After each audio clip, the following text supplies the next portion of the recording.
Hey guys, maybe hello again if you just came from our earlier stream where we watched Terry Dykas's full testimony at the post-conviction relief hearings. This stream we're going to be watching the final day of the 2017 trial. So we watched the first witness from day 9, that was Marshal John Walker. If you want to catch that, that was at the end of our day 8 stream. Link to that is in the description.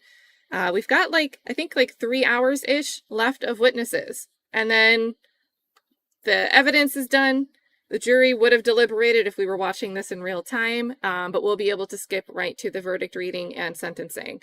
So this will be our wrap-up stream for the 2017 trial rewatch, but we are still full steam ahead, looking at other details in this case, trying to put the pieces together, and watching this post-conviction relief initiative petition unfold. So hope if you're interested in following this trial, either looking back or looking forward, you subscribe, hit the like button. I'm all in, and I'm so glad to have someone here, you guys here to watch it with me. So with that being said, hey to everybody tuning in. Hello, hello. We are going to get started with, I'm not sure who's up next. We'll see. All right, step down, you're free to go.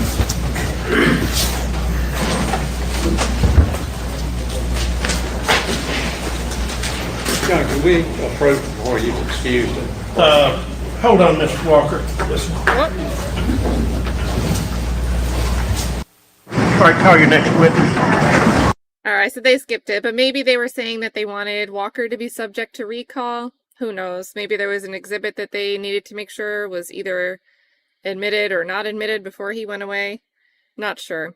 These older feeds, I'm very appreciative to have them, but we do have to be aware that the full footage isn't exactly here. Do what? Christy Gaskell. She'll have to spell that.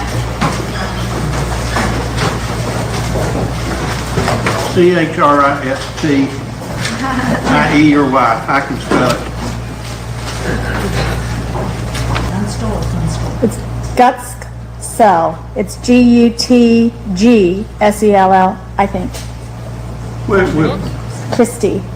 get it spelled. I've been doing it with every witness.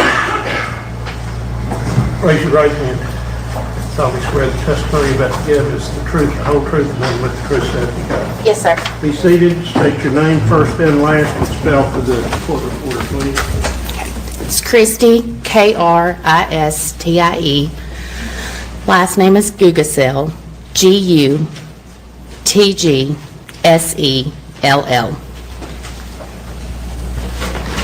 Would you, On the Christie, is it IE or Y? I missed that. I'm sorry, IE. Okay.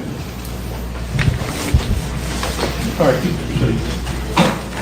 so how is it that you are employed currently? Currently, Yes. I work at a medical clinic currently. Okay, and what were you doing in April of 2011? I was a bail bondsman, Okay, and what company were you with? professional bonding. Okay, and in April of 2011, did you happen to bond out Zach Adams? I did. Okay, can you please tell the jury what happened and what that was about?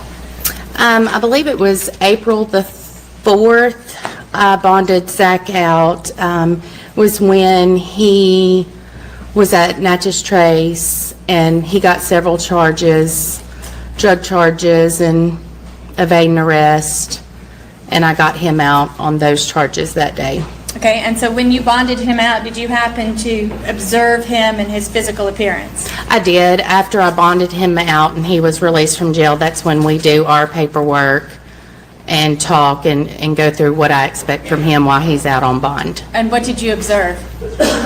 I observed basically he had scratches all over him, like he had ran through the woods basically, and he also had like old scars on his arms.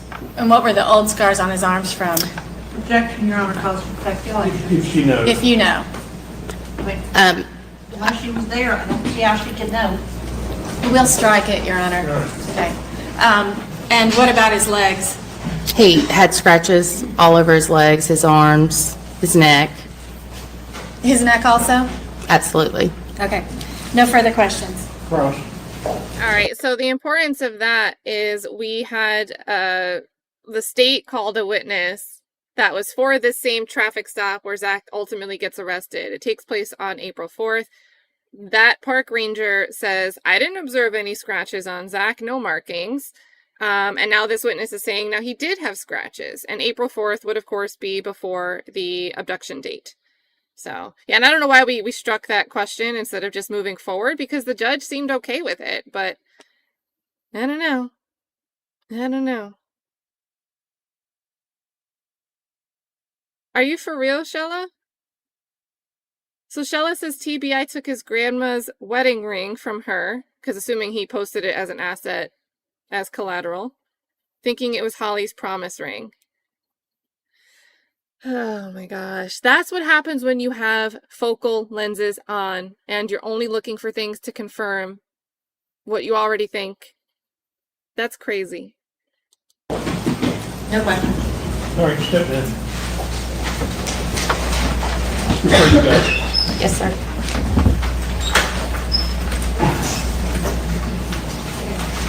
If our time restricted witness is not here, I'd like one more time just to see if he's here. All right. Mr. Garnett, just check and see if Mr. Garnett is outside. This person, I understand, is military, I believe, very short window of time that he has. Yes, and our next witness is going to be fairly lengthy, so if he's available. No, okay. Then we'd like to call John Reeves. All right, this is the other cell phone guy.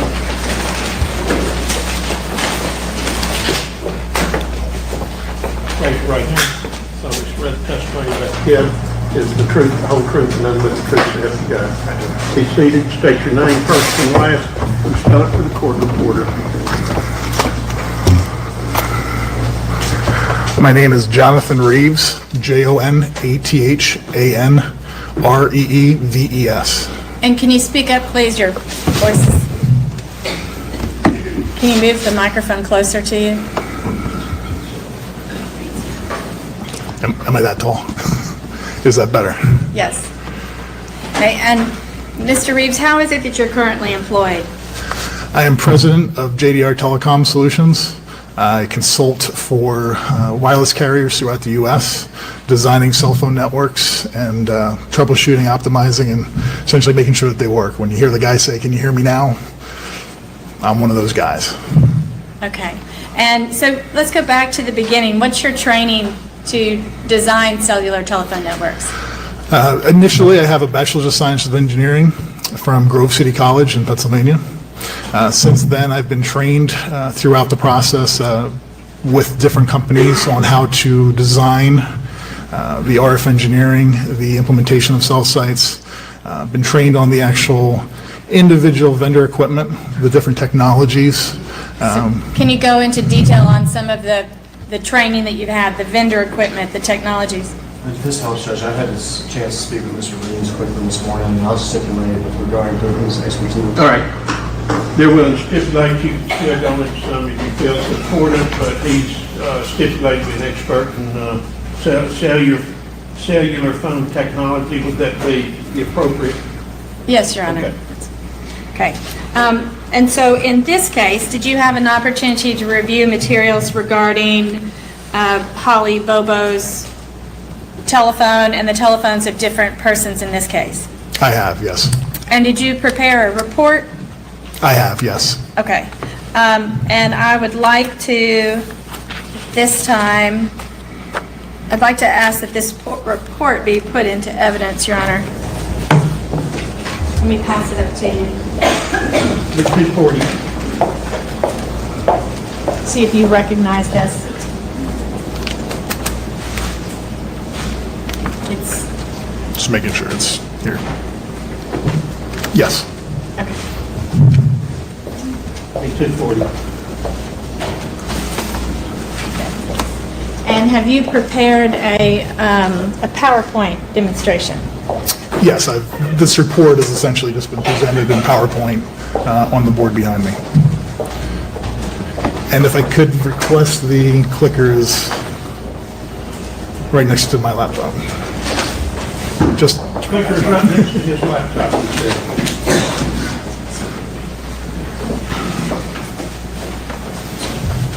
thank you. So which telephone numbers did you review? The numbers that I reviewed are listed on the screen here. They include Holly Bobo's, Zach Adams, Well, just go in order. So the first one belongs to, Zach Adams, okay, the next one? and I'm going from memory on these, but I believe the next one is Jason Autry. Yes. and The next one is Holly Bobo. Yes. And the third one is Shane Austin. The fourth one? Oh, sorry, fourth one is Shane Austin.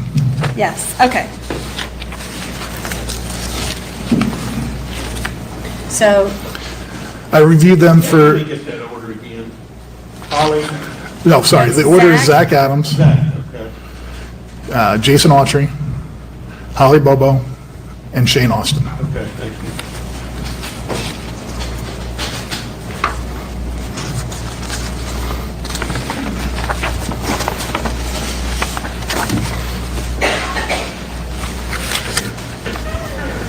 So the information I reviewed was the information that was provided to me that my understanding was provided to law enforcement as part of this proceeding, including the locates that were performed on Holly Bobo's phone the day of her disappearance. okay.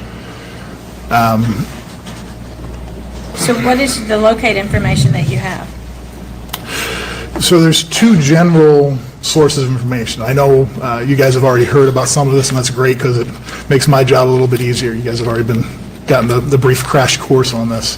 But the information that I have is both call records, and those are the call detail reports that you'd seen Agent Frizzell last week present to you, as well as the locate records. And the locate records were the queries that were sent out looking for Holly Bobo's phone on the day of her abduction. The difference between those two pieces of information are pretty stark, meaning the call records are all historic. So we can go back to those at any point in the past and pull up the call records in order to see what activity was done on a phone at any given date and time. That includes text messages, voice calls, even data sessions in some cases, depending on the device. So we have the ability to look back in history to find that information. The locate records, on the other hand, are one of those real-time things. You have to do it at that moment that you're looking for that device, and if you do it an hour later, it's going to be different information because that device may either be off or moved or somewhere else. They're the two general categories of information that I had. The interesting thing about the locates was, at the time that they were performed in order to try and find the missing person, in this case Holly Bobo. The information that comes back from those locates, in an ideal world would be, here's a dot on a map that says where that device is. Unfortunately, that's not possible in this case. And why is that?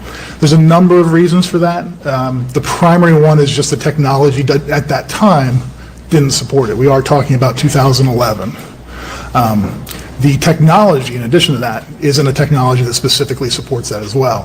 The phone and the devices that were all used for all four of those numbers that we provided are actually GSM technologies, Global System for Mobile Communications. It's an older technology at this point. Even for 2011, it was a little bit older at that point, but the networks were still evolving and upgrading at that point. So that was probably the most common technology back in 2011. Specifically, though, GSM doesn't have GPS embedded in the phone. If you have a CDMA phone, like if you're on Sprint or Verizon, those phones are based on a different technology. So each one of those phones has its own GPS receiver in the phone that allows you to, see your location on a map, to actually go out, in some cases, query that device to find out where it is. That's not what we're talking about here, though, and I want to make that clear. The GSM device that Holly Bobo had the day that she disappeared didn't have any of that GPS technology associated with it. So the best thing that they could do was go to AT&T, who is the service provider, and say, can you do your best case to find out where this device is in the network? And that's what these locates are. I guess contrary to Agent Frizzell's assertion of what these locates are, I have a slightly more nuanced and more detailed approach to what these locates are, knowing how the networks actually operate. And have you ever done locates personally? Yes, I have.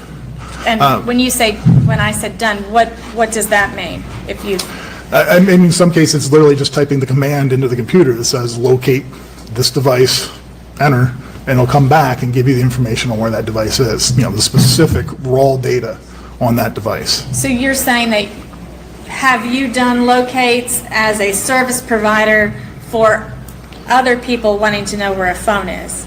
Yes.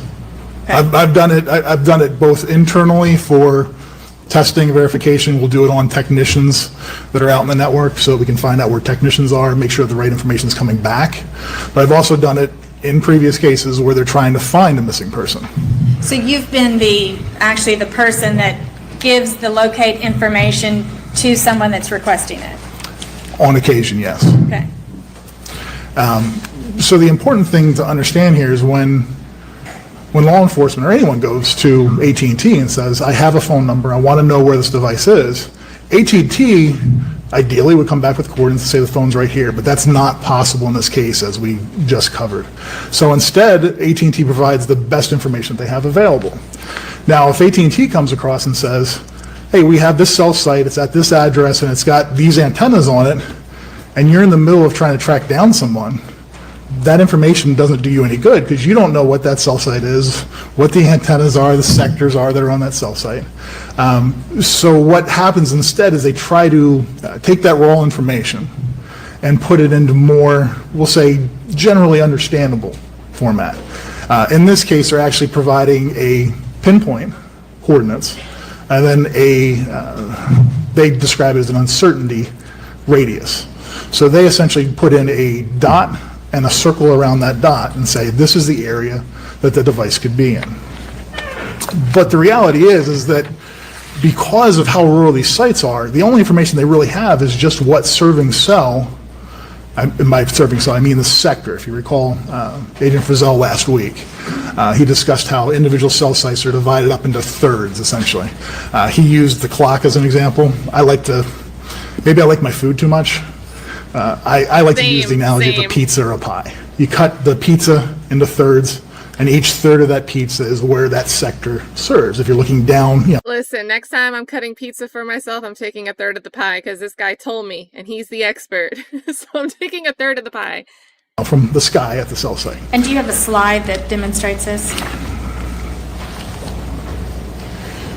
So in this case, this is the raw information that was provided to law enforcement at the time of Holly Bobo's disappearance.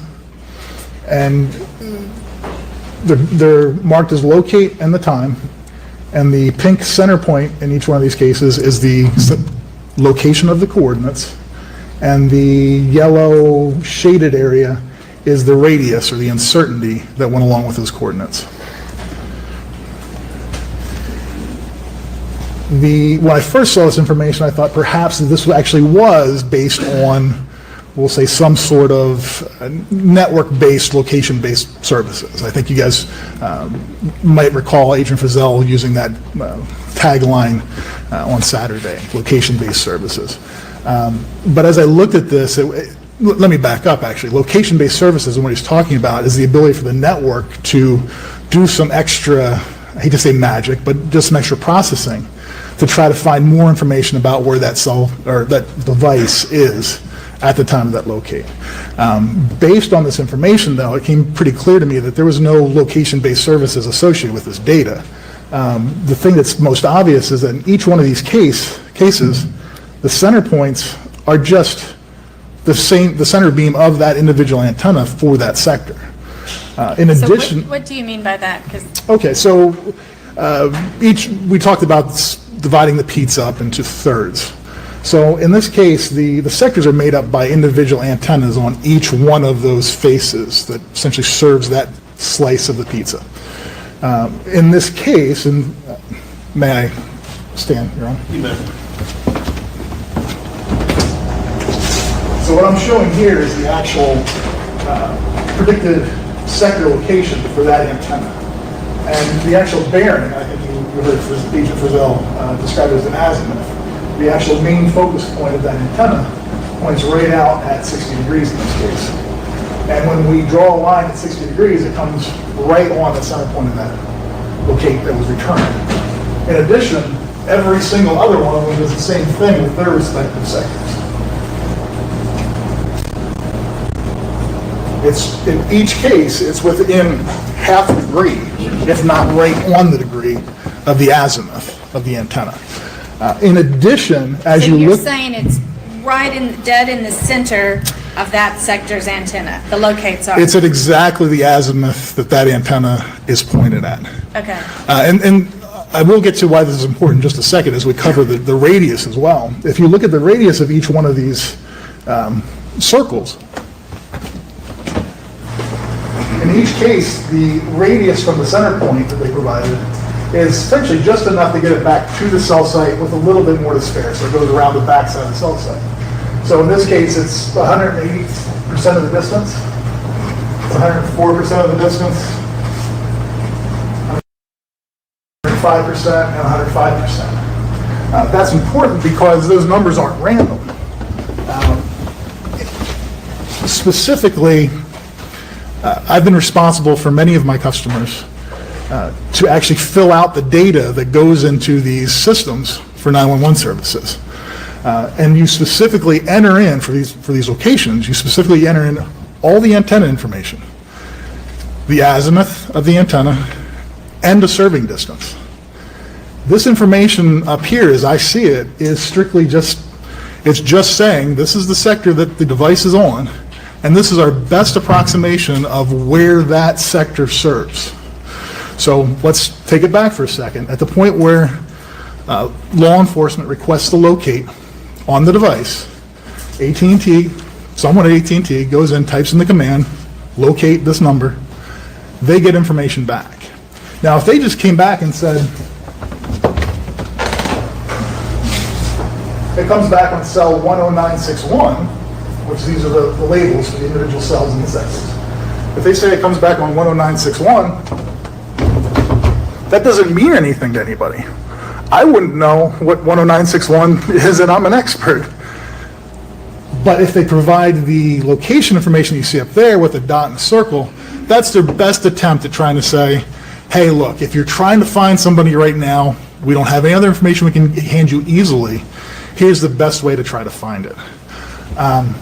My statement here is that it's certainly valid for what it is, but it's not as detailed as actually tying it back to the cells themselves. And the reason for that is that the previous slide, these are just approximations of the coverage area. This is literally the simplest way that you can try and just say, she's somewhere in this area. You know, in the example of the locate at 120 degrees on the right side, that's a huge area. And if you look at it, it actually almost reaches to the very next cell site. Realistically, if we were to instead say, you know, we're really only looking at where she's located in these individual sectors, we can narrow that area in significantly. The important thing to note on that as well is during Agent Frizzell's presentation to everybody here, he repeatedly made the statement they were in the same general area at general times, or they were on the same tower at the same general times. The thing that's really unique about this, though, is if you look at these sectors and the way the coverage from the sectors works, there's not going to be a situation where the locate at 9:10 a.m. on cell 31522 would ever overlap with the locate on 857 10961. They're two distinctly different areas. And even in a scenario where locate 9 and locate, I'm sorry, I think they're mislabeled. It's locate, 902 and locate 910. Can I interrupt you just Yeah. a second? Your little controller there has a laser pointer on it Oh, too. it does. Oh, Because I'm getting lost just a little about. oh, Oh, like that, okay.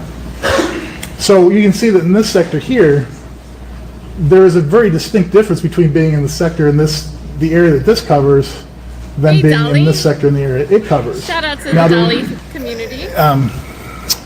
There were maps that were provided by AT&T to law enforcement during this time that specifically showed their own internal predictions for where they expected these cells to cover. So now, instead of looking at the big circles, we now come back and look at the individual, what's called a predicted server map. If we look at that, we can now narrow in those areas much further. Can I pause you just 1 second? Yeah. Like it's not even showing. Let me just bring this up to you, and I think this is Exhibit 219. When you say the overlay map, is that what you're referring to when you talk about an overlay map? That's correct. This is a predicted best server map. Okay. Just to show that to the jury, I know they've seen it, but.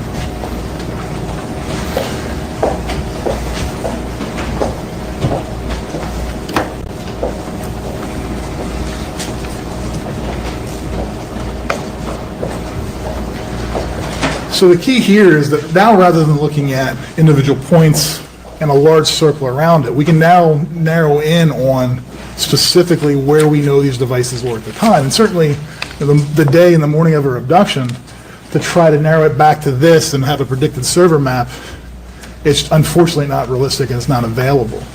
But after the fact, being able to actually look at the engineering that goes into the system and know where these cells serve, we can make a much more educated estimation of where the devices were throughout these times. So rather than have a big blob of where everybody was, you're saying you can, are you saying you can narrow it down to a specific area? That's correct. Okay. That's correct. We can use the combination of these individual sectors as well as that predicted best server map to be able to narrow in on where these devices were. So rather than saying the devices were on the same tower, they happen to be in the same general area, we can make much more precise estimations as far as where these devices are. Okay. So doing that, what were you able to determine? All right, so let me pause to do this read along. I am dropping a link to the specific episode that Dana McClendon, co-host of the Trial and Error podcast, is referencing here in the chat. I'm going to read the context so you've got it. There's also a link to the Trial and Error podcast in the description, and if you want to find that episode, it was episode 1 of the podcast, Unfinished Business with U.S. Marshal John Walker. There's also an additional bonus content interview with John Walker on the channel, so explore, just watch all their content. Just watch it all. Just take it all in. But here, I love the too long didn't read we have from Dana. So, too long didn't read, no defendant is ever co-located with Holly Bobo's phone. Any of the 4. Not just Zach, but Jason, Shane, Dylan.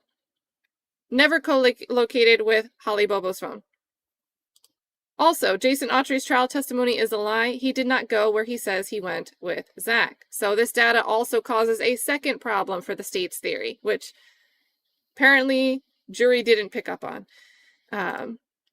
And then John Walker took the same data. So the difference between what we're seeing testified to here and the additional testimony we would have gotten if Walker was able to get into it, he took the same data, drove around for weeks to make the map he made of the roads and times that his map shows. And he was even using the same devices. So knowing what make and model the phones were, got those exact make and models, and was replicating the routes and figuring out where the pings would go to with the same make and model. And that's important because the hardware that could be in a specific make and model of phone could behave differently, could reach different signals differently.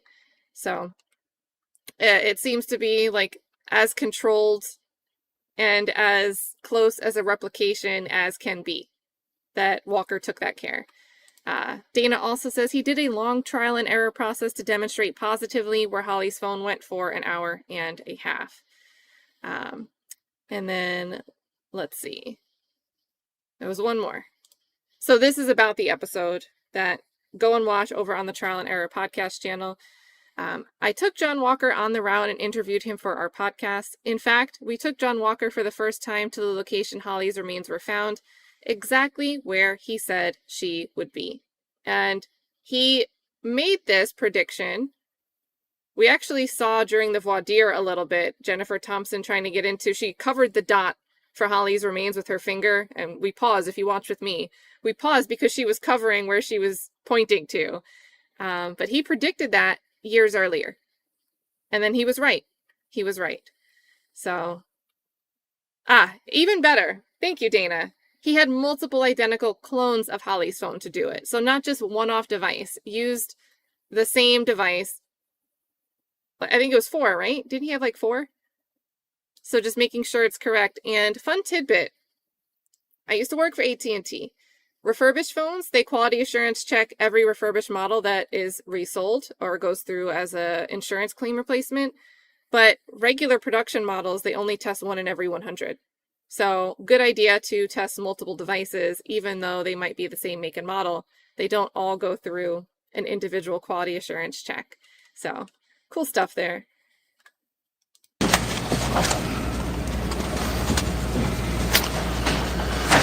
So really the only key difference here is that rather than putting in locates with the large areas on them, I've now assigned the locates to the individual sector that would have been serving the device at that time that locate was performed.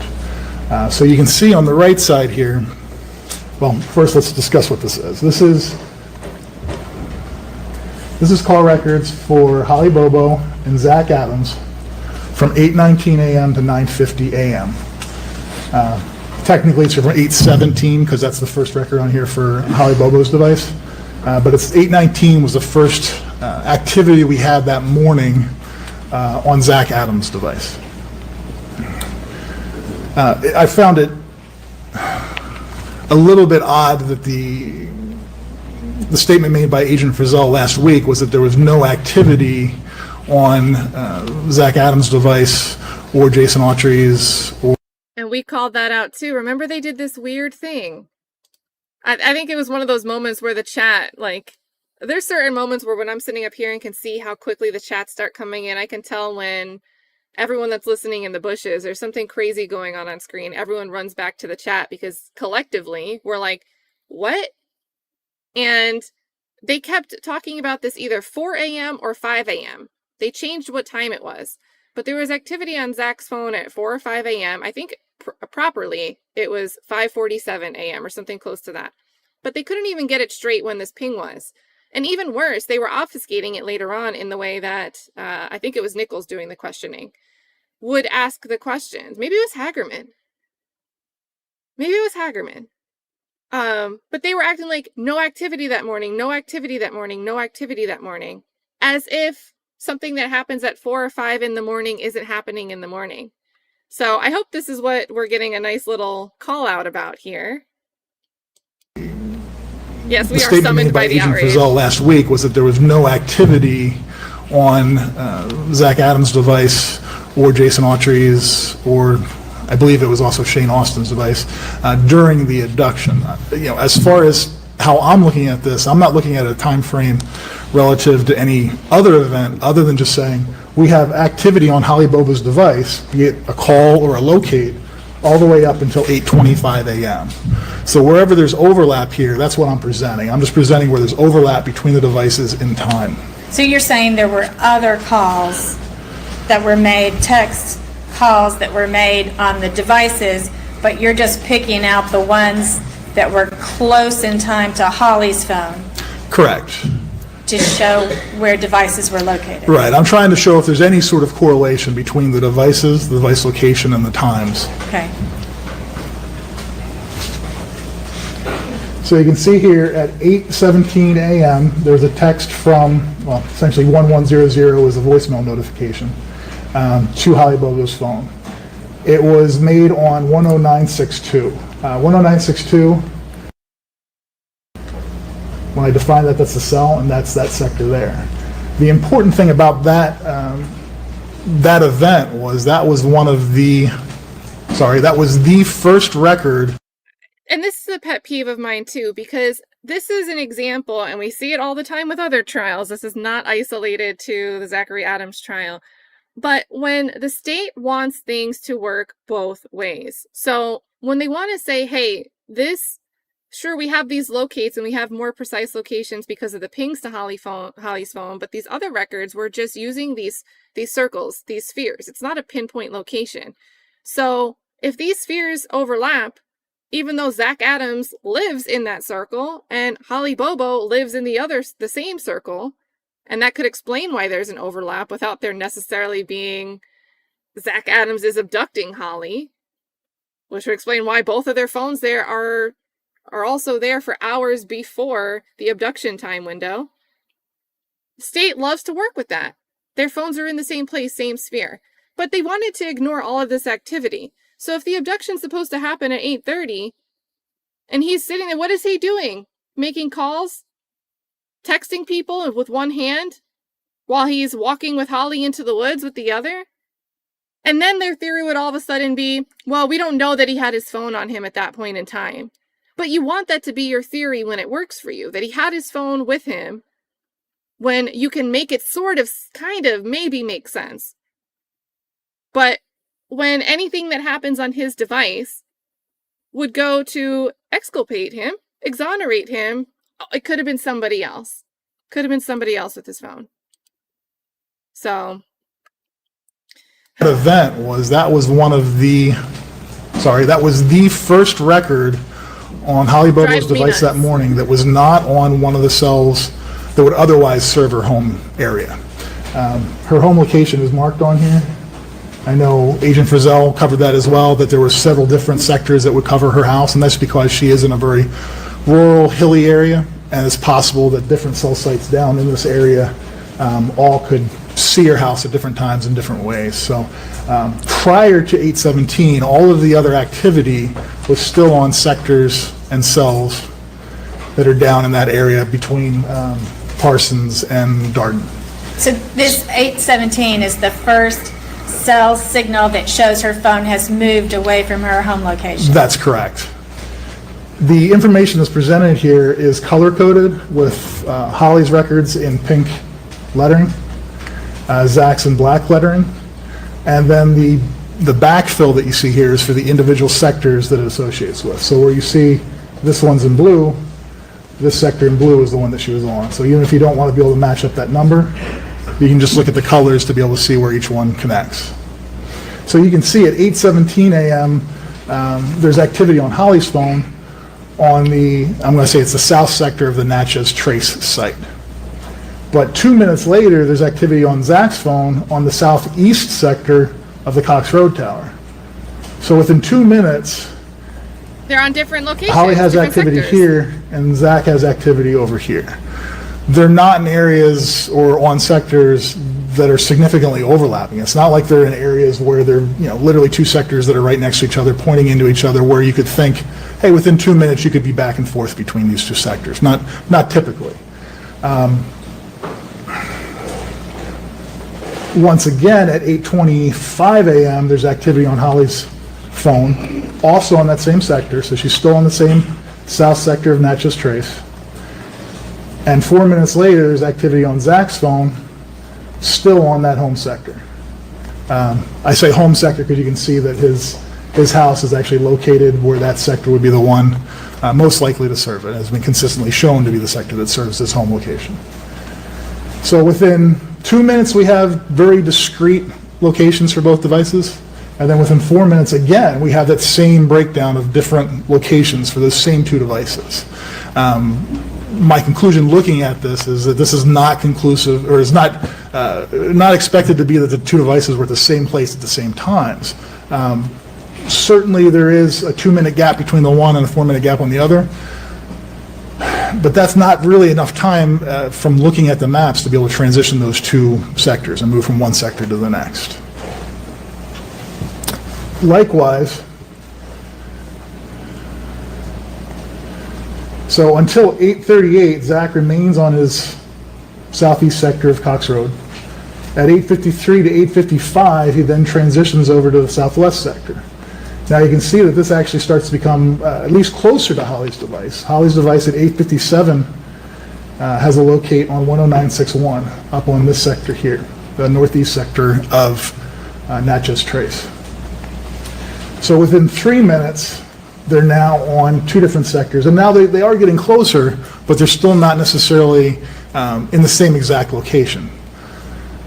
Now, let me ask you this. If Mr. Adams was at his home, let's say he walked over to his grandfather's house, you say that he's on Sector 2, that 31522, but he's not actually within that piece of pizza. He's kind of in the middle there. What does that have to do with anything? There's a very important distinction. While we can sit here and say that that he's here and he's most likely to be on the sector. He's actually in a kind of between area. So anytime you're between these two sectors, you're in that gap, there's a possibility that you could be on one or the other, just depending on what your activity, utilization, movement looks like. So it's not impossible that he would still be at that same home location, or at least very close to home, but still have transitioned over to this other sector.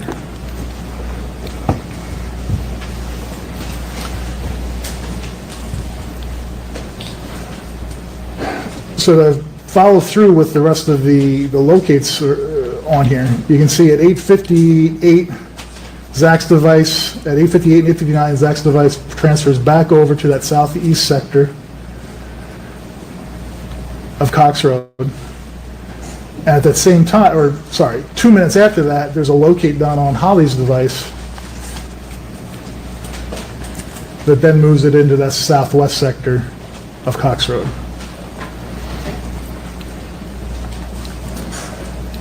At 9:06, there's another activity. There's actually a voice call on Holly's device that was unanswered, still on the same sector. So the 901. And let me ask you, see right there on that Holly's device at 9:06, that 901-552-9905, is that a voicemail call? That phone number, does that represent a call going to voicemail? Yes. Okay. Yeah, none of these calls were answered by Holly's device throughout Right, but this period. I'm just specifically asking you about that phone number, that 901 number. That's indicative of the voice call.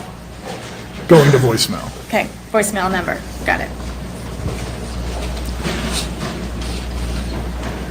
So at 9:10 a.m., now granted, Zach has been back on the from 8:58 and 8:59. He's back on his home sector. At 9:01 and 9:06, Holly's device is still on this other sector to the southwest. And then at 9:10, there's activity on Zach's phone and on Holly's phone in that same sector. And there's also activity again at 9:12 on Zach's phone. So at 9:10, there is an overlap on these sectors, a one-for-one overlap, that they're both using the same sector at the same time. And then to complete the loop, I'm going to come back to this in a second. To complete the loop, at 9:25 a.m., the final locate that was performed and successful on Holly's phone placed it down off this northwest sector of Parsons. As I review this information and I look at the data for that morning on Holly's device, the general trend is that it starts down and around a residence.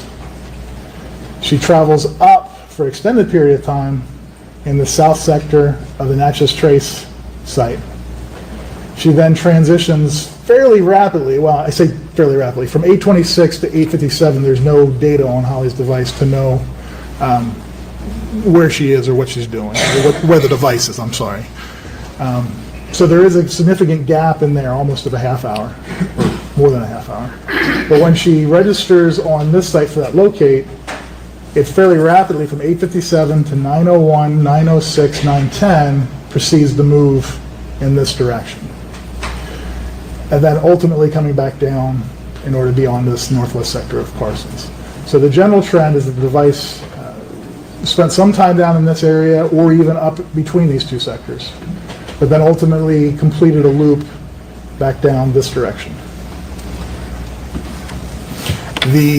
By contrast, Zach Adams' device stayed either on his home sector or for a brief period was back onto the southwest sector and then returned back to his home sector.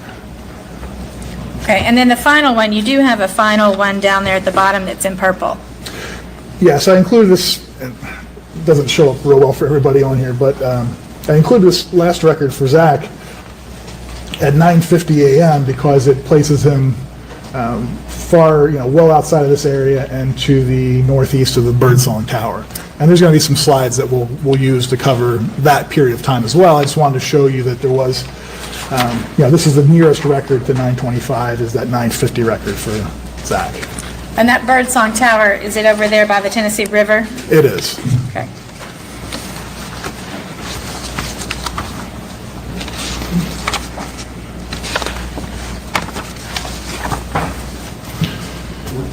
Excuse me, what page is this? I'm just trying to keep track of your report.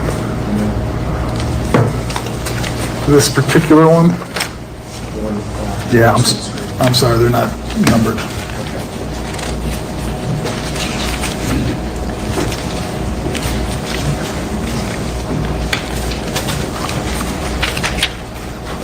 Seven? Mr. Reeves, is this page 7? That, where you had that chart? Oh, you're going to count? Yes, it's page 7.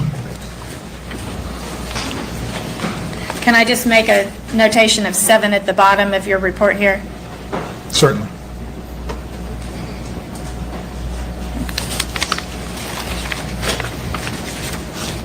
The next pages in my report essentially just summarize what I just went through here as far as the individual call records, the time frames, where there was activity, who it was by, and it's all color-coded in here with Holly Bobo's records in pink and Zach Adams' records in blue.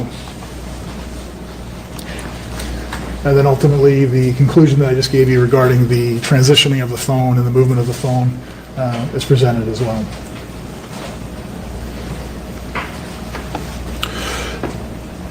So in this slide, I essentially cover that same time frame, but I cover it for Jason Autry. And to be clear, I don't include everybody's records all in one page because frankly, there's too many and it would get too jumbled. So if I tried to include Holly Bobo's, Zach Adams, and Jason Autry's all in one slide, there would be too much information, too many records to actually fit onto the slide to be able to be seen. So there's a couple of slides later on that you'll see where it gets a little bit small, hard to read, and that's why I had to split them out into separate slides. And now we're on page 10 of your report, is that so? Correct. Okay. I'll put a 10 on the exhibit if that's okay with you. Yes.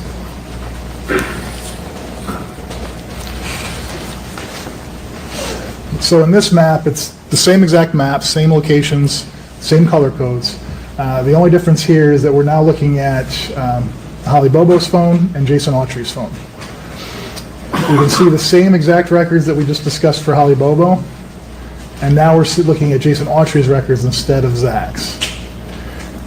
We can see that this 819 call looks very similar to Zach's because that was actually a call from Jason Autry to Zach Adams, so they both had calls at 819.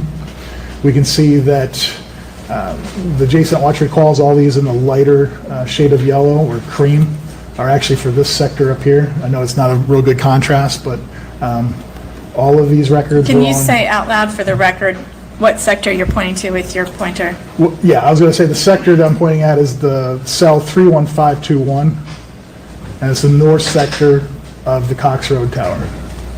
So during this time frame when Holly Bobo's device is down on the south sector of Natchez Trace, Jason Autry is on the north sector of Cox Road in very discrete and different location than anything that would be served down here. He remains in that general area until 8:40 a.m. and then at 8:52 he transitions into the southeast sector of Cox Road Tower, 31522. Up till 8:55 he remains on that sector, so still in that southeast area. We have these same activity on Holly Bobo's device from 8:57 to 9:25 a.m. with no activity on Jason Autry's device during that same time frame. Lastly, and it's cut off on there, but lastly I included the record at 9:42 a.m. where Jason Autry's device transitioned to the northeast sector of Birdsong. Let me see it. You wait it. That's the last call there. You can Yeah, see. and we will cover that in a separate slide for that time frame. I just wanted to include his next record just so you could see the gap in the time when there was activity.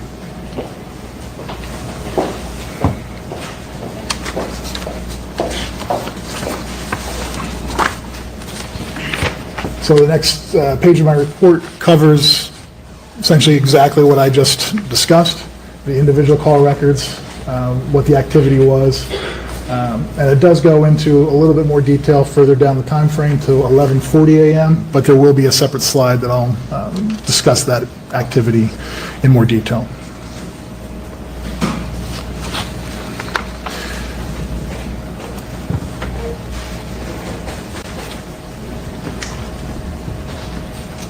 So my conclusion on Holly Bobo's device doesn't change from this. Her activity and her records are still the same. So what I discussed before about the movement of the device in a generally clockwise manner remains the same. The only thing that's new on this conclusion is just that Jason Autry's device, during the time frames and the records that were available, don't place him in any of those locations at exactly the same times or locations. There's certainly there are records, where he's at 8:55, he's on that southeast sector, but Holly Bobo's device does not reach that sector until 9:10 a.m. Now, on that same slide number 10, page 10, at any point does Jason, well, where would you expect Shane Austin's home tower to be?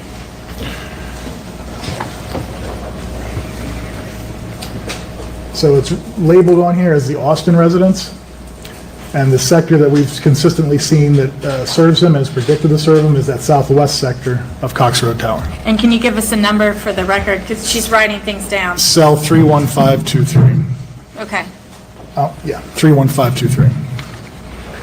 And we'll actually get to Shane Austin's record in the next Okay, several at any slides. point, though, from these records on page 10, does it appear that Jason Autry is on Shane Austin's home tower? There are no records or activity that indicates Jason Austin used that 31523 sector.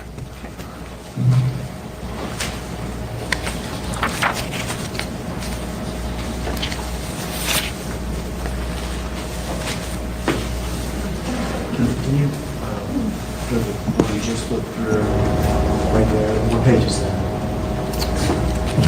12? So 12, would that be page This- 12 if this it's is 2 12. pages down from 10? And then this would be page 13. Is it okay if I just go through and number the pages in your report? Yes, absolutely. Okay.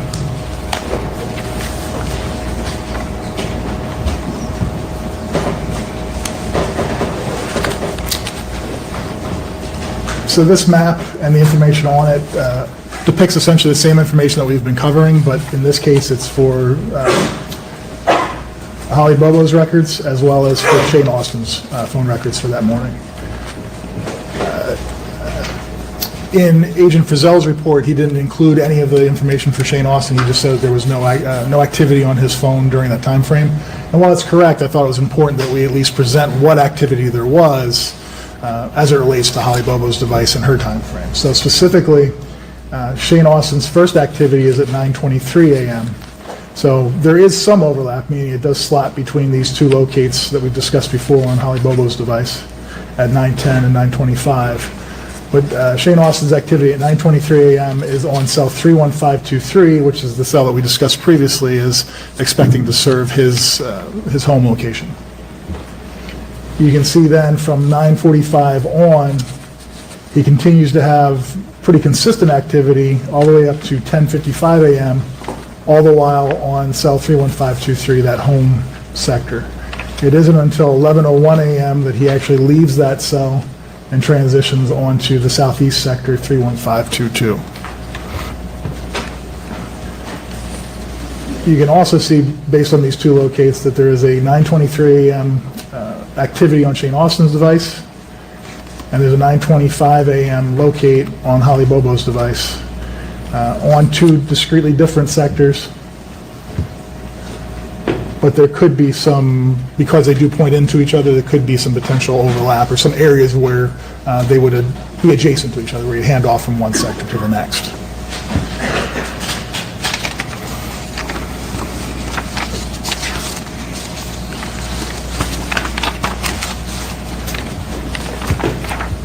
And in this slide, I'm just discussing, the details of what we just looked at on the map for the individual call records.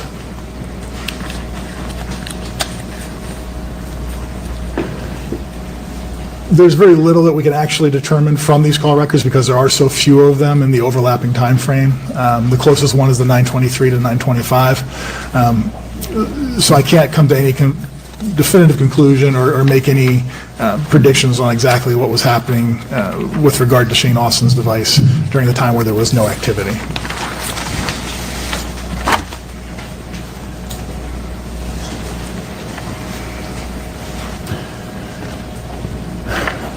So as we discussed previously, I was going to also cover the time frame where Zach Adams and Jason Autry's devices left the holiday area and traveled to Birdsong. The information in here, it's still color-coded to the individual sector. So where you see it in purple, that's that purple sector at 39077 for cell 39077. Where it's in brown, that's that northwest sector 39079. This particular sector, it's color-coded, but it's never actually used in any of the records. So if they were transitioning through this area, it never actually has any activity on that sector during that transitioning. And then you can see these sectors are still color-coded the same. So you can see, to start from the top, at 9:12 a.m. there's activity on Zach Adams' device on his home sector. There's a gap till 9:42 a.m. where both, 9:42, Jason Autry has activity on that northeast sector of Birdsong, 39077. At 9:50 a.m., Zach Adams also has activity on 39077. There's considerable number of calls by Zach Adams during this time frame, all the way up to 10:30 a.m., 10:32 a.m., at which point they both start transitioning back into this northwest sector, back into the southeast sector, at which point we don't have any more records for Jason Autry for some time, but Zach Adams does return to the southwest sector of Cox Road. Okay. Now, let me ask you about this transition. If you look at the last purple row up there, that's a Zach Adams call. It's a text, actually, and it's a text out from his phone. Is that right? That's correct. At 10:32? Yeah, at 10:32 a.m., there's a text from Zach Adams' phone to 731-733-1346. Okay. Perhaps a girlfriend's telephone number. Did you analyze Rebecca Earp's telephone record? I did. I don't have it memorized off the top of my head. Okay. So, based on this call, he's at the Birdsong 7 tower, is that right? He's on the northeast sector of Birdsong. And this is, there may be some questions on this, so I do want to cover this. As we've discussed in the past, we've always discussed it being 3 slices of pizza, evenly distributed at 120 degrees each. But when you get into the real world and the engineering, sometimes that doesn't actually work that way. So what you can see here is that these 2 sectors don't actually make up perfect slices of pie. They're actually a little bit more off of their azimuth. That's why you see a larger gap up here. So the actual engineering information that we were provided shows that these sectors were a little bit more east and west to shoot up and down, east and west down the interstate for that particular site. It's not that it's anything critical, but it is a difference from what's kind of standard and what we've been discussing to this point. And if somebody were over, okay, I'm sorry, scratch that question. So then his next call from the, and I'm calling it Birdsong, but you're calling it 39077 tower. Correct. This is the northeast sector of the Birdsong Tower. And that's at 10:32. At 10:35, he has a voice call, and that is on the 39079 sector. That's correct. That's the west. It's directly west of where he was before. That's correct. Okay. And then he has another call at 10:35, another voice call. Does that look right? Yes. Okay. And then he has another call at 10:36. Does that look right? Yes. Okay. And then he has another call at 10:36. Oh, yeah, well, there's a text there and then a call. Yes, there's a text message at 10:36, and then there's a phone call. Okay. And then at 10:37, he has a text message. Correct. And all of those are in that that 39079 sector. That's correct. And that goes from 10:35 to 10:37. Correct. So that's a 2-minute gap there. Correct. Okay. And then the very next thing, he is at 10:38, he has a text call, and he's back in Cox 2. Yeah, he's on the southeast sector of Cox Road, and it's 31522. And we're calling these Cox 2 because the tower is actually located on Cox Road.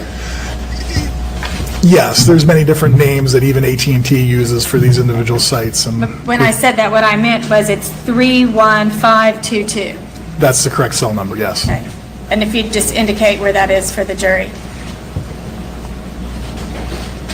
That's the record, and that's the location. Okay. So that is 1 minute later at 10:38.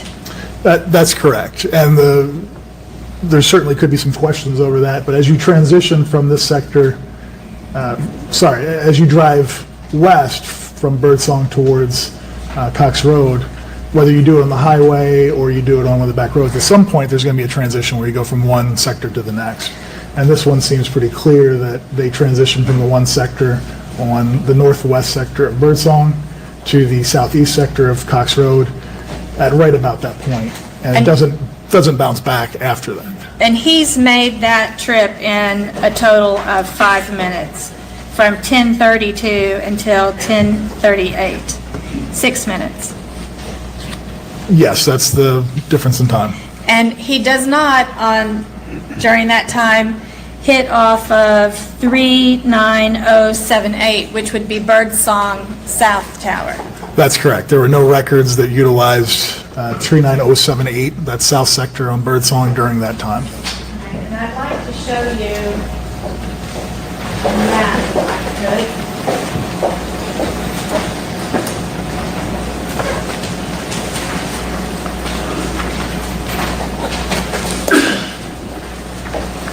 Okay, we're going to be able to switch back and forth. How do we switch these things? Yeah, if you unplug the cable from my laptop, it should. I think it's possible now. I'll never get it back working. My laptop will never work again.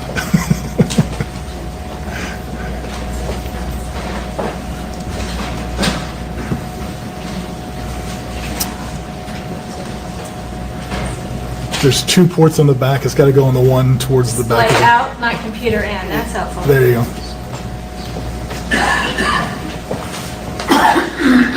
I'd like to show you a map here.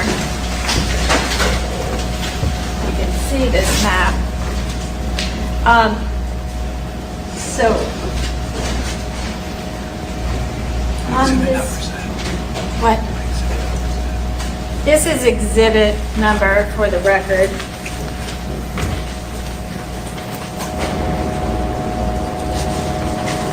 Um, 237. So if somebody were at the Tennessee River, starting up here, and this is I-40. Can you see that it says I-40 there? I can make it zoom Yes, in more. I can see it. Well, I couldn't. Okay. You see now that it says I-40 up there? Yes, okay. So if you were over here at the Tennessee River and you traveled straight down till you get to this part of the water that kind of jerks out there around Nick's Landing, and then you were to cut over, would you expect to show up in that Birdsong 8, that lower quadrant cellular tower if you were on the phone at that time? If there was activity during that time where they transitioned that area, I would expect to see it on that south sector of Birdsong or the 39078 cell. Yes. Okay, and do you ever see any activity this morning on that Birdsong 8 sector? No, there was no records of activity on that 39078 sector.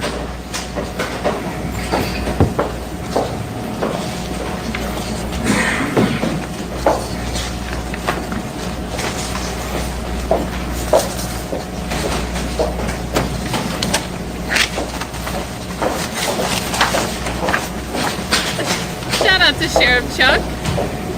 Sheriff Chuck is out here. We have Aaron saying, insert the bush emoji, and then somehow, right on cue, Sheriff Chuck comes in, and he's throwing out a bunch of green for cover. So guys, if you just got a gifted membership, make sure you're showing some thanks to Sheriff Chuck. Thank you so much. You continue to gift this chat. You're responsible for turning like a third of the pizza pie of this chat green. You have a whole sector. So big thank you. Good to see you, Sheriff Chuck. Okay, so now we're back to your report. And before I move on from this particular page, are there any other questions on this page? Not that I can think of. Okay. So now we're to page 17. So once again, I'm just recapping the discussion that we just had as far as the time frame, the sectors that were used during those times, and the conclusion. It does appear that both devices traveled at that same time through those same areas because there were records that tied them up in very close in time as well as on the same sectors. So it would certainly be within the realm of reason that those two devices were together as they made that trip, at least until the point where they returned, back onto the southeast sector of Cox Road. At which point there are no records from Jason Autry, but Zach Adams does continue on to the southwest sector. Okay.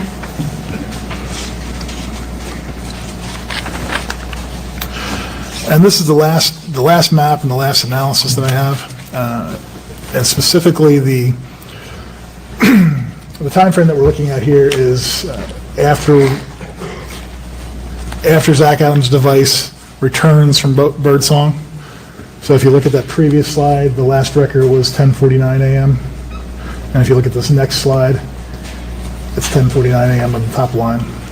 So this map covers a time frame from when Zach Adams' device returns back to the Cox Road site, and the activity of Zach Adams' device and Shane Austin's device for essentially the next approximately hour and a half.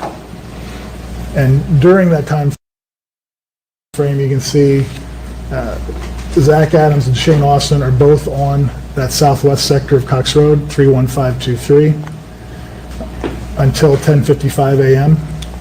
So that would be Shane's home sector. Correct. That would be the sector that we expect to serve, and we've been noted to serve Shane Austin's home. Okay. So they're there what looks like about 6, maybe 10 minutes. So, yeah, somewhere between 6 and 10 minutes. Okay. Because at 11:01 a.m., Shane Austin's device transitions to the southeast sector of Cox Road, 31522. Okay, and that would be back by the interstate, anywhere from, Yeah, it could be anywhere down in this right. area. And then from there, and the colors don't match up real well, but you can see the color code here. This is red to match up with the red sector, the south sector in Parsons. This pink doesn't match up real well with the pink that shows her there, but this 12571 record would match up with 12571 cell. And then all the rest of these records from 11:15 a.m. to 12:10 p.m. are all on that south sector of Parsons. At 12:18, that's the first record we have on the 12571, that northeast sector of Parsons, most likely as they start to travel back to the north. And then at 12:35, they're back up on the home sector for Shane Austin. Okay. The key takeaway is that both of these devices were active during that time frame. They both traveled the same general direction, were active on the same sites. So it may certainly be reasonable to conclude that they were together during that time frame in those locations.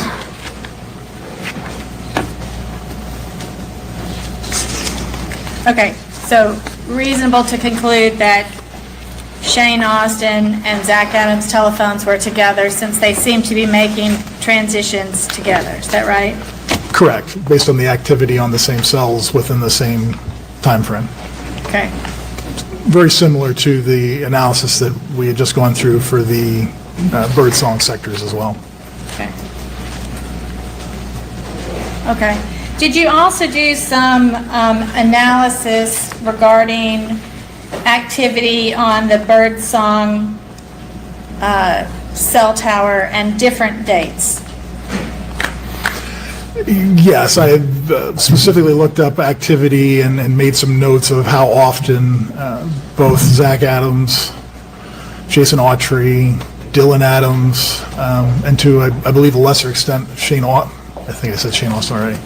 Zach Adams, Jason Autry, Dylan Adams, and to a lesser extent Shane Austin, their devices were over on that same northeast sector of Birdsong. So Okay, specifically this sector here. Let me see if I can have a minute, Your Honor. Let me see if I can find that. You did a spreadsheet, is that right? I did. I don't know if it was printed out or Okay. let me presented in that form. If I can have a minute to find it. Your Honor, there's a spreadsheet I'm looking for, and in all these papers, I can't find it right now. I think he said he wasn't sure it was published. I know I prepared it and emailed it. I don't know if I ever printed it. Okay. I think I need to print it. It's close to lunchtime. Would it be possible for us to take our lunch break now? We can do that. Usually they bring their food in about this time, so we'll go ahead and take our lunch recess. You folks take about an hour. We'll call for you. So, all the admin issues, I gotta get the outset. All right, so we're going to jump to the day 2 part of the day 9 stream from 2017. That was actually pretty cordial. I feel like I tensed up a little bit when she asked, hey, can we take a lunch now so I could prepare this? But the judge was like, yeah. All right. Bobo. Good lunch. Bobo. Yes, at that time. Sorry about that. I always do that when I jump to the next stream. Get captions on. And yeah, there's only an hour and 31 minutes left of whatever's available for day 9, the proof. I don't know if they're going to have a separate stream closing arguments. So yeah, we'll be getting to closing arguments in like an hour and a half. All right. You remain under oath, Mr. Reeves. Continue your direction. Yes, I was asking you about whether or not you had done some analysis on the Birdsong Road, Tower. And by that, I am referring to the tower that number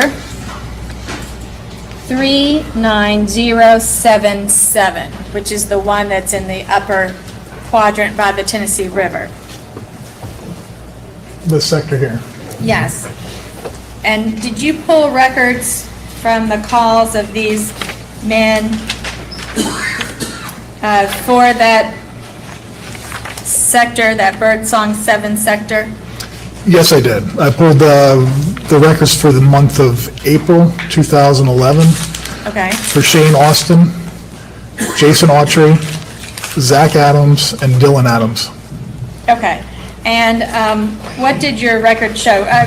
I know we have quite a few phone calls here, but The briefest synopsis I can give is that they, all 4 of them, to varying degrees, used that sector throughout the month repeatedly on various days, various times, quite a few times. okay. And do you have a spreadsheet that reflects that? I do. Okay, and on the top of that spreadsheet, will you just write the Birdsong Sector 7 at the top of that spreadsheet?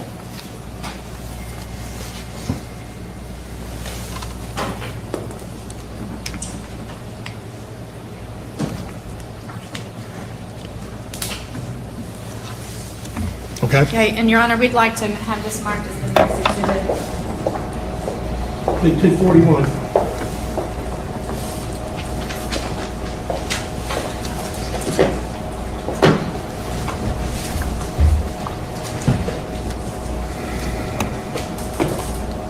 Okay, and let me hand it back to you. In general then, can you just give the jury a general idea of what days, and these records are color-coded. Is that right? They're color-coded? That's correct. So,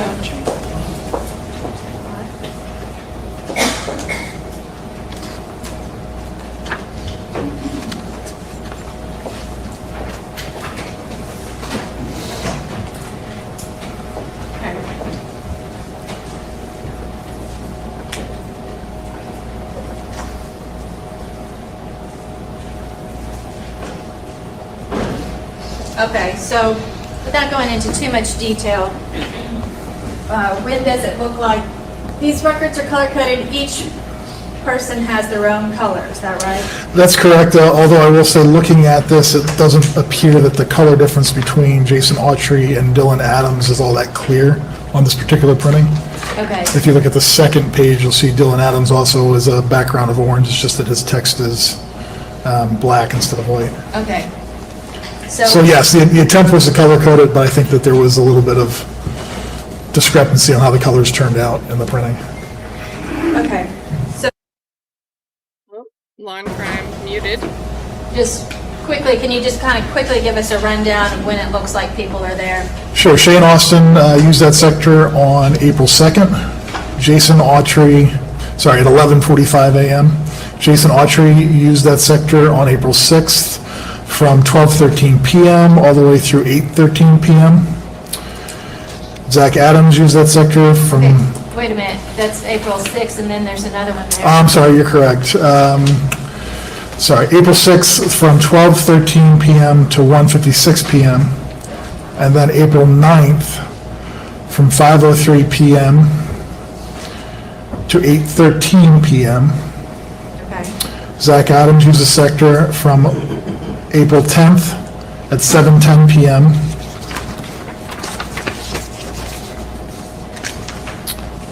to 8 p.m.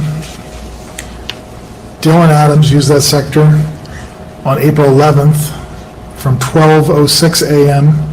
to 12:51 a.m. Zach Adams also used that sector later in the day of April 11th from 9:28 a.m.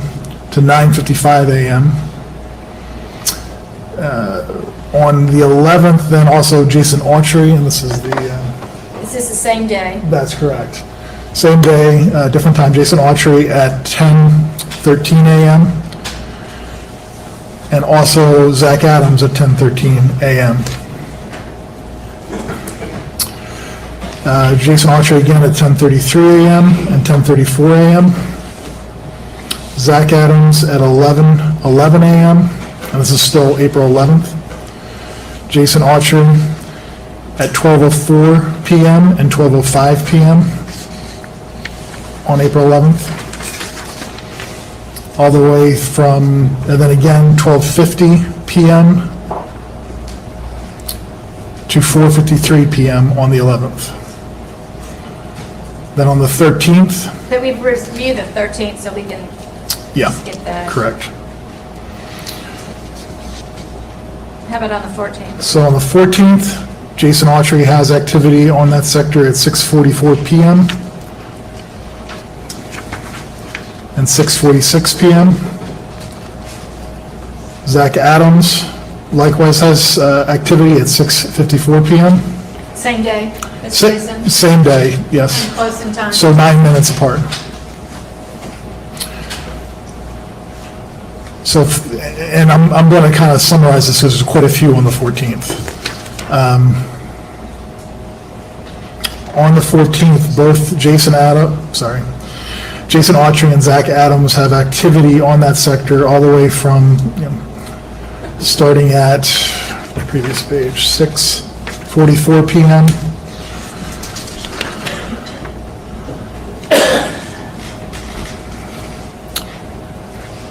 all the way up to 10:59 p.m. on the 14th.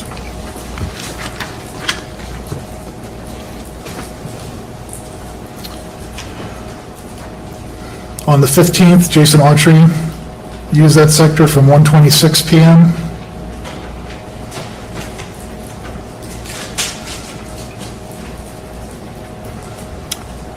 to 1:30 p.m. Again on the 16th, Jason Autry used that sector from 5:43 p.m. or just at 5:43 p.m. for 3 different activities. On the 22nd, Jason Autry and Zach Adams used that sector in close proximity or close time, 1:58 for Jason Autry, 2:02 for Zach Adams, and then again for Jason Autry.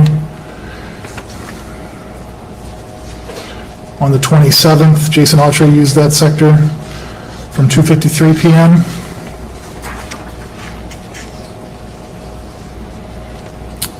And the last record for Jason Autry was 6:35 PM, but there are also records for Zach Adams around that same time frame, from 5:49 PM to 6:41 PM on April 27th.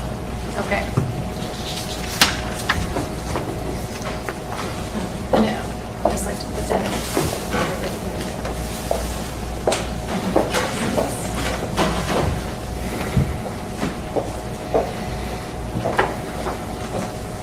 Now, we've heard you talk about the fact that you used telephone records with locations in order to decide where the phones were located. I'd like to pass some records up to you and see if you recognize these records. First set, I'm going to pass up to you. And do you recognize what those records are? Yeah, so these were the call detail records for Zach Adams from AT&T. Okay, will you write on the top, call detail Zach Adams?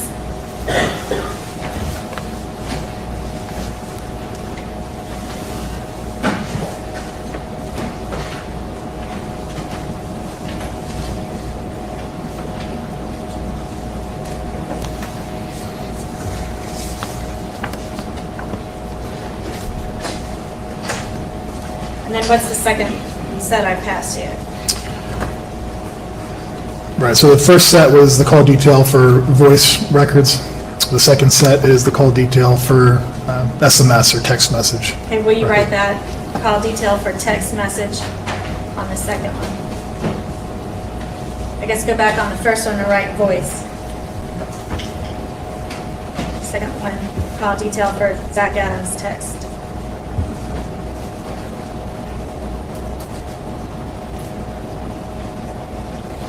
So the first one is labeled voice call details, Zach Adams.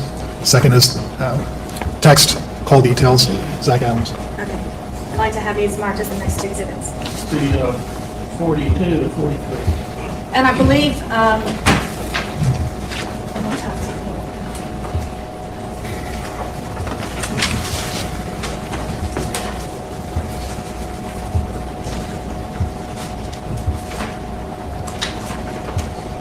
in Mr. Frizzell's report, he actually has a little section in there about how to read these records. Do you remember that? That's correct. I'm going to pass you the second set, and if you would just tell the jury if you recognize what they are, and then write on the top of the record what it is. So the first one is the voice call details for Jason Autry. And the second one is the text call details for Jason Autry. Okay.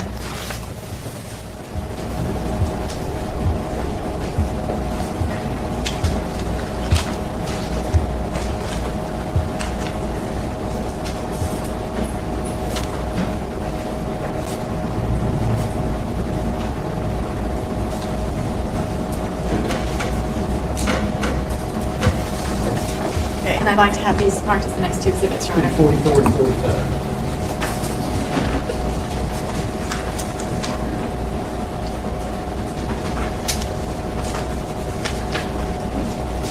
And then I'm going to pass you two more. Another set of records. If you recognize those, if you tell the jury what they are, and then write on the top of them. The first page is the voice call detail records for Shane Austin.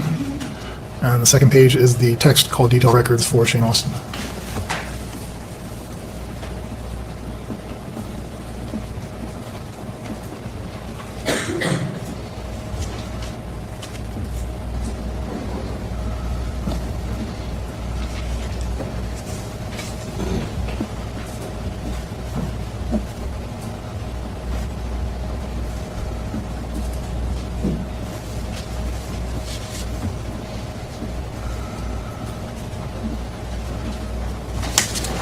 And I'd like to have these marks. The 246 to 247.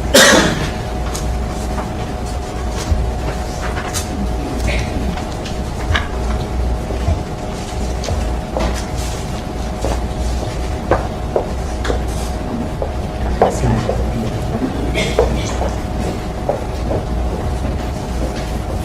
So, Mr. Reeves, in your expert opinion, what is your conclusion regarding Zach Adams and Holly Bobo's devices and whether or not they were together on the morning of April the 13th?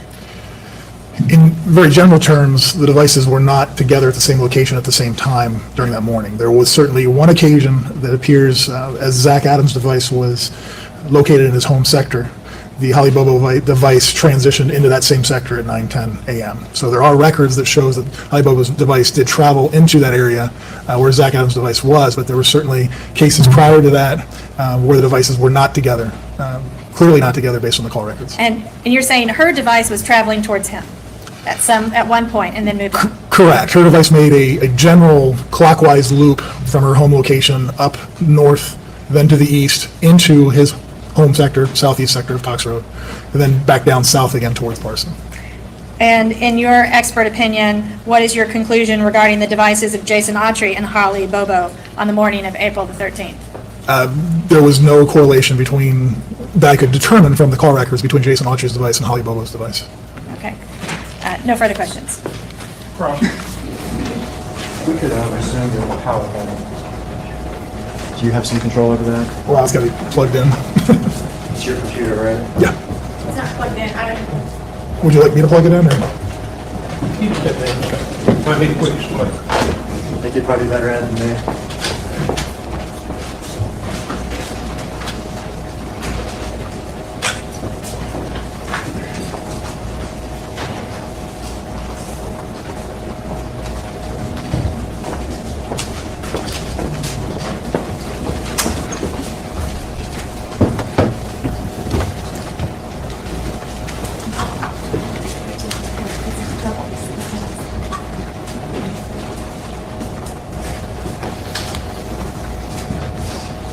I don't really think I'm going to keep you that long, okay? Thank you. You advance it to slide 7. I believe that's slide 7. Before we get to the questions I'm going to ask you,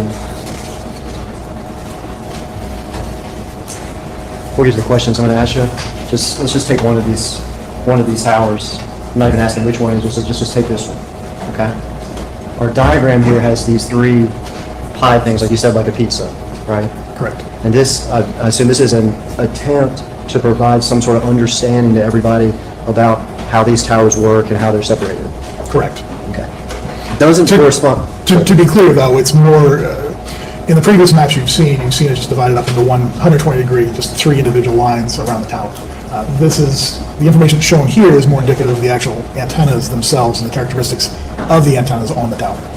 Of the antennas on the tower versus the area that it covers. Correct. Okay, because I understand what you're saying, and I'm not sure this is not any sort of type of trick. If I'm looking at this as a layperson for the first time, well, I mean, this man right here has no cell phone coverage?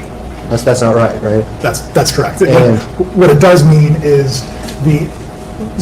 to get technical on it, the areas that are shown, the lines that are shown up there, are the areas of the maximum power on those antennas. Exactly. So it's not that there isn't power between those 2 antennas, or in that gap area, if you will, where you're pointing here. So there's still power that comes out from this sector over here, it's just that there's not as much of it as there would be in the main beam of that antenna. Exactly. I still got my cell phone service if I'm in this little gap-looking area. For the most Correct. part, correct, yes. I mean, we hope I do. If you can hear me now, yes. If I can hear you now. And in reality, the coverage isn't a pie piece slice. Is that right? From the individual cell sites? Well, this is Do you guys think he's about to sound like a defense attorney? Because I think he's about to sound like a defense attorney. I also wonder, for example, if we had a different person sitting at the defense table, right? If trial went forward against Terry Britt, would the state be making the same argument about the cell phone location information? Or would they instead be like, hey, you know what, just because they're kind of in these big circles, if we really look at it by sectors, it actually rules out these third-party culprits that the defense is trying to say could have done it instead of Terry Britt, right? So if the state wanted to pursue a different person for this, I think this cross-examination, they probably would have called somebody like this to present on direct in their own case in chief. what I'm asking. These are straight lines out here, and then there's a border right here. So it looks like if I was unfamiliar with stuff, that if I'm, standing, I've got leisure. If I'm standing, can you see? If I'm standing out here, outside of my boundaries here, that I may not have any service from that tower, but that's not true. Correct. Those pie slices that are shown are not trying to be indicative of coverage. Absolutely. And that's all I'm trying to, Yes. This isn't true. This is to help us represent things, but in reality, my actual coverage areas are going to extend here, they're going to extend outside here, isn't that true? Further away from the tower is correct. And even beyond that, if let's say, look at this here, if you shaded this like light blue, let's say, whatever color that is, okay? You see that? Yes. And you shaded this one dark blue. Yes. But if I looked at like, and I think there's one in evidence, like, and I'm going to call it the wrong word, that overlay map or that propagation map, you know what I'm talking about? Yes, we discussed the predicted best server map. Absolutely. What I would actually see is I'd see dark blue stuff up here, I'd see light blue stuff first in, there's overlap. Actually, no. You talking about this tower? Well, I'm talking about between the sectors of the tower. Okay. And I'm glad you asked that because I want to make sure that this is clear. I know when Agent Frizzell got up here, he did his example of, let's assume or pretend like these these chandeliers are individual cell sites. And he made the analogy that, when you're standing here, he could get service from that chandelier or that chandelier or that chandelier. And that's all completely accurate. But when we're talking about the sectors now, in each case for those sectors, the signal is going to be coming from that same location at the tower. And the antenna that's pointing towards you will always have stronger signal than the antenna pointing away from you, just by the nature of the physics of it. So when you start walking your way, let's say you walk around that, so if you went like this, you would, by necessity, as you went into each sector, you would always be onto the sector that you are in the main beam of. Okay. Now the exception would be is as you traveled out of this sector around into the next one, you would have some area in here where you would be still on this one, but this sector would be getting stronger. And there was actually a reference made by Agent Frizzell to side lobes or back lobes and indicating that it's possible to get on a sector that's pointing away from you. The reality is in this scenario, that would, I'd say never. I'm going to say 99.999% of the times, engineering term, never happen. The reason for that is that all of this signal, the vast majority of the signal is coming out here, and any signal from this antenna that would be in the back lobe would be so weak that the signal on the main lobes of the other antennas would be much, much stronger. Okay, so with regard to, I think I got you. With regard to, if we look at the light blue area, if I'm in this light blue area, and of course it may extend out, but if I'm in this light blue area, then that's the sector I'm going to be in. As opposed to the other sector of that same site, absolutely. But if I'm in one of these, I'm going to use the wrong word, overlap or transition, whatever you want to say. If I'm in one of these areas, then not so much. There would be some potential to be between those two sectors, one or the other. Creating possibilities and probabilities about where I am. Correct. All right. I'm looking behind you, and it's Bobo residence. You made a comment while you were testifying that the question was asked of Agent Frizzell about the time of the abduction. And generally, you made that comment, correct? Let's say the abduction, for purposes of our testimony here, takes place at 7:45 a.m. at the Bobo residence, okay? Okay. And these are her, some of her towers that you're showing on the left and the right of the Bobo residence. Correct. And actually, I think there's another one probably down here. Her phone, There's a couple more further south that her phone is. even though she has at her house that whole morning, it utilized different towers. Correct. And that's not uncommon, you said, in rural areas. Well, specifically in areas where you don't, it's very rugged and mountainous. So there's certainly the possibility that, and let's go back to Agent Frizzell's example again, using these individual chandeliers as cell sites. As I sit here, I can see every chandelier. Frankly, they all look about the same brightness to me. But as I look underneath the desk here, where the light's being blocked, I get shadowing. So there's no light from these chandeliers making it down here. Whereas if this chandelier was on, this chandelier would have a better view down to this area. So ultimately, what happens in these areas where they're kind of between all these cell sites, they're not right in the main beams and they're not right in the main coverage of it, is you can have that scenario pick up where you end up on some sites that may be further away but have a better view to that particular location. Various variables could interplay, and I may go to that one versus that one or whatever. Correct. That's still my phone's still at my house. Correct. The phone's still at her house until 7:45 when she is abducted. 7:45, can you tell me where Shane Austin's phone is? I cannot render any opinion on that based on his call records or the data available. You can't at all, can you? I cannot. Because we don't see any activity on Shane Austin's phone at all until 9:23. That sounds correct, but I will verify that.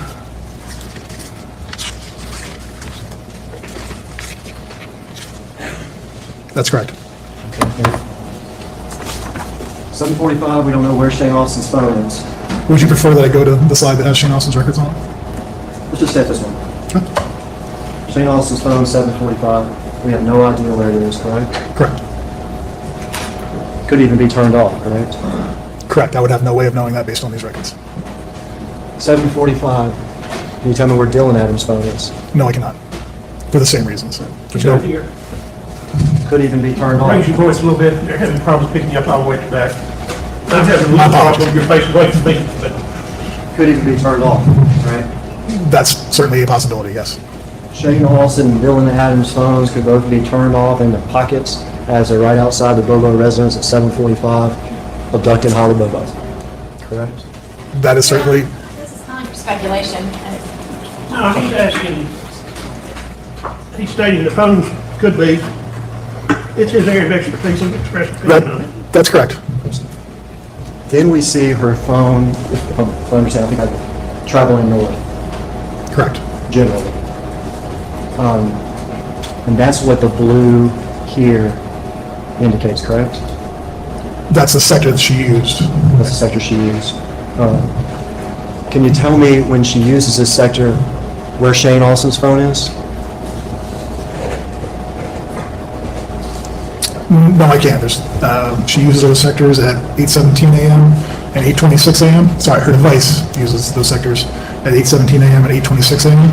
Can you tell me where Dylan? And Shane Austin doesn't have any records, as we discussed, until 9:23. Can you tell me where Dylan Adams' phone is when she hits this northern tower? No, there were no records for Dylan's phone during that time. So Shane Austin's phone could be in his front pocket. Dylan Adams' phone could be in his front pocket. They could have Holly Bobo in the truck at the time of this north tower ping or whatever it is. I have no information on their devices during that time. So they could be. Yes, Then her phone, and I mean the word wrong, but transitions to this other side of the Shiloh Tower, correct? correct. And as we said before, this is here. This is the overlap or whatever we want to say about the area between the two sectors here on the Shiloh Tower, correct? Correct. There's a transition between the two. So the first here and the second here. And this is, again, these lines should be going on further, right? Yes, I would refer you to that predicted best server map. Absolutely. You're familiar with what this area is here? It's pretty rural, but It's rural, absolutely. It's called Yellow Springs. Did you go to the area? I've been through the areas. Were you aware that Mr. Austin's house was in Yellow Springs? Yes, Were you aware that Mr. Austin's grandmother's house is right around the corner in Yellow Springs? I had heard that, yes. Were you aware that they're both in a very rural area? Yes, Now, you testified about Mr. Adams's phone, and I believe the first activity we see on it is around 8:19. Is that correct? that's correct. It actually had activity earlier that day, like at 4:50 or something in the a.m. Very early, yes. Right. But between 4:50 and the a.m. until 8:19, it doesn't have activity on it. That's correct. And can you tell me between those two times, okay, do you know where his phone is? No, I do not. Could be off, Could be on. could be on with no activity. Correct. And basically, could be anywhere, as long as that gives them enough time to get back to this general area at 8:19. Correct. Is that correct? Correct.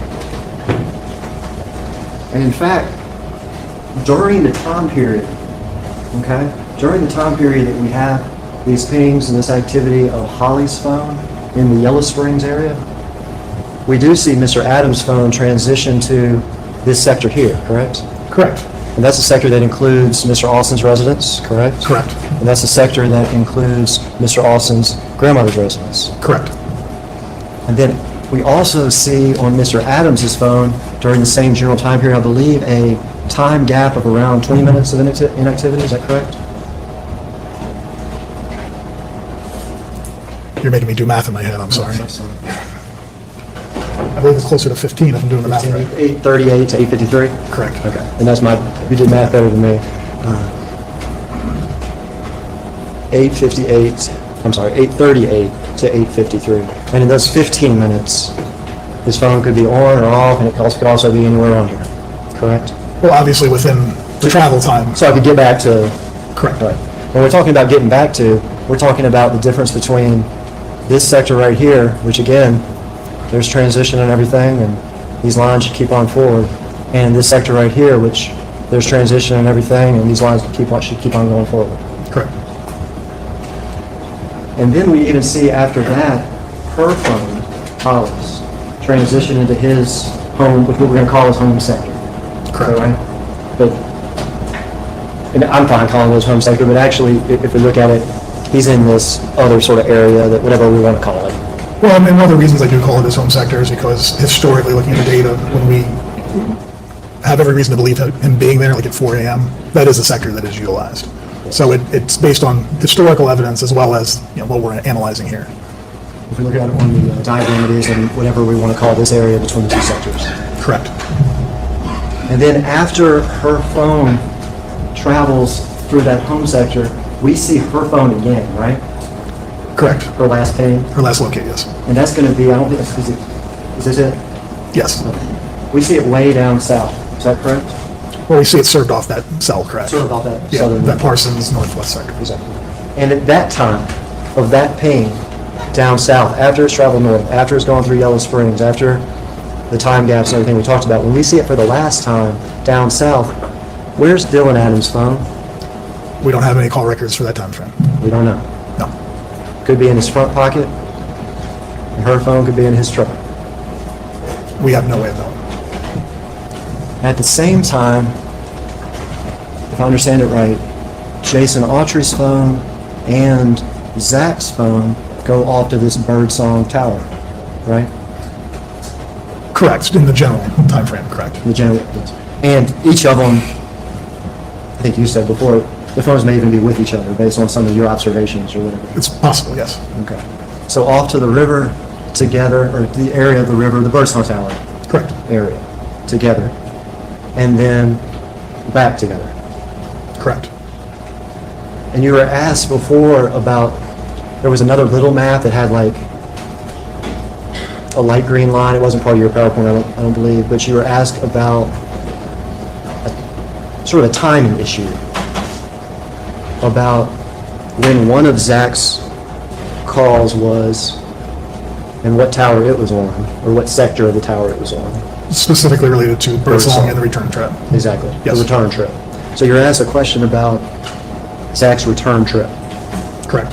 And you pointed out, if I understood it, that he was on a certain sector of that tower at a certain time. Correct. And then 6 or 7 minutes later, 7 or 8 or 6 or 7. If you're going to ask me the times, I'm going to have to get the map. I think it's 32 to 38, but I don't know if that's 6 or 7 because of the way things are counted. I believe that's the one that you're referring to. Thank you so much, Derek. 32, 38. Is that right? Well, no, so the information that you're seeing here, this is that northeast sector. Everything in purple is that northeast sector of Birdsong. Yes. Everything in brown is that west sector of Birdsong. Yes. And this is the sector that I think you're referring to that was missing. So there was no, if the route back was down south and then west, we would have expected, if there was activity during that time, we would have expected to see activity on that south sector, 39078. This is the tower, right? That's the tower location, yes. This is the river. Well, that's the interstate, that's the river. Yes, the river is the Yes, blue. north-south. Is the blue, right? Correct. And this is the tower. It's the purple one, right? That's the sector, that's the purple one. Sector one, the purple. So he starts out in that sector at 2:32, correct? His last record in that sector is 10:32 a.m. It's 10:32 a.m. And that sector includes an area south of that tower, correct? Yes. It's not the southern sector, if you want to say that. Well, no, I It mean, includes an area south of it's that exactly what we've discussed before. It's Exactly. that there was a transition as you go between those sectors. And then he transitions to this sector. Is that correct? Correct. All right. And at the time, this is the only, I just don't want it to be confusing, okay?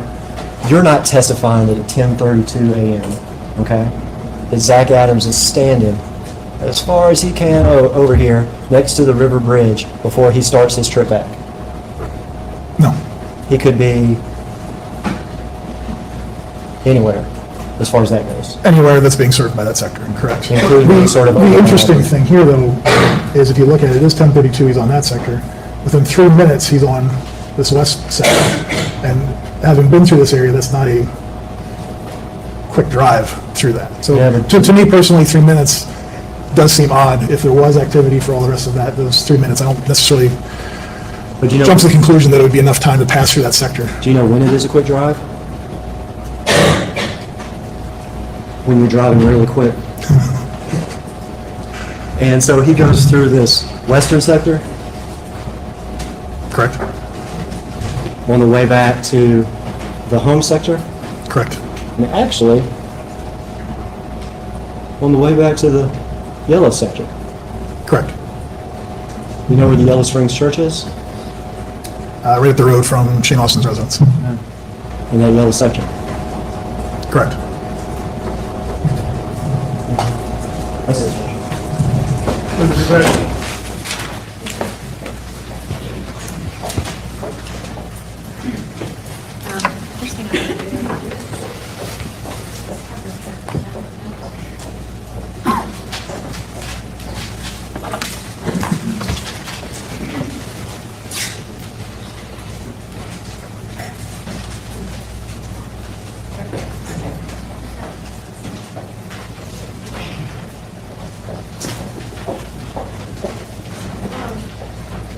Right upstairs, I'm gonna fall.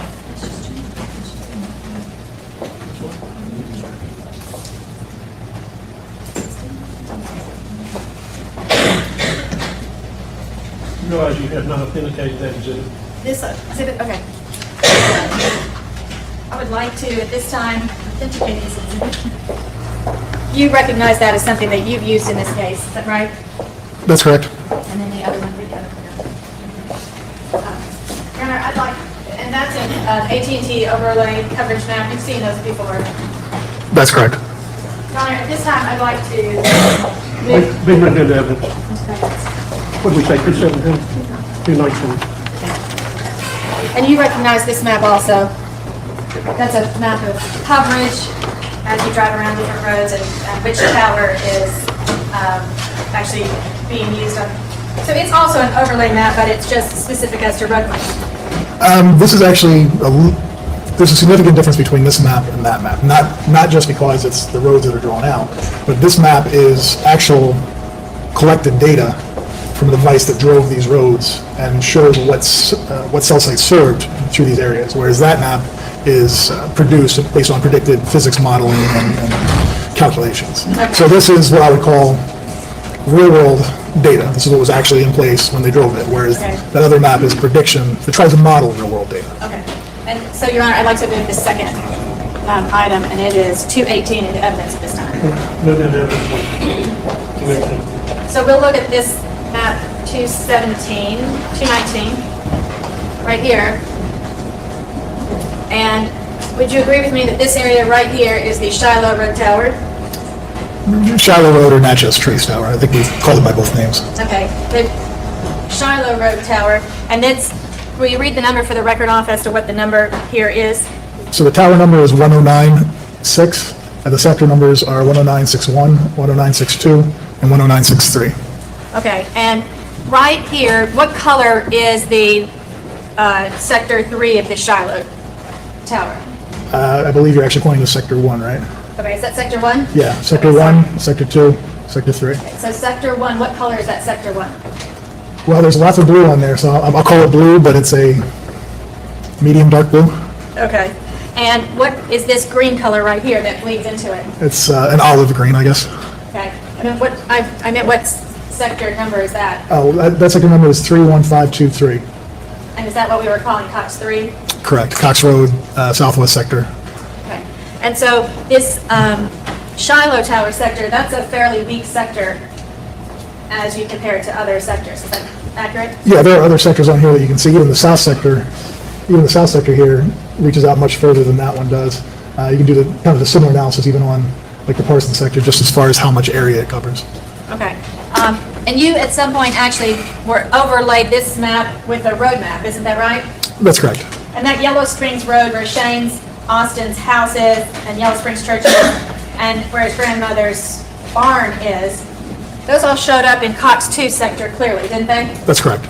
They were not in that small Shiloh Road sector? That's correct. Okay.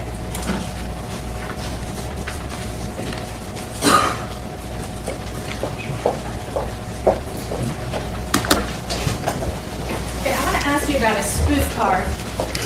If somebody had a card that they could call up, well, first of all, you're familiar with people being able to spoof other people's telephone numbers on caller ID, aren't you?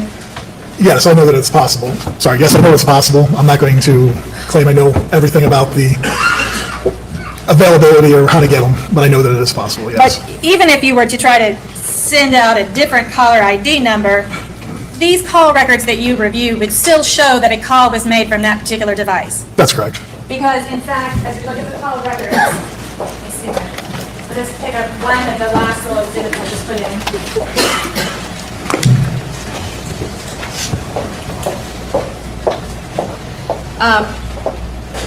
This is the subscriber information right here. This column, it's called IMSI. That's correct. That's the subscriber This is information. subscriber information. So it records what telephone number is in the SIM card itself for an AT&T phone. The identifying number. Correct. Identification for that AT&T phone. Correct. It is the subscriber identity. Rather than trying to link a number to a subscriber, this is the actual identity for the subscriber. Nobody knows what their IMSI is. They just know what their phone number is. The IMSI is how the networks actually manage that internally. Okay, so that's not something that a spoof card would be able to change. This is what it is, regardless. That's correct. As far as any knowledge I have, I've never seen a way to spoof the IMSI. Okay, so any call made with this subscriber information, and then this other column, and it's the IMEI, that's the equipment identifier. That's correct. That also doesn't change even if you're using some kind of dial-in spoof calling card information. No, the IMEI is specific to the device that you're using. Some of you may be familiar with it, but you can actually have a SIM card in your phone, and you can take that little chip out and put it in another phone. So the IMEI will follow the actual handset itself, whereas the chip that you pulled out would have the IMSI information on it. So the IMEI, the equipment identifier, is unique to each handset, whereas the IMSI is the information on that chip, the brain of it, if you will. And based on Zach Adams' phone, his IMEI, you actually were able to cross-reference that with what kind of handset he was using on that particular day, weren't you? Correct. And it was a flip phone handset. That's correct. It wasn't a smartphone. No.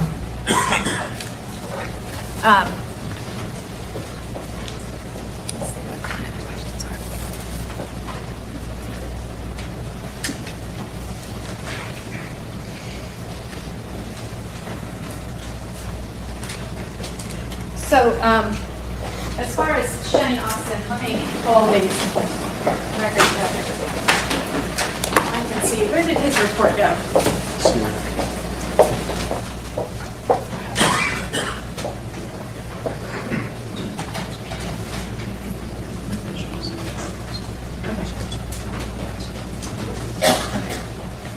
Page 5.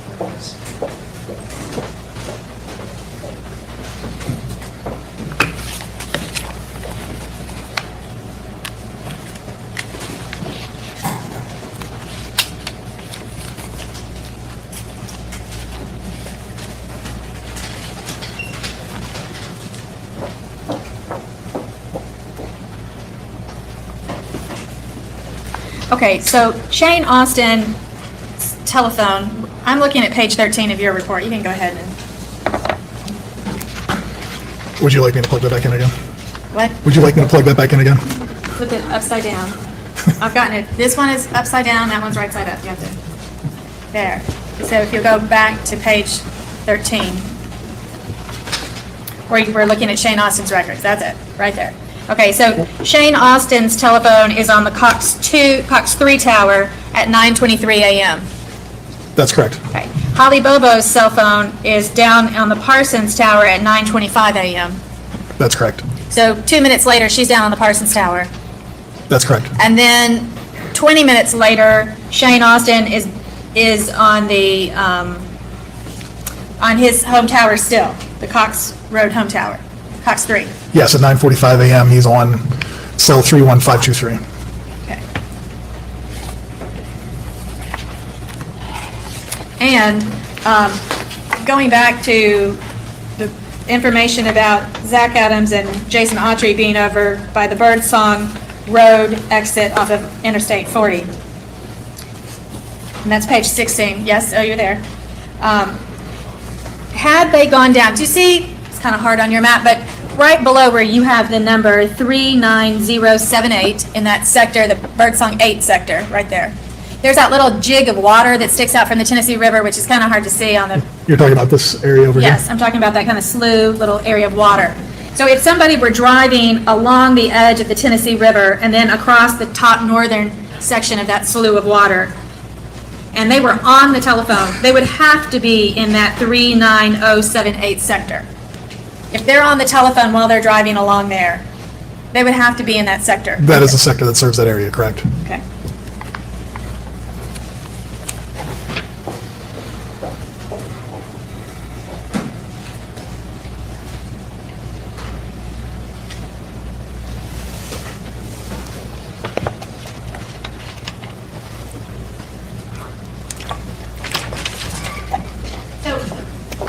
The cross-examination, the prosecutor was asking you a lot of questions about the phone, could possibly be in somebody's pocket. All the times the phone is silent, such as at 7:45 that morning, 7:40 that morning, it's just as likely that phone could be on the nightstand next to somebody's bed that's sleeping. That's correct. If the phone's not speaking, then there's no information to be gained from that. You don't know. That's correct. Okay. And the portion of time, going back to Zach Adams, which I think is probably page 10, we go back to his page 10, is he, that page? No, that's Jason Autry, so he must be page 7. So if we look at Zachary Adams' records on page 7 that morning, at 8:38, he's on his home sector, which is the Cox 2 sector. Is that right? Can you point to that record up there at 8:38? Yes. That's correct. Okay. And then at 8:53, he's on Cox 2 sector. But it is possible that he didn't even leave his home that morning. He could still be I'm at sorry, I his just want to home. make sure I'm clear on something. You said at 8:53, he's on the Cox... 2. Well, Cox 3, I'm sorry. Yeah, sorry. So at 8:53 a.m., he has a voice call out to Jason Autry, and it is on the 3rd sector of Cox Road, the southwest sector of Cox Road, 31523. But it's just as possible that he could still be on his, he could still be at his home at that point. It's a possibility. Okay. And then at 8:58 or 8:59, he's on his home sector, Cox 2. You said 8:59? Yes. That's correct. And at 9:10, he's still on his home sector, Cox 2. That's correct. And at 9:12, he's still on his home sector, Cox 2. That's correct. No further questions. Where's the cross? That's actually, Here, we'll leave this right here. I think there's a typo that you might have. and that's actually, I was doing bad math before. Now I see what the problem is. 8:38. 8:38, we're on the orange. Correct? Correct. You're on cell 31522. But we're not back to the orange until 20 minutes later, right? Correct. So there's 20 minutes in which the phone is in the yellow. There's 20 minutes between the two call records that place him onto that Cox Road southeast sector. And I think as you just answered, is it possible that if he's in the yellow but he's actually at his house, like your answer said it was possible, right? It's possible. It's not the most likely scenario, but it is certainly possible. And equally possible if he was shown in the orange that he was actually in the yellow. Just the reverse of what we just said. Well, not, if you say in the yellow, that's not very specific. If the question is, was he over at Jane Austen's residence and it showed up in orange, that's not likely. It's not likely at all. Just because you're Likely or not so, possible. anything's possible. It's very, very unlikely. And you mentioned something earlier, a good way to get real world data or to see what's actually happening in the real world, right? Right, Would be the drive test stuff. correct. Well, you were asked about the Birdsong River and this route. This is a very hilly, very mountainous, very rural area, right? Correct. Well, did you drive test that? Well, number one, drive testing it today with whatever the network is today wouldn't be indicative of what it was back in 2011. Certainly in the last 6 years, AT&T could have, and most likely did, modify their cell sites. The drive test data that we were looking at earlier was actually done by AT&T back in that time frame. It was my understanding they drove the areas that they were specifically concerned with, which did not include the area out by Birdsong. Exactly. So this wasn't drive tested in 2011, is that correct? That's correct. And isn't it true that limits your confidence with regard to whether or not a route passing through, what color is that, green? Olive green? Teal? Does that limit your confidence when we're talking about 2011, an undrive tested route through a hilly mountainous area, in your answer about the route? It doesn't limit my confidence because what we're looking at here is still the predictions for the set between the sectors. So we know. I don't know, limiting confidence sounds like what an answer that a defense attorney would be eliciting to cast a shadow to suggest there's reasonable doubt about who the state is asserting could have done this and is the person that did this. That there's no other service that would cover through that area. Predictions. Predictions, that's correct. But the drive test you described to us in your own testimony as getting information from the real world. That's correct. That's it. Oh, wait, one second, I just want to correct a typo. I'm sorry, Ms. Thompson. Did I miss one? There it Or is. 2 or 10? Page 12, I think I asked you to write that page number down. Yes. I just try to approach with this, with the executive judge. Just sort of try to trick him by anything like that. And that got to the also asked for 823. That you either 923 or you're talking about different devices. 923. I'm gonna, with your Honor's permission, there's just, all of this is a typo, it's not intentional or anything like that. At the top of page 12, this exhibit, I'd like the witness just to change the time to what's actually correct. Yes, I incorrectly wrote 8:23 a.m. instead of 9:23 a.m.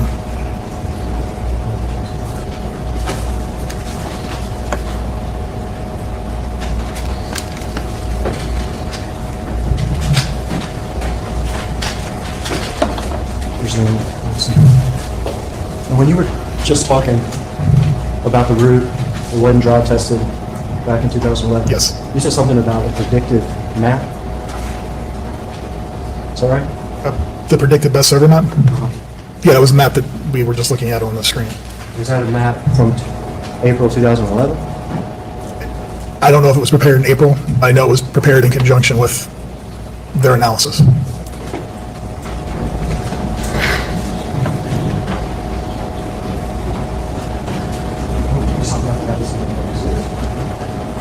I could have that exhibit.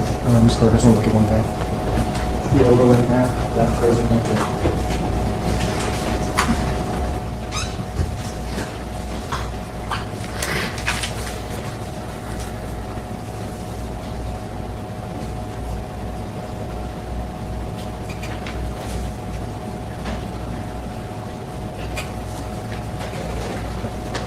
I'm looking at exhibit 219. This is like that predictive map. Correct. And it's crazy to look at, but I'm looking at it. I don't see the river on it, and I don't see that tower on it. That's correct. It's not on that map. That's all my questions, Judge.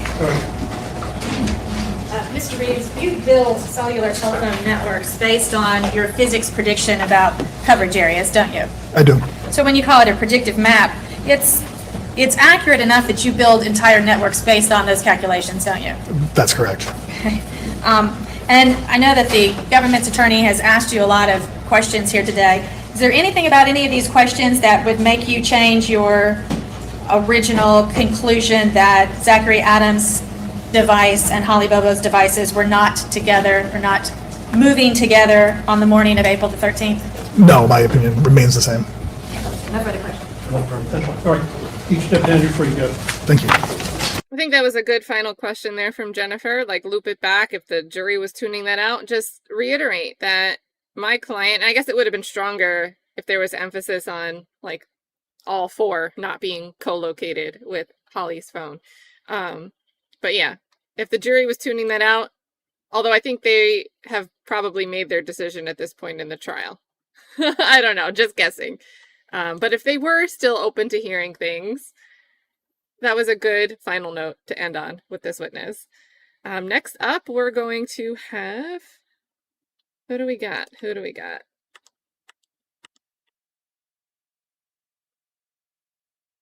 Maybe James Garnett? James Garnett, James Garnett. Judge, we would agree, stipulate to something amongst ourselves, if you'll just give us a minute. We're going to redact something, and then before it is published to the jury, we'll substitute it. Okay. Up, and the stream jumped.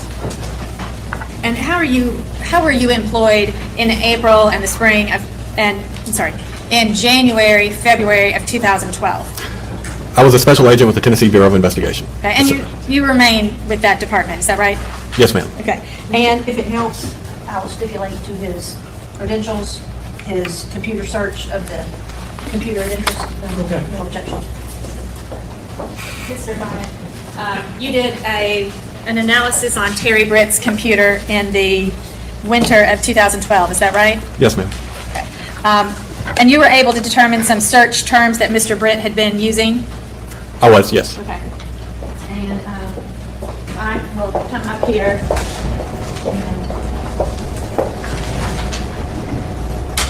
I'd like to pass this document to you first. Do you recognize this document? Yes, ma'am. And is this kind of a brief report of some of the search terms that you found on Mr. Britt's computer? Yes, ma'am. Your Honor, at this time, I'd like to put this into evidence, but we're going to swap out one without a Sharpie on it. Okay. This is exhibit. Exhibit 248. Okay. Let's put this up here. Oh, I've got it marked up. Plus, let's look at my Sharpie. So, can you explain to the jury, please, and I'll see if I can do a little zoom here.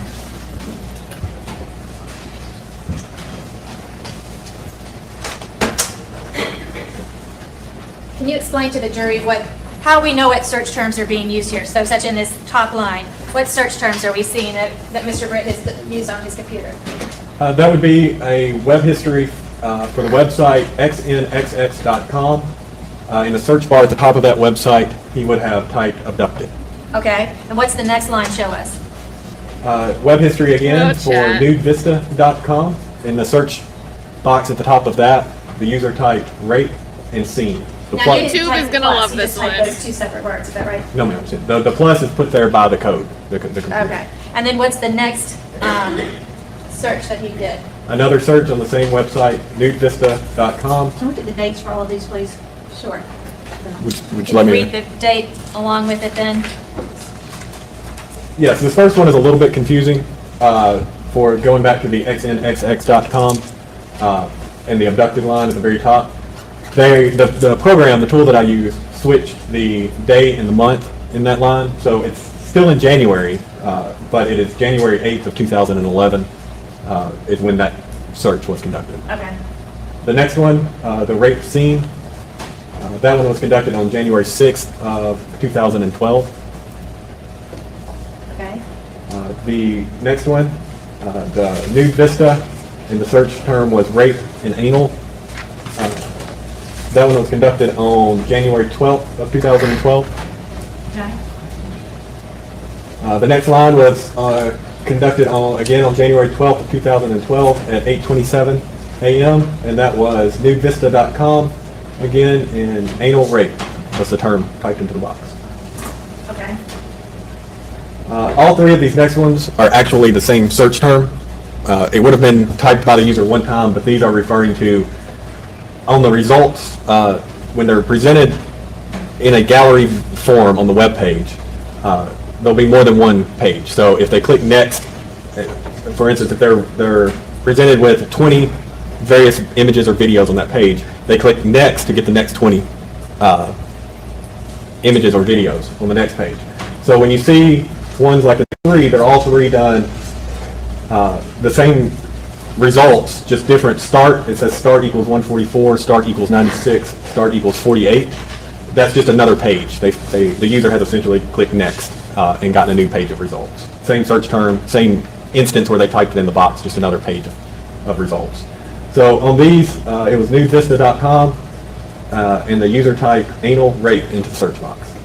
That was conducted on January 12th of 2012 at 8:27 a.m. And the different dates on 8:26 versus 8:27 is just, again, hitting that next. That was the time the next page actually loaded. Okay. The next one, newvista.com, anal rape, conducted on 1/12/2012 at 8:26. That one is the initial one. So that's where the user typed that the first time, and that's the first search for it that led to the previous three above it. Underneath that, we have conducted on January 12th of 2012 at 8:18 a.m. newvista.com, abducted. That was just a plain term, abducted, right there. Below that, we have January 12th of 2012 at 8:18 again. That was the initial search, newvista.com, abducted. Below that, we have January 12th of 2012, 8:18. Newvista.com, the term typed in was kidnapped. Below that, January 12th, 2012 at 8:18 a.m. Again, newvista.com, the term was kidnapped. I would hate to be the witness that was called to like introduce this at a trial and just be up there reading all of this. Like, oh no. Kidnapped and raped. And he actually typed the and there. That one, yes ma'am, he actually typed the and. Below that, January 12th of 2012 at 8:17 a.m. newvista.com, the term at the top was kidnapped. And the last one, January 12th of 2012 at 8:17 a.m. The site was newvista.com, the term was kidnapped. No further questions. Cross. Very briefly, if I'm correct, you were asked to do an analysis on this computer using, I guess, a history associated with like S&M type things, is that correct? Yes ma'am. And for what period of time did you look at this computer for? The entire history of the computer. I didn't limit this to any particular period. All right, and so the search warrant was conducted on January the 17th, 2012, Yes ma'am. and you looked at the entire history of the computer. Prior to it being seized. And then in the end, it's been taken down now, I'm assuming it's still exhibit. In the end, there was a search done on January the 8th of 2011, January the 6th, 2012, and then the remainder were all one, I don't know what to call it, one period of time between 8:17 in the morning and 8:59 where he browsed, or whoever was using that computer, a number of different sites. Yes ma'am, that was all one grouping. All right, thank you. I don't have anything else. Done with this witness? Yes, Your Honor. All right, you can be excused. Thank you. I mean, I don't really know what that cross would do if, like, if the jury was made up of, like, a sample size of random people from this chat on any given day. I think we'd all be like, okay, so he was into this type of content before the abduction. He was into this content after the abduction. And maybe that in and of itself isn't indicative that somebody commits the same criminal acts that are the theme of their favorite porn categories. But if there's other evidence that would suggest, such as prior convictions for the same behavior, kidnapping, abduction, violence, then maybe these searches are significant and that they indicate that there was a want before and then still after this abduction. So yeah. Shout out to Happily Angry Lawyer. Every time we say like a weird word in here, like porn, somebody enters the chat and it's just like, what is going on? What is going on? And also, GV, thank you for the super sticker. Let's get some W's for GV.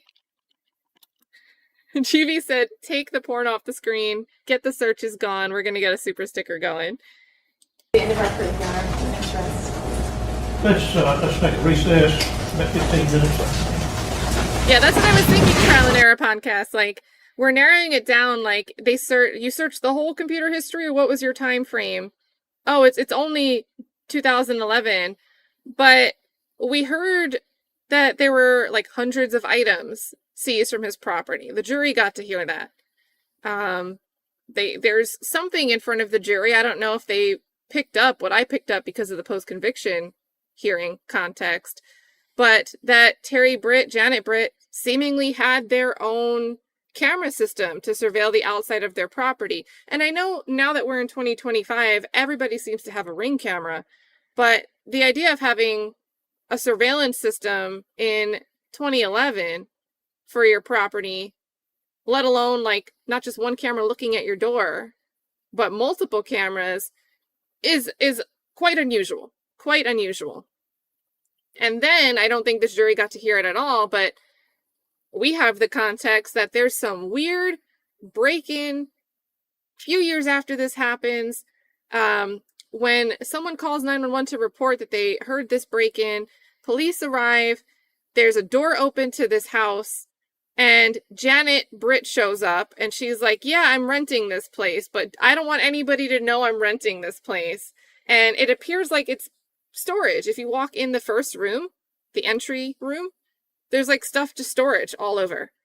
But when law enforcement navigated through the house, they get to a bedroom that just has a cot and some cameras, and the cameras are wired to like go to like a room next door. Like all really weird stuff. All really weird stuff. So to me, likely they have multiple hard drives, multiple devices. We heard some stuff in this trial in front of the jury that there were cell phones that Terry Britt denied having, but there were purchases for them. So that's inconsistent. It would just seem like maybe you only have these 2011 to 2012 results because he started using that device in 2011 and maybe rotated to other devices for his searches over the next few months. And then by January 12th, 2012, he's already on alert that he's getting wiretapped. So maybe he stops doing incriminating things on his devices. So, like, January 12th to me was a significant day. Ah, interesting. So T&E says, on the tapped line, Britt's sister was asking if they got his tan boots, which Clint described the assailant as wearing. And he said no. He tore them up and hid them in the back. How do you tear up boots? What? Oh, do we need to do like a ridiculous trying this at home demonstrative video where we try to tie up tan work boots? Oh my gosh. Yeah, YouTube's gonna have a great time with this stream. It's gonna be a great time. Well, let's see. Who do we have next? Let's see what we've got.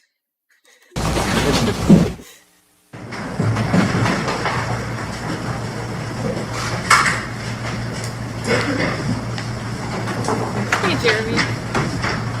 All right, Mr. Adams, have your attorneys advised that I wanted to discuss with you your decision whether or not to give testimony? All right, stand up, raise your right hand.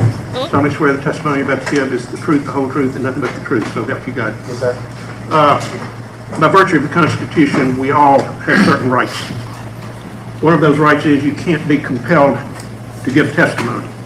You were present when I read that to the jury at the outset. It said if you do not take the stand to testify, that they can draw nothing from that that's a constitutional right. Also, you have a constitutional right to give testimony if you you take the stand. If you do, you'd be subjected to cross-examination, and your credibility would be judged by the jury with the same standards I've already charged them.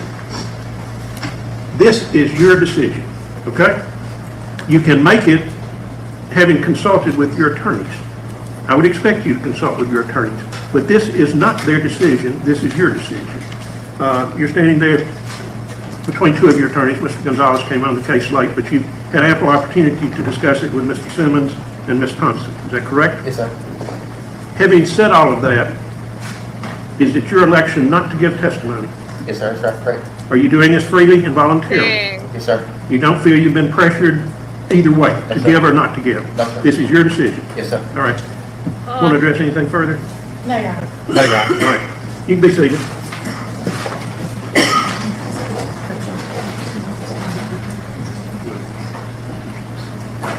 there's no reason the attorneys have to feel that Mr. Adams can't make an informed decision, like no type of mental illness or disease or anything that has arisen during the course of this entire time that you feel like would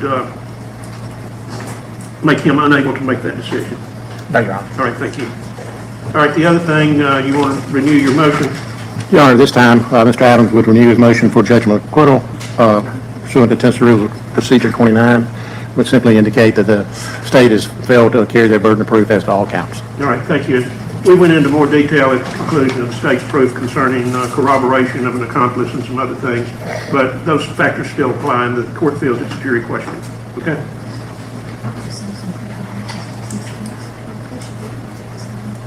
I don't think they've renewed those. Earlier, there were pretrial motions to dismiss certain counts. By this court's actions, obviously, I'm not dismissing any counts. You understand that? Yes, Your Honor. All right. The state has indicated that they do wish to present rebuttal. So let's get our jury in. All right, so moving on to the state's rebuttal case. And I told counsel that a trial is a search for truth, and rebuttal testimony should be confined to rebuttal. It's not just an attempt to see who can hit it the ball right. So I think that's the analogy I gave earlier, but I expect you to confine your proof to rebuttal or serve rebuttal as it might be. All right? Another law lesson from Judge Creed McKinley.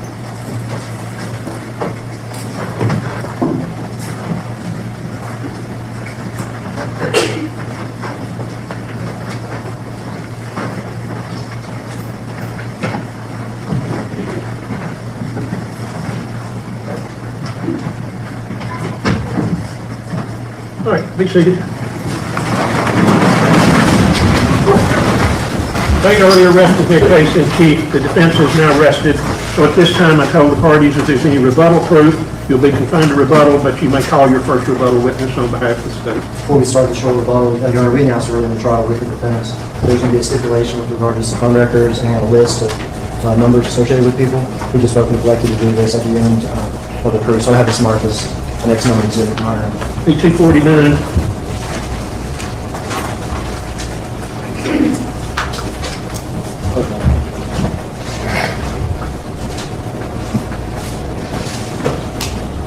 Dana Bobo. We're calling Dad back to the stand. He's been put under oath. I'm going to put him, it's been a while, I'm going to go ahead and place him back under oath. Raise your right hand. Thomas swear the testimony you're about to give is the truth, the whole truth, and nothing but the truth, so help you God. Mr. Bobo, I'm not going to ask you, but a couple of questions.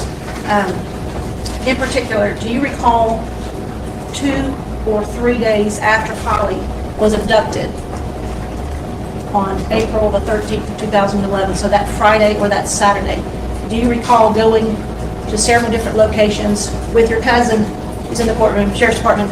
Yeah. Was one of those locations the trailer, property surrounding the trailer that belonged to? Wait, is this the same, like, relative that was actually, like, working in this courtroom, or are they just referring to a relative that's in the gallery? Because we've seen in some of the post-conviction relief motions that some relative of the Bobos was somebody, a staff member here, a bailiff or something, that had interactions with the jurors upon information and belief. Shane Austin. Yes. Do you recall, and can you tell the jury whether or not you noticed a burned barrel? Yes, there was a burn barrel. Did you walk around the property? Yes, I did. What else did you notice? There was a, I can tell you what, it's a black truck sitting behind the trailer. I didn't know if the Chevrolet Ford what it was, black truck sitting behind the trailer. Now, you were in the courtroom earlier when your wife Karen testified.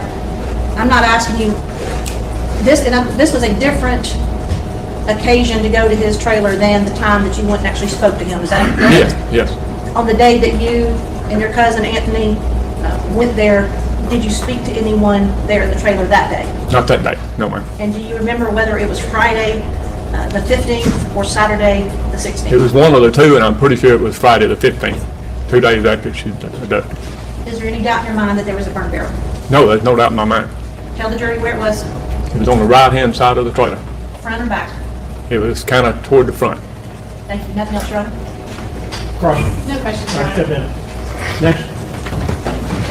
Jack Van Hooser. Oh.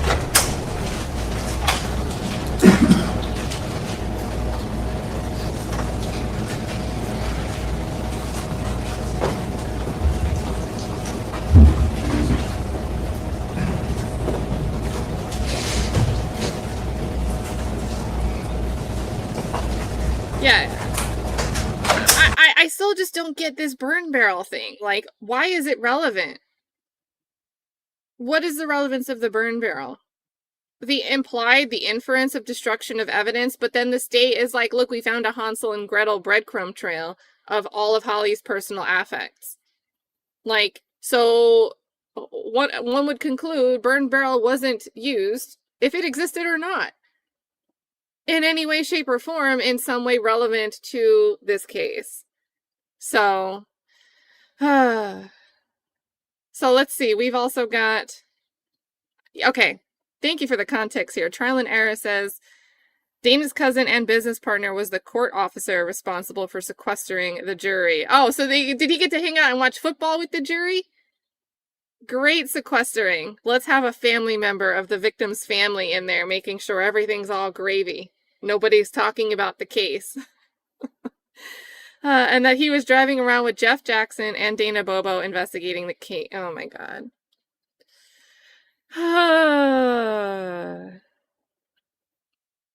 Yeah, and Shayna says par for the course though, ain't it? Sure feels like it. Law Kong Express is what was in the imaginary burn barrel. It doesn't matter to me if it was even real or not. I just don't get the relevance. It just seems like inflammatory. Ooh, they burned something. But what's missing? What's missing? Is it supposed to be the assumption why we don't have the rest of the body parts? Because that doesn't make sense if the body was in the back of the truck after they stop at Shane's while Shane has this burn barrel. And then they go to the Tennessee River. And that's where Jason Autry's like, oh, I saw the foot move. And I didn't even know it was Holly at that point in time. I just saw a colorful blanket. Like, it just doesn't make sense. It doesn't make sense. Because for the burn barrel to have any relevance for the body parts, they would have to be at the river, then like go back to the Shane's property, and then go to where her skull is ultimately found near the bucket. Like, it's ridiculous. I'm just gonna put up my this case is crazy picture. So, just madness. And then, guys, sentimental moment here. Trial and Error is relaying that the Adams are thanking for all their heart, the bottom of their hearts, for following the case. Zach says he knew right away after these last hearings the truth was getting out just based on how the guards are. He said he's getting treated differently. That's great news. I really don't think... one thing I would love to see is even... And I'm not saying lay out the red carpet for those convicted of heinous crimes, but I think a lot of problems stem from the way people are treated once they're in custody. And again, horror stories around the country, even about pretrial detention and what happens to people. Obviously, this chat is well familiar with the conditions of Fulton County's Rice Street jail, where the individuals there haven't even been convicted of anything. They're awaiting trial. So that is great, great news.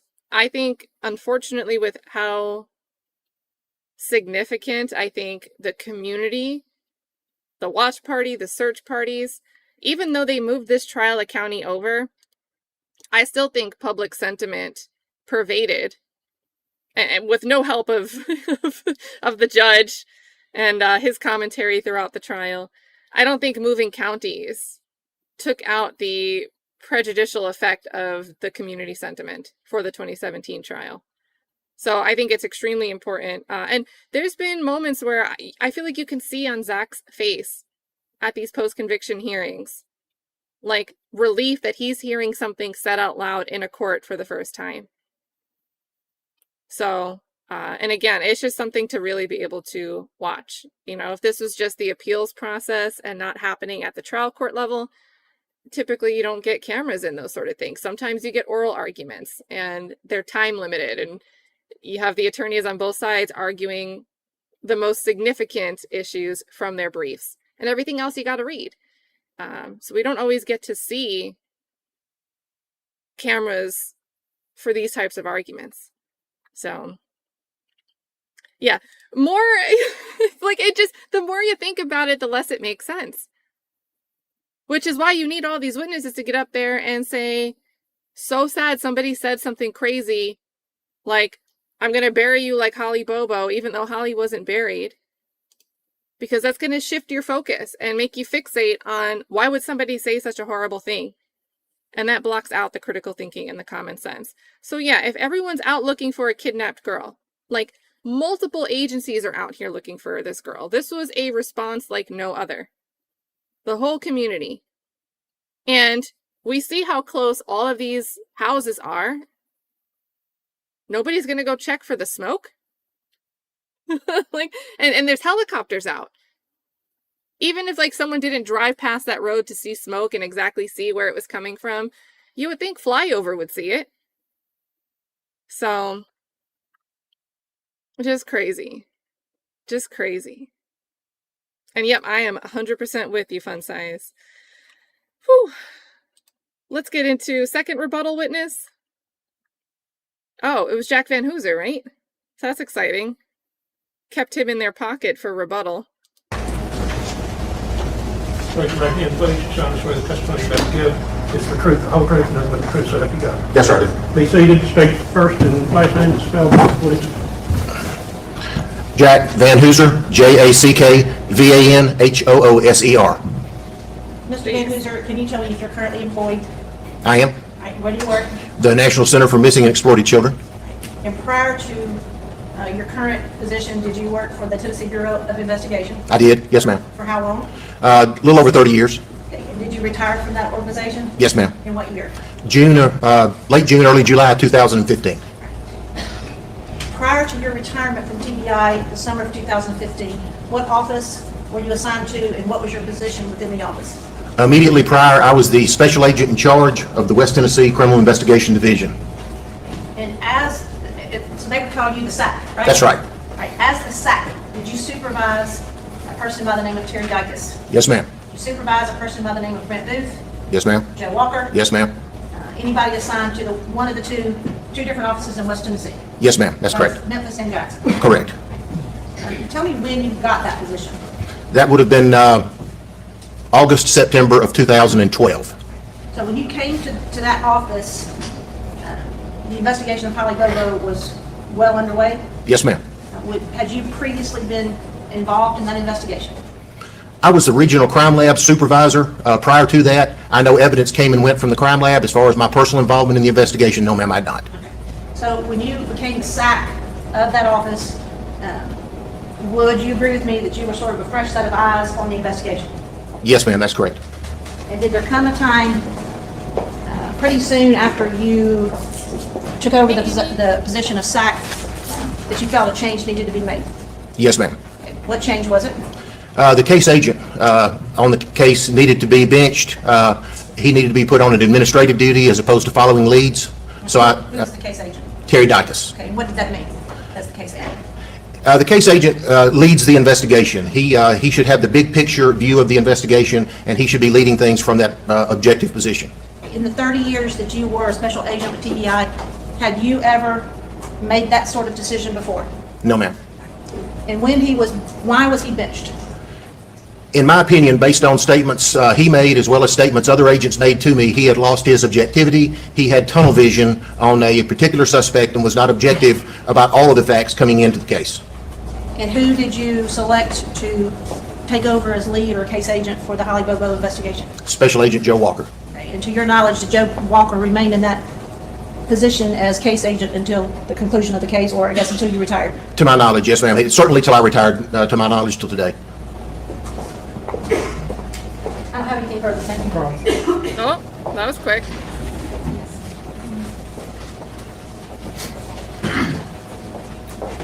Now, when exactly did you say you took over the case, or you came? I'm sorry. When is it that you came in to your leadership role? August, September of 2012. Okay. And at that very time, that's the time that the TBI had determined they were going to focus on Clint Bobo, isn't it? Your Honor, I'm going to object to be outside the scope. You can ask. I don't recall it being exactly at that time, no, ma'am. Okay. It's at that time that you gave Clint Bobo, you brought him in for some additional questioning, didn't you? He was brought in sometime after that for additional questioning. And as a matter of fact, there was a letter that was written to the Bobo family about how many times Clint Bobo had lied, wasn't there? I recall the letter. I don't recall any details. I didn't write the letter. But you recall that it outlined all the times that the TBI thought that Clint Bobo had lied or changed his story. His story had changed over time, yes, ma'am. And also, you all were, at the time, the TBI was very focused on the fact that they thought that Clint Bobo was somehow involved in his sister's abduction. We're kind of getting outside the area of rebuttal. Which is why I objected. Your Honor. Actually, if we're going to go outside, I have a whole lot more questions than I would have asked. I tried to keep it narrow. It's not narrow. They're saying that they've taken Terry Dyke. Yeah, this is Jennifer Thompson's right. The dispute, this goes to the reason Terry Dykes was taken off the stand. And we've gotten a lot more context about this because of the post-conviction relief hearings. But remember, Boswell and Nichols during these post-conviction hearings both get up there and say, well, Terry Dykes was removed because he got too emotional. He had tunnel vision. He wanted to go after Terry Britt. But Terry Dykes says, well, you know, they did pull me aside and they wanted me to ease up off this case. It wasn't an explicit direction to be done with it. But what really happened was I was refusing to go into the second stage of using the Reed technique against Clint Bobo. So, unfortunately, what I'm nervous about is the jury might see this as Jennifer Thompson desperately trying to point to the relative that was in the property as being the suspect instead of her client, when really what she's trying to get at is the state's throwing of Terry Dykes under the bus is hogwash. But I'm not sure it's going to look that way to the jury. Because he had tunnel vision. I say that the TBI at that time had tunnel vision in another inappropriate area, and that was the Bobo family. You're outside the area of rebuttal. Okay, no further questions. Dang. All right. Dang. Thanks, sir. So I really think the jury probably just heard that as, but you thought Clint Bobo was guilty, right? And not understanding that her point was, that was why you wanted to discredit Terry Dykes, and not because Jennifer Thompson legitimately thinks that Clint Bobo should be the alternate suspect. Although, you know, consider all possible suspects. Give this whole trial a redo. You start rebuttal? No, Your Honor. All right. I kind of mapped out a schedule for you folks earlier. I think everyone's good with that. I think it's unfair if I were to continue to go today. We're going to let you folks out early. If we don't, I promise you it will be very late. We will bring you in as close to 8:30 as we can in the morning. We've got to get you fed and through the school zones and everything. The order that we will then proceed in is you will be handed additional materials for your notebooks that will go behind the next divider. Unfortunately, you don't have to fit the whole thing. It's a lot of material. It's a very long chart. It will take me perhaps close to an hour to read that to you. We will then take a recess because I don't like to break up closing argument if I can keep from it. I'd rather there be some continuity and some flow. So we'll take a break after that charge that I read to you. Sometimes you've got that in front of you, but still it can be somewhat dry. It's very important, but it can be somewhat dry, and I can't read it like Richard Burton or somebody. That's the old days. I can't think of who it'd be now. I can't make it any more interesting, okay? I can't sing it. I can't do anything that's going to make it anything other than pretty tedious and dry, but it's very important. But you will have that material with you so that you can refer to it later. Once we've taken that recess, the attorneys will have an opportunity to speak to you in their closing statements. The state goes first because they have the burden of proof, followed by the defense counsel, and then the state can speak last in their rebuttal argument. At that time, I will mix these up.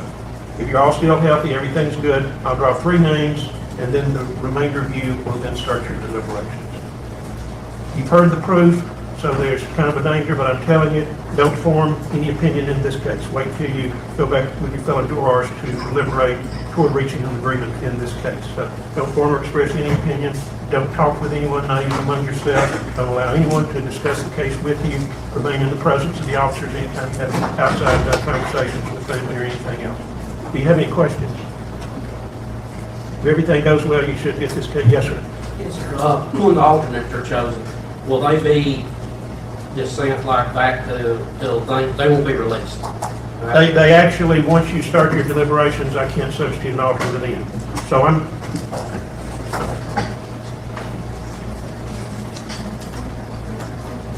yeah, there's a lady that says me, we're gonna keep the alternates. So don't get too happy. What I'm saying is like, will they, even though they really don't have no footing, and I guess they'll need to hear this information, right? In case something happens to one of the others, or will they be kept separate? I'll have to deal with that. They'll be kept separate. Okay.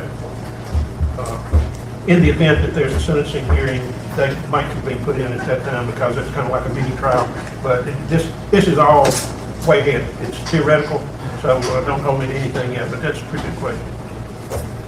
All right. Anything else? So everybody understands, as much as I'd like to go forward, I don't think it'd be fair to these people. Matter of fact, they're going to stay with me a few minutes to further discuss the detail that we'll make tomorrow. Well, pretty good, okay?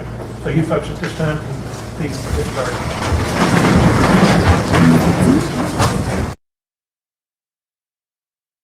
Oh gosh, sorry, that was loud. We'll tune this one down. There's a lot of background noise. So I guess this was actually day 10. I didn't see that labeled this way, so I had just made the assumption it was all day 9. But I guess it did go for 10 days. So, prosecution closing, looks like 44 minutes. And it looks like it's going to be Hagerman.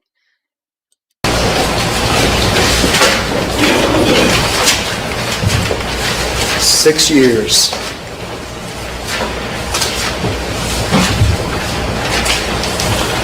And we've been here 2 weeks. But this is not the first time that Miss Karen has been in the same room as the man that killed her daughter. Are we opening with sympathy, please? Are we? Okay. She told you when she testified that she had gone to him, to Zach Adams, described the man who led her daughter into the woods, who took her. And she testified that he said that was shame.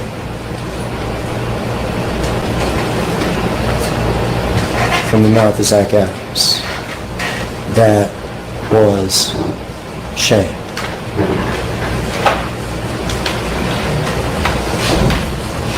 April 13th, 2011, Shane Austin took... Thank you, Sheriff Chuck.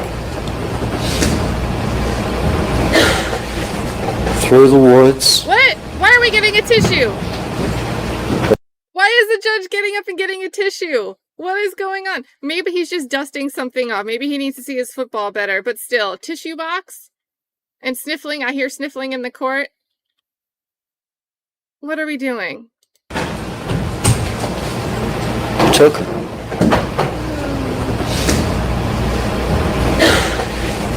Through the woods. They kept her. They raped her in a barn. And then Jason and Zach took her to the river under a bridge. You stand in that place under the bridge, and there's water there's trees, there's rock, there's cars. They whiz by on the I-40 bridge over the Tennessee River.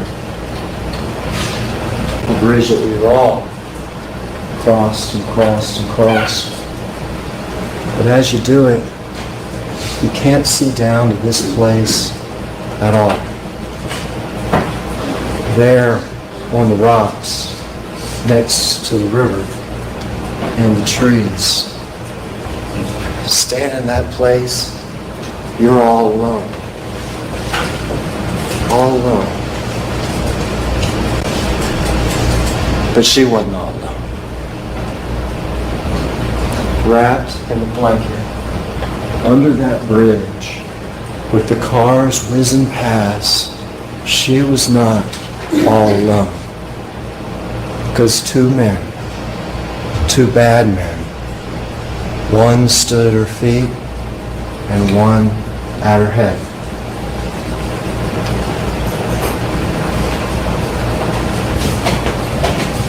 And with a shot echoed under that bridge, with a shot that echoed under that bridge,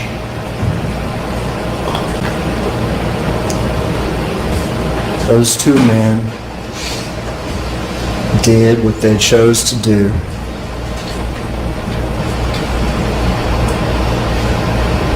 In secret, what happened to Holly Bobo was started, and it was bonded together between these two men who had just done this terrible, terrible work. I want to come back to the secret. I want to come back to that. But first I want to take a time out. Because just like y'all, I listened to at least an hour of reading. Legal terms, lesser included offenses, and things about the law. There was one thing that was read that I found particularly confusing. Even Hold on, we're on 1.25. What does this sound like at regular speed? misleading, and I'd rather go ahead and take a time out and talk about it quickly now, Quickly. and then resume with the secret about what happened to her. You were read an instruction about alibi, and in that instruction it says if the defendant was not present when the crime was committed, he cannot be guilty. That's what it says in the alibi instruction. The problem with that is it doesn't account for what we talked about the very first day, which is also in the charge. Remember, we robbed a couple banks that first day, and we did it together.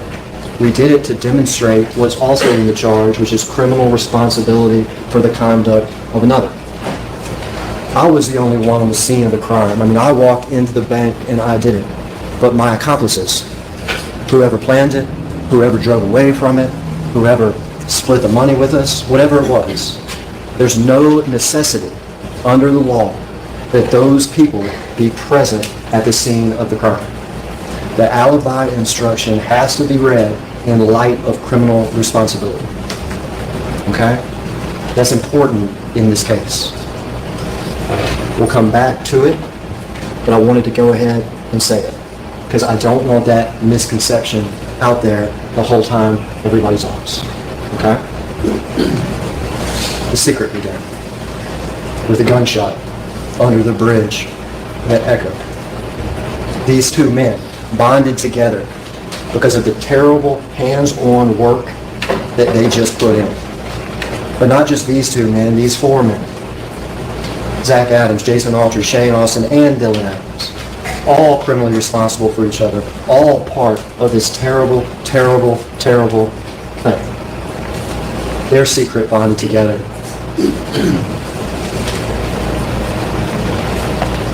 But even in the early days, even in the early days after that shot, the secret wasn't kept very good.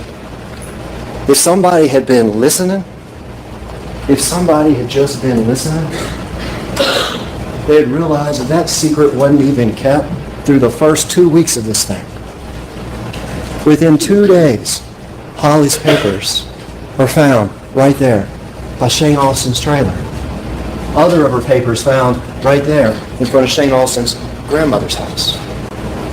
Within the first days, Zach Adams is seen by Trooper Rainey running frantically, sprinting, and then by the watchers in the woods, vacuuming mattresses and cars for hours after the police talked to him. The fear is that Holly's DNA was on him, and he had transferred it to his mattress or to his car, and he had to get rid of any trace of her. Within the first weeks, a girlfriend that he had lied to and that he had threatened already knew that he had done it. Within the first weeks, he has no alibi at all. Instead, he says he's with Shane and Dylan, the other people who committed the crime. Within the first weeks, Jason Autry tells the lie that I'm working on a farm, but what do you know? Once it's checked, absolutely not. All that within the first weeks of this investigation, if somebody had just been listening. The very day of the abduction, the night after the abduction happened, 911 has to come to his house. You want to know what mental state he's in? He's trying to get guns. He's trying to get a vehicle. He is crazy.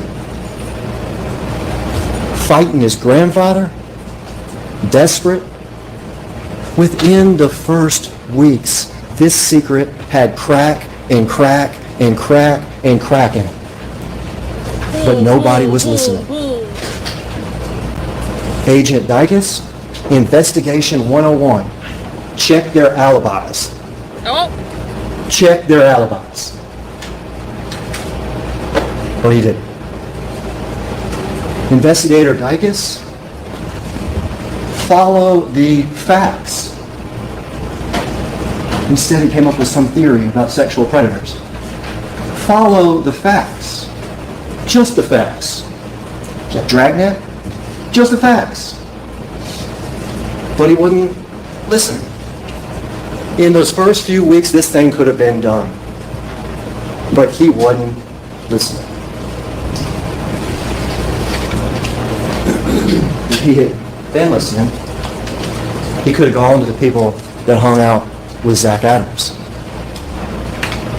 He could have asked Anthony Phoenix, and he would have heard that Zach said, I couldn't have picked a prettier bitch. It was fun. He could have gone to Jamie Darnell, and he would have heard, he said he can't clear his name. He's in too deep. He could have gone to Carl Statler and heard, he said Shane hit it. He said he did it. Could have gone to Cooper and Kirk, the inmates in the lockup, and he could have heard, tell my brother, Dylan, to shut his mouth, or else I'm going to lay him in a hole beside her. They could have heard him say, you got to kill a bitch to get a $2 million bond. They could have heard him say, they have no body, they have no gun. They could have heard person after... I don't know, but what, so say you're sitting incarcerated, you're in custody awaiting trial, and you're hearing your peers, others that are being held, other incarcerated individuals saying, hey, I just had my bond hearing, and it was only this amount, and my people are going to come post it for me. I can't wait. I'm really excited. Is it weird that somebody responds mentioning that their bond is like unachievable in the millions? Like, I don't see how that type of statement's supposed to be incriminating. After person that hung out with him and was around him. And this already crack secret could have been done. Finally, the people around Dylan Adams come forward.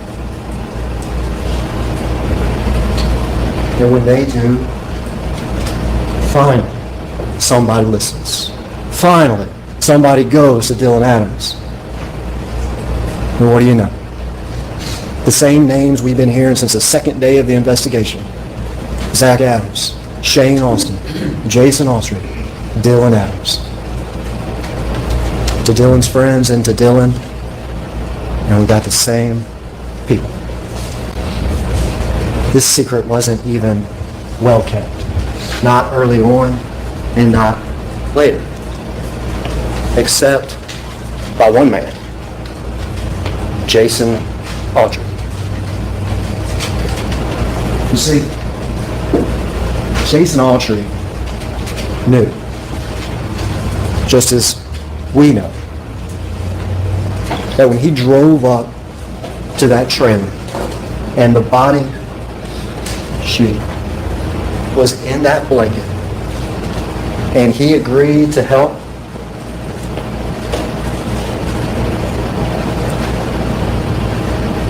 he was in it for the whole thing.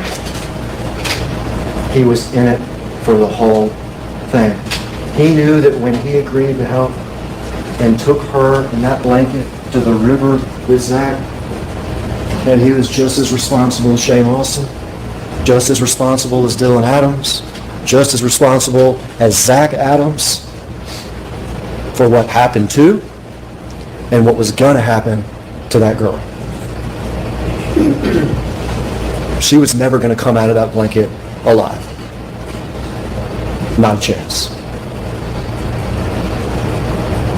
He knew just how guilty he was, just how guilty they all were. And for years, he kept his secret. Until late 2016, when I think the best way to put it is he just told it. He just told it. To investigators, just like last week on that stand. Every question, he just told it. Trip to the river, he just told it. Taking the body in the blanket, her, in the blanket, out of the bed of that truck and laying it down on the rocks. He just told it. What he himself called her, the fucking bitch, is still alive. He just told it. When the shot rang out, when Zach killed her while he was not trying to help her, looking out to make sure the coast was clear, he just told it. For a whole day, question after question after question, he just told it. The early cracks in the secret. All the people around Zach. Dylan Adams and his friends. And now the man who was under that bridge with his hands on the blanket that she was in and still alive, he came in here and he just told it. But even more than that, his account is corroborated and corroborated and corroborated. What did he tell us Shane was doing when he pulled up? Y'all got to get out of here. I got a cable guy coming sometime. Well, what do you know? He had a cable guy coming that day. Corroboration. What did he say Zach said about the rape? Other than the crude part that Zach said about Dylan during the rape. But what did he say Zach said about the rape? He said we had to end early because somebody started cutting their grass. We had to get out of there because somebody started cutting their grass. Well, what do you know?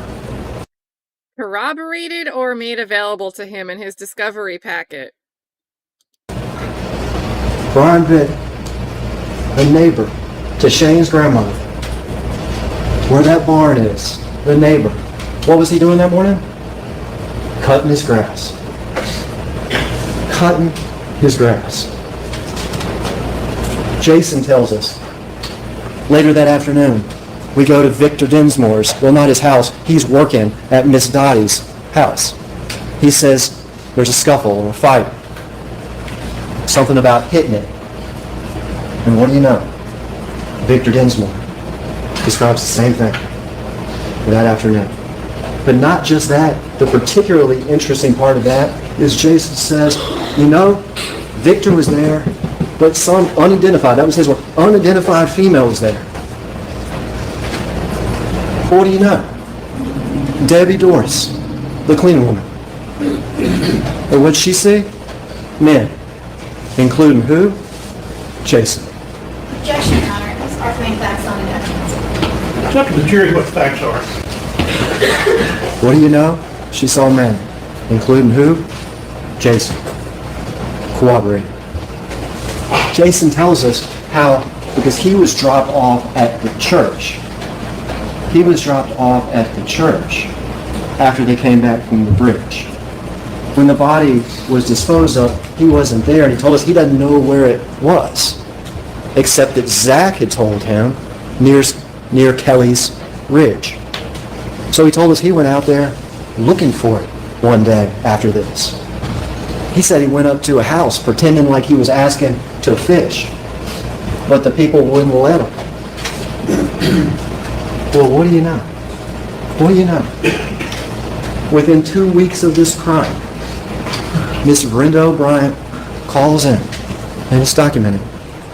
Strange man in a PT Cruiser just came to my house asking if he could fish, and he was acting strange, and I told him no, and he kept on asking, and I told him no. Well, what do you know?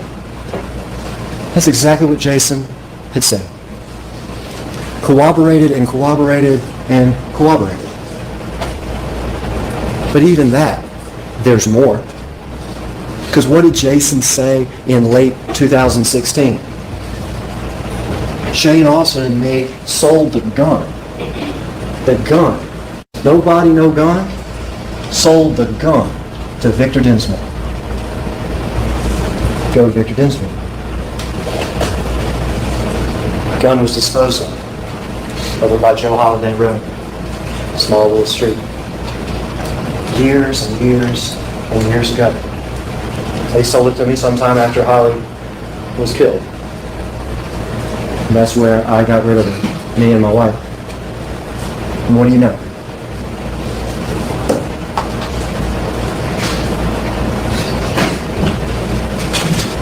The gun. Right there. A man and his wife, and Jason and Shane, sold it to him years and years ago. He is corroborating and corroborating and corroborating.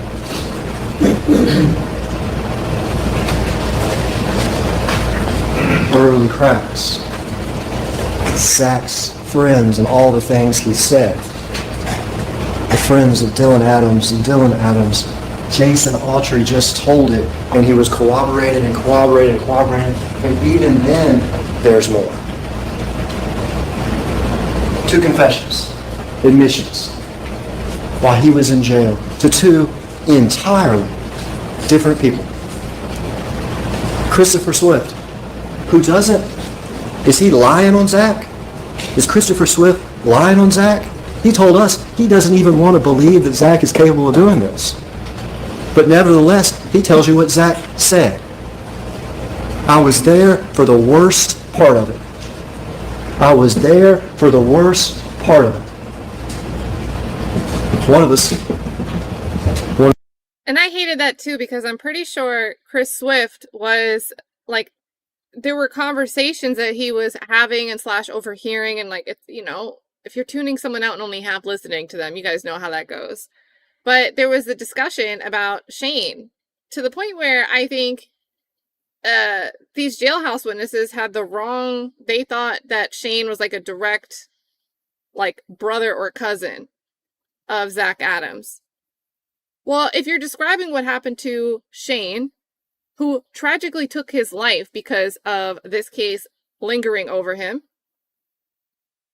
and you're saying I was there for the worst of it, that seems like that comment could apply to Shane's progressing depression and the pathway he was going down to which he ultimately took his life.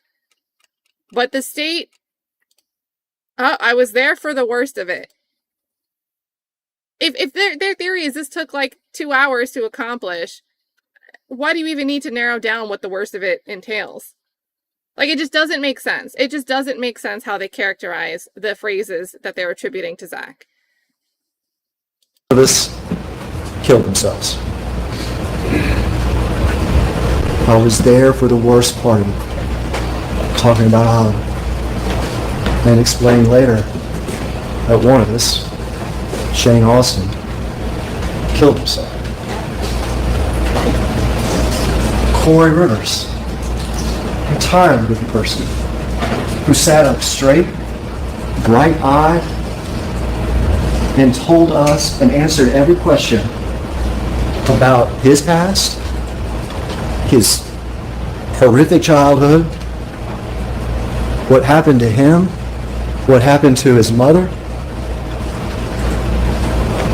and then also told us what Zach told him, that he wanted forgiveness for what he had done, that she was taken into the woods. Holly Bobo was taken into the woods. She was killed. That her body was chopped up. There are the cracks. All the statements Zach made to his friends. Dylan Adams, Jason Autry. All the corroboration and now 2 confessions. But if she was cut up, then that doesn't make sense how they stuffed her body, one motion, into a well, which was one of the alleged statements. Like, the statements don't match with each other. To 2 entirely different people.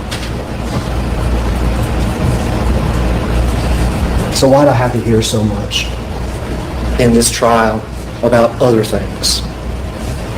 About all the other people that were investigated and excluded? Why'd I have to hear about, pick a name, Jonathan Dodd, Jason Nickel, whoever it was? Why'd I have to hear about all those people that were investigated and excluded? Why'd I even have to hear about Terry Britt, who Agent Dicus, the one who had tunnel vision on Terry Britt, the one who had to be removed because of his unobjectivity and his tunnel vision, but even him, when I asked, after all those searches, after ripping into this man's life, he's not a good man. Good for them for ripping into his life. Good for them. He's in prison. That's fabulous. But after ripping into his life, after all that, Agent Dicus, what did you find that connected him to this crime? And his answer was what? Absolutely nothing. Not a drop of blood, not a hair, not anything at all that connected him to Holly Bobo. No evidence. No evidence. So why are we even talking about him? And then I had to listen to Johnny No Walker. evidence is crazy. That Marshall? That Cell phone Marshall? expert? No. An investigator who... Are they seriously doing this to Marshall John Walker? Like, that man has helped find fugitives.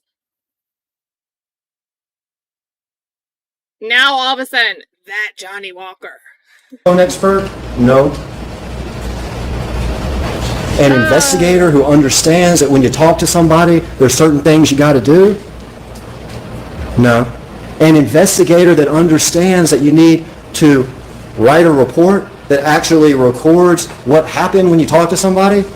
No. An investigator who remembers that if you're going to testify, you need to probably remember what happened that's in your 20-line little report? No. An investigator that understands when he's being messed with? Terry Britt's not a brain surgeon. But Johnny Walker didn't even understand he was being messed with. Well, it sounds like you got it all figured out. That's from the words of the man that calls law enforcement what? Whores. Well, it sounds like you got it all figured out.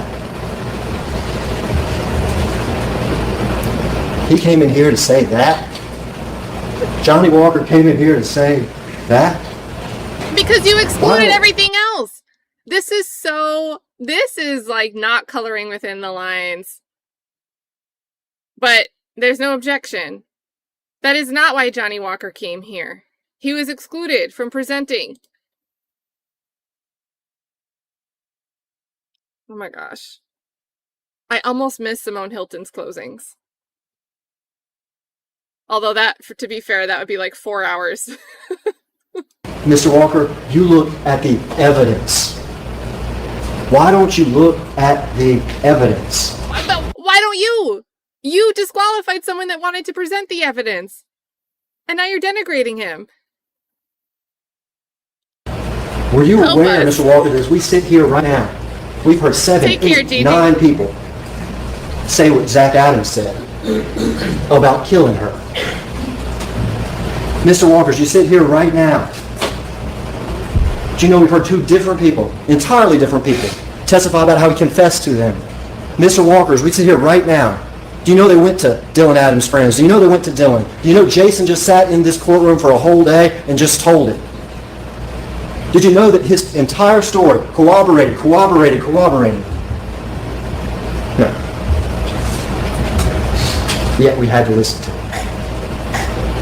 Don't tell me about that. Don't tell me about that. Don't tell me about the 4 times in 3 years that Terry Britt searched bad porn. Oh my god. Don't tell me about that. Tell me about the facts and the evidence in this case. The hit on his house? We spent way too much time on speculation that had already been shot down, on suspects that had already been shot down. We even heard Agent Dicus himself admit from his suspect, Terry Britt, that we found, quote, absolutely nothing.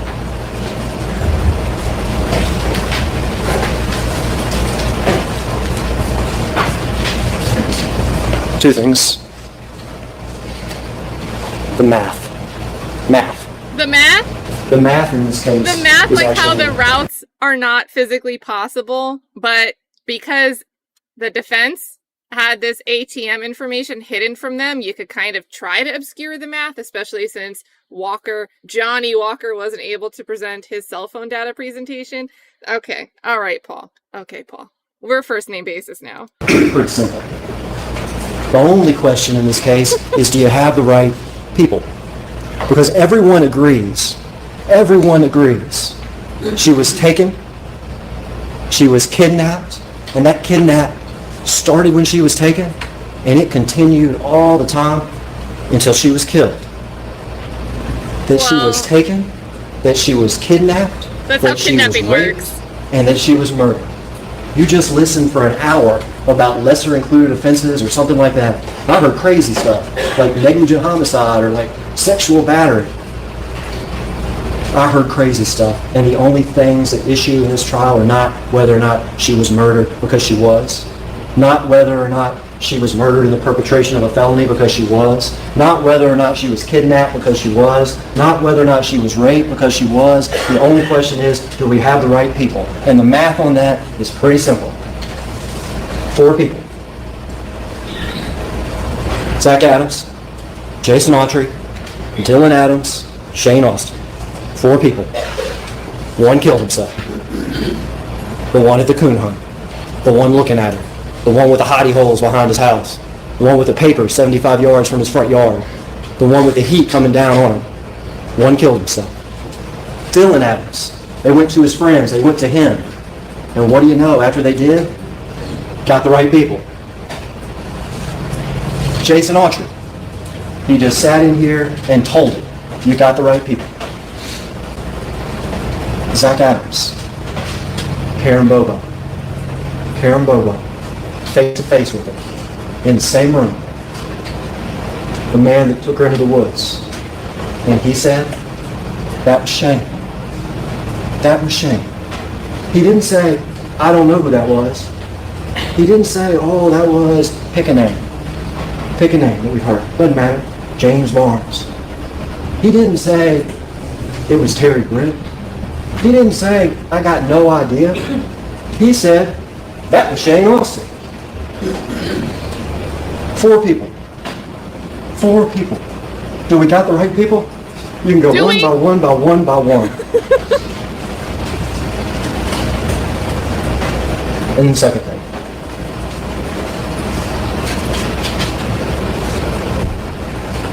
In any case, there's details that matter, and then details that don't. We talked about that the first day, what color shirt people were wearing, or exactly what time something happened. We talked about any case has all sorts of details, but some details can be real important.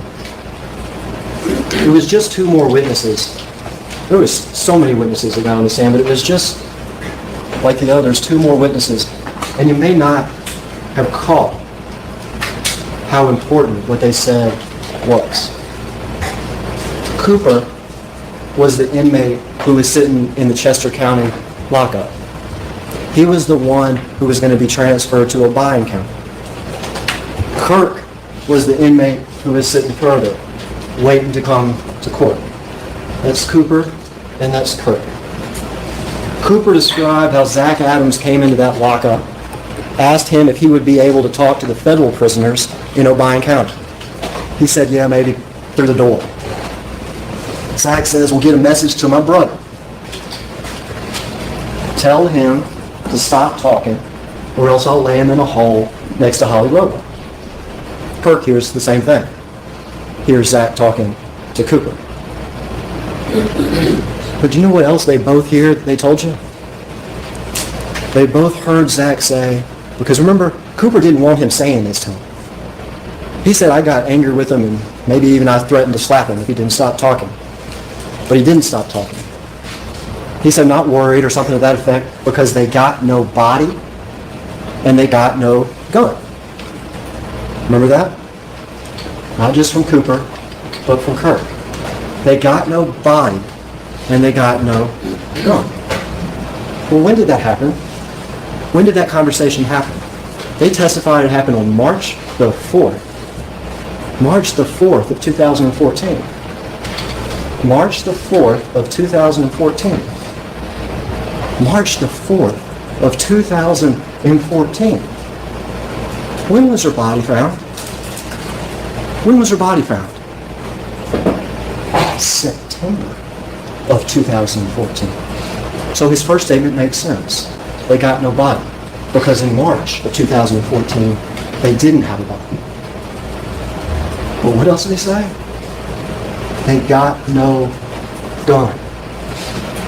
Who on earth, on this planet, who on earth knew on September, in March, before September, who on this planet knew in March of 2014 that she had been shot? Well, you just completely threw the man who could have taken you to Holly's remains years before under the bus. So very, very interesting question you're asking there, Paul. Very interesting question. I think his name is Marshall John Walker. Who knew it? Her body hadn't been found. This didn't exist yet. This was still in the woods. The hole in the back of her head is a bullet hole that's consistent with the .32 that I got laying on that table. Didn't exist yet. Nobody in this world knew if she was strangled, if she was stabbed, if she was run over, and certainly not shot. Nobody in this world knew except the 2 men who were there when it happened. You want to talk about a confession? In March, before the body's even found, while everybody in this world has no idea what happened to Holly Bobo and how she died, he's talking about a gun. He's talking about a gun 4 months before we even know that she has been shot and has a bullet hole to the back of her head.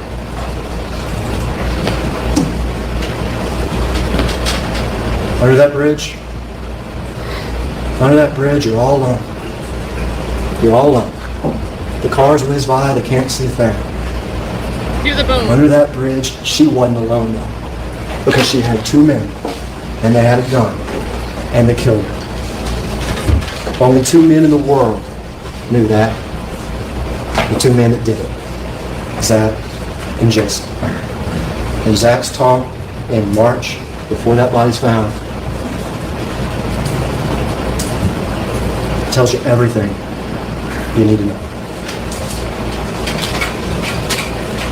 We spent time in this trial almost like a time machine going back to 2013 and the status of the investigation, for whatever reason, 2013. But this isn't 2013. This is 2017. And now, 6 years later, in 2 weeks in this room, with the man that killed her daughter, it's time to do what is right. It's time to listen to the evidence, to make decisions on the evidence, what matters. Time's now. Time is now. Shane took her, just like Zach said. Was Dylan with him? Was Zach with him too?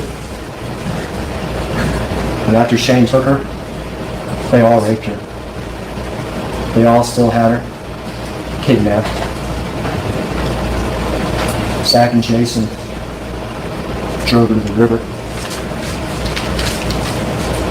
where they killed her. And then they drove real fast back, dropping Jason off at the church. Just like the defense's own cell phone expert said, the phones are consistent with Shane Austin taking it, or going to Yellow Springs where that bar is, and being raped. And then Jason and Zach going to the river, Dylan getting rid of her phone and her property, killing her, and coming back real fast, dropping Jason off out of all things church. It's not the same to end.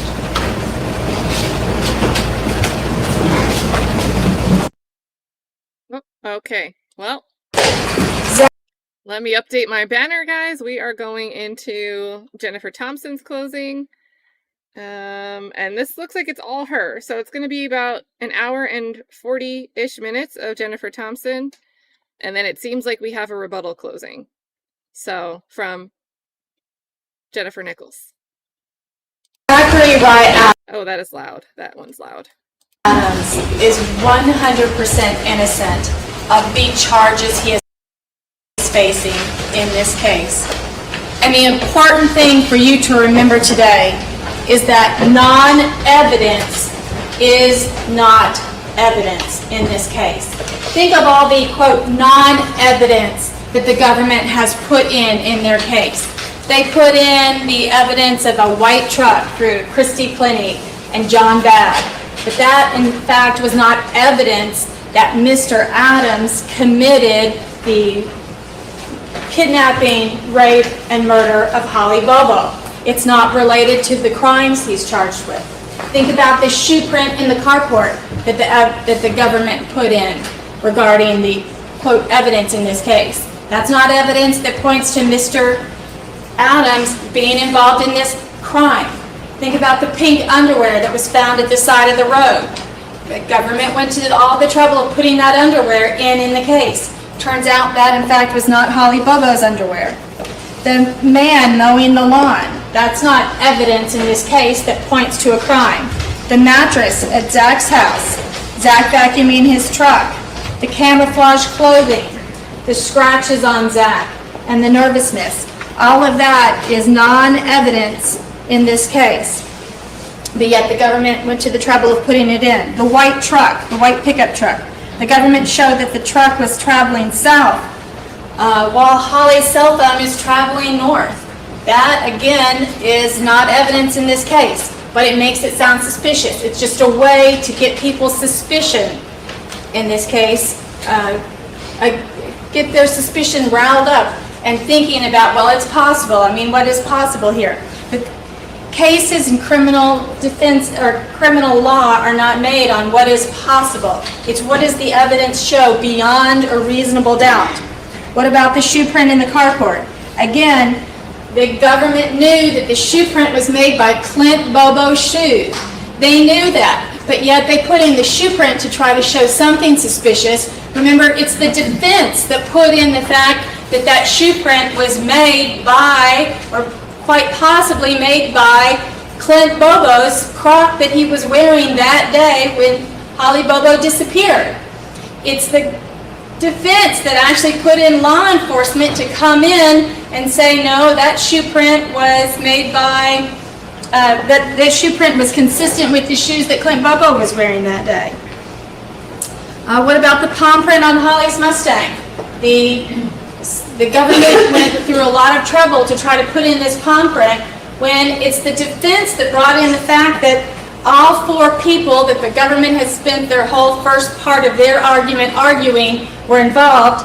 Dylan Adams, Zachary Adams, Jason Autry, and Shane Austin were all four excluded as being the person that owned that palm print, that hand print on Holly Bobo's car. And yet you heard one of the law enforcement involved in the case say that Terry Britt was never excluded as being the owner of that palm print.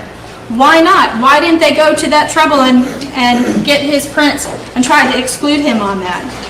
Think about the pink underwear. They put in the pink underwear. It's the defense that actually put the evidence in that questioned Brent Booth and brought it to your attention that, in fact, that pink underwear did not belong to Holly.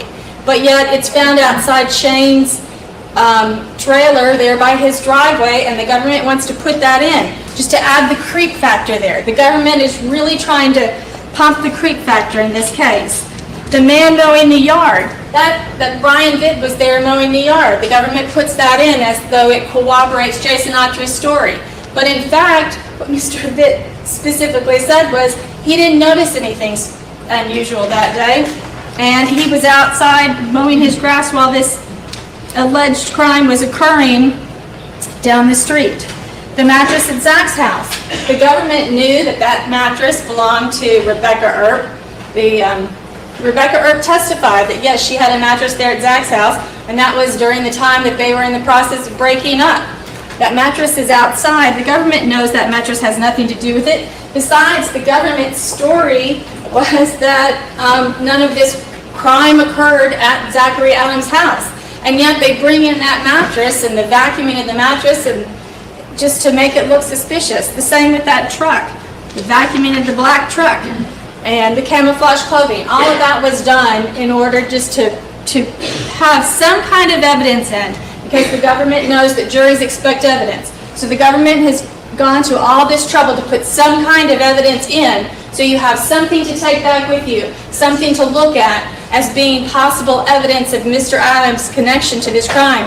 But when in fact, all those different pieces of evidence that they put in are not evidence. Next, you have the scratches and the nervousness. Again, the government had reason to believe that these were not connected to Zach Adams being involved in the case, but yet they put it in so they have some kind of evidence. So here's what the government story is that we have. We have Candace Woods, who says that she sees Shane staring at her and Holly at the coon hunt in a creepy way. Then you have Clint Bobo. Clint Bobo describes somebody who has dark hair. It's down his neck to his collar. He's 5'10", 5'11", 200 pounds, looks like his cousin Richie Pratt. You have John Babb, who says he sees a white truck headed south going at a high rate of speed down the road. And then you have a fact gap, because now the government isn't able to explain what happens in between. They have a fact gap, and thank goodness Jason Autry comes along. So in the government's case, here's what happens. Jason then steps up and says that Dylan gives Zach oral sex, and then Zach is able to rape Holly Bobo, but Zach describes it when he's talking to Jason Autry as a brief encounter. Jason shows up at Shane's house. That's when Jason gets involved. There's a body in the back of Zach's truck. Jason gets high. They drive to the river. Jason didn't do anything wrong, according to Jason's story. He just grabs Holly. He watches Zach grab a gun and shoot Holly with a gun that he recognizes as being Shane's gun. They just pick up the body, put it back in the truck. Jason gets driven back to the Yellow Springs Methodist Church. He's dropped off there, and then that's ends of Jason's involvement. So that's the government story. Government then says several hours later, Jason shows back up at Zach's house. He's looking for a pill. Jason, Shane, Zach, and Dylan go over to Dottie's to see Victor. Jason says to Zach, "You don't have to kill her." Jason claims that Shane says to Zach, "You didn't have to kill her." Zach says to Shane, "You're just as guilty. You hit it." Zach punches Shane. This is all just part of the government's story. Again, none of this directly relates to evidence that shows that Zach Adams was involved in the kidnapping, rape, and murder of Holly Bobo. These are things that Jason's claiming is said later. 2 days later, Jason meets with Zach and Dylan at the gas station. Zach tells Jason he threw Holly's body near Kelly's Ridge. Zach tries to make a deal with Jason to have Dylan killed. Jason accepts the deal. Jason takes Dylan to the river, but this whole plan gets spoiled by a random boater. Sometime later, Jason says he sees buzzards at Kelly Ridge. He asks the homeowner to fish in their pond. And then while stealing deer equipment, Zach tells Jason, "Looks like we got by with this shit." And Zach tells Jason the real reason they were there was to show Clint how to make meth. Holly saw us, raised hell, and that's why we took her. So that's the government story. It's complete with its own little motive there, as the motive being to cook meth with Clint Bobo. The government also has Dr. Mark Ross that comes in. He says that the cause of death is a gunshot wound to the back of the head. The range of fire is indeterminate. The size of the hole is 9 millimeters by 11 millimeters. 32 caliber bullet is 32 inches in diameter, and anything that's 0.3, not 32 inches, 0.32 inches in diameter. Anything that's 0.36 inches or smaller could have made the hole. The government pulls in Victor Dinsmore, who comes in. He argues. He says that he hears Shane and Zach arguing about who's going to hit it first. Victor trades morphine for Shane's gun at a later point. Victor gives the gun to his wife later. Victor tells his wife to get rid of the gun. The wife throws the gun in a creek. The gun is retrieved 6 years later.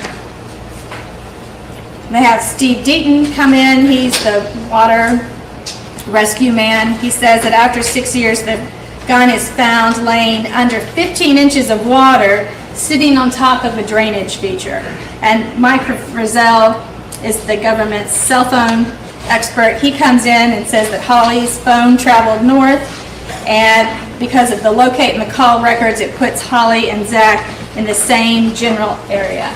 The end. That is the end of the government story. Well, now it's time to listen to the rest of the story, because when you dig down deep into what the government says and what the facts really are, you'll see that their story is absolutely full of holes.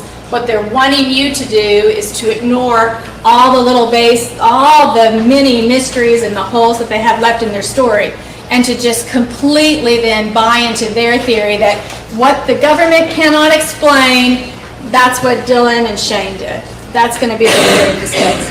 So the rest of the story is, what we have is Candace Wood. She says that she sees a man staring at Holly and her at the coon hunt, and then he's standing there scooting dirt. So what she notices, and she says he really creeped her out, but it's a guy who's talking on the cell phone. She says he's standing there the whole time talking on the cell phone, scooting dirt with his foot, and he keeps looking at her and Holly. And what she also says is that he's standing still in one location, which is what you would expect if somebody's talking on the phone. She said part of what made her suspicious about him was that he just kept standing there and he didn't move anywhere and was watching them, and she said it was for 10 or 15 minutes. Well, that's what you would expect if somebody's on the phone, and I'm certain that there were two very attractive women there at the coon hunt. Maybe the guy was a creep, maybe he just happened to be on the phone and noticing two women, but she says that she felt threatened by it, and of course now, years later, knowing that Holly disappeared a few days later, she has feelings of what if she had told, but clearly at the time, what she saw did not upset her so much that she even would mention it to her boyfriend. At the time, she didn't even say, hey, boyfriend, Justin, do you see that guy over there staring at me? He's bothering me. So what she sees at the time isn't enough to really bother her. It's only when it comes up days later and Holly has disappeared that she starts to think about it and as she thinks about it and as she stews about it, to her mind grows worse and worse, but all she describes is a person talking on the phone scooting dirt. The other thing is, so she draws this sketch of this person, and then she's shown a picture after she does the sketch of Shane Austin, and she says yes, and she identifies the person at that time as being Shane Austin. But she leaves out some very important features of Shane Austin at the time. The first feature is that Shane Austin has a very big, noticeable scar on his face. His mother even testified about it. He'd been in a motorcycle accident. He wasn't wearing a helmet. He hit a tree. He was life-flighted to Vanderbilt. And he has a deep scar between his nose and his mouth, and it goes across his cheek. The other thing is Shane's whole right eye socket was decimated. It was flattened, and they had to have multiple surgeries where they were rebuilding his eye socket, and it left his eye droopy, which means the white of his eye, when you looked at him, the white of his eye was showing underneath the iris of his eye. That's something that's very unusual about people. And people would absolutely notice that. If you're looking at somebody, I can see even the people that have on glasses. I can still see the whites of their eyes, and I can see the iris of their eyes, even if you have on glasses. So she's looking at somebody, and he has a distinct deformity of his eye where the eye socket and the nose bridge has all been broken, and it's not seating the eye properly anymore. That's something that you would notice. The other third thing that she doesn't mention is Shane's goatee. Shane wore a goatee because he was self-conscious of his scar, and he wore a goatee to try to help diminish the look of the scar, even though the scar was further out on the cheek and it didn't diminish the whole thing. But Shane had a goatee at the time. Facial hair would definitely be something that you would mention. So she draws the picture first. She leaves out the three very important distinguishing features of Shane Austin in this picture, and then later when she's shown a photo, she said, well, yeah, that's the person, but it doesn't quite fit. Even if you all were to say, well, I do think that that's Shane Austin there, there's no other evidence that Shane knew anything else about Holly Bobo, that he knew where she lived or who she was, or that he did anything more than that day. His mother clearly testified that he did not have a car, that his truck that he had that was parked behind his trailer had been wrecked, and it barely drove, and it drove sideways, and they took the keys. She specifically said they took the keys. Shane didn't have a key to her house, and they had locked the keys away. So Shane, first of all, had no opportunity. He had no transportation that he himself would have followed Holly home or known anything at all about Holly and where she lived. So even if you all were to decide, well, it's possible that it was Shane at that coon hunt that was looking at them that day, there's nothing that he did that showed that he would have been dangerous, and certainly nothing that then ties that into any type of kidnapping or rape. Then we hear Clint Bobo's description of the person that took Holly. He says that person had black hair down to his collar, down his neck to his collar, so it's long black hair. He is 5'10" to 5'11", weighs 200 pounds, and looks like Cousin Richie Pratt. And then we also heard John Walker, who's the marshal's, talk about Clint's description that the man was barrel-chested, had skinny legs, was dressed in camouflage shirt with a ball cap. And when you look at the pictures, first of all, if you look at these four men in this case, definitely Zach and Dylan are thinner than 200 pounds. Shane, who might have the physical height and weight, did not have barrel-chested. He did not look like he used to work out and didn't work out anymore. He was not barrel-chested and didn't fit the description of having skinny legs. Plus, Shane had short hair. He had short hair, and it was reddish blonde hair. It was not dark. It was black or dark brown hair, and it wasn't long down to his collar. The person that took Holly that day thought that Holly was alone. The person that took Holly on April the 13th didn't bother wearing a disguise because that person had been watching Holly's house. That person was confident that Holly was going to be alone that day. That's why you would bend down in front of, on the carport for a few minutes talking. If you really thought that somebody was in that house and dialing 911, you would absolutely not have paused there for several minutes, maybe as many as 10 minutes, while you're bent down on the carport talking to her, and you would be getting out of there. Also, so that person that came that day dressed that way was not wearing a disguise. That's how they looked because they thought no one was going to be at home and they would never be identified by anybody. And then Clint Bobo also identifies Terry Britt's voice that day as being 80% sure that the voice he heard when he heard Terry Britt's voice was the same voice that was outside on the carport that morning with his sister. You all heard Zach Adams when he got up to say he was not guilty. He's the one in this case that said he was not guilty. He had a high voice in that case. He does not have that low, husky smoker's voice. You all heard Terry Britt testify in front of you. You know that's a very distinct voice that he had, and it's low. Then, as part of the rest of the story, we have John Babb. So John Babb says he sees a white truck headed south that morning, and it's a full-size pickup truck. Christy Plenty also says she sees a white truck a couple weeks earlier, or a week or two earlier, but that it was also a full-size white pickup truck. Well, first of all, this Nissan truck that Jason Autry's trying to put Zach Adams with on the day that Holly disappeared, it's a mid-size truck. It's not a full-size truck. And John Babb says also that that truck is heading south on the road that morning, whereas Holly's phone is going north. And he hears that truck approximately around 7:30 that morning. And so what you did hear from James Barnes, Ed James Barnes, when he's testifying, he said that he's there at his truck. He hears the scream that just kind of stops him in place. He's then very concerned about the scream. He walks over to the fence. He doesn't hear anything anymore. He comes back to his truck. His wife comes out. He yells at her, "Get in the truck." And remember, he's facing the end of the driveway. So from the time he hears the scream, he's watching to see what cars are going by. He's facing the end of the driveway. They get in the car. They drive straight to Holly's house. They park there in the driveway at Holly's house. No cars come by because he's testified to that, and he's watching for cars. He has heard a scream that changed his morning. He now is driving a different way to work because of this scream. He's looking for cars. He's aware of what's going on. So that white pickup truck did not pass him. That means that white pickup truck came by before Holly came by. It's not evidence. It's non-evidence in this case.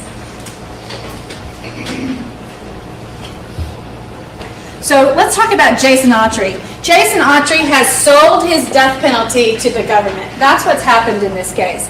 Jason Autry has a death penalty just like Dylan Adams and Zachary Adams have in this case. And of all the three men, Jason's the one who sold his death penalty to the government. And he sold it to them, and the only price he had to pay was this tall tale that he came up with in January. because you heard Jason testify that it was around January 20th, when January 17th, 18th, 19th, and 20th, when he came in and had a 3-day proffer with the government in this case.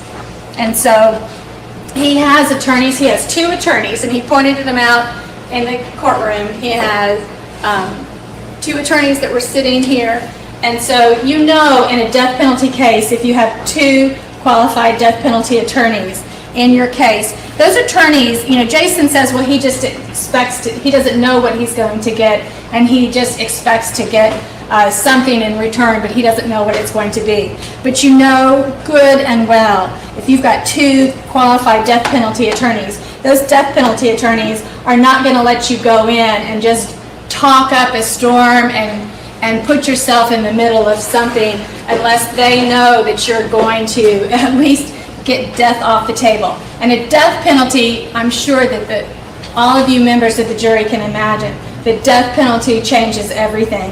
When somebody is sitting there facing the death penalty and they know what that is, they have incredible pressure on them to have something change, to get that death penalty off the table. And so Jason Autry was able to sell his death penalty to the government for a tall tale. And he didn't do it until January. And what that means is he's arrested in the spring of 2014 on this crime.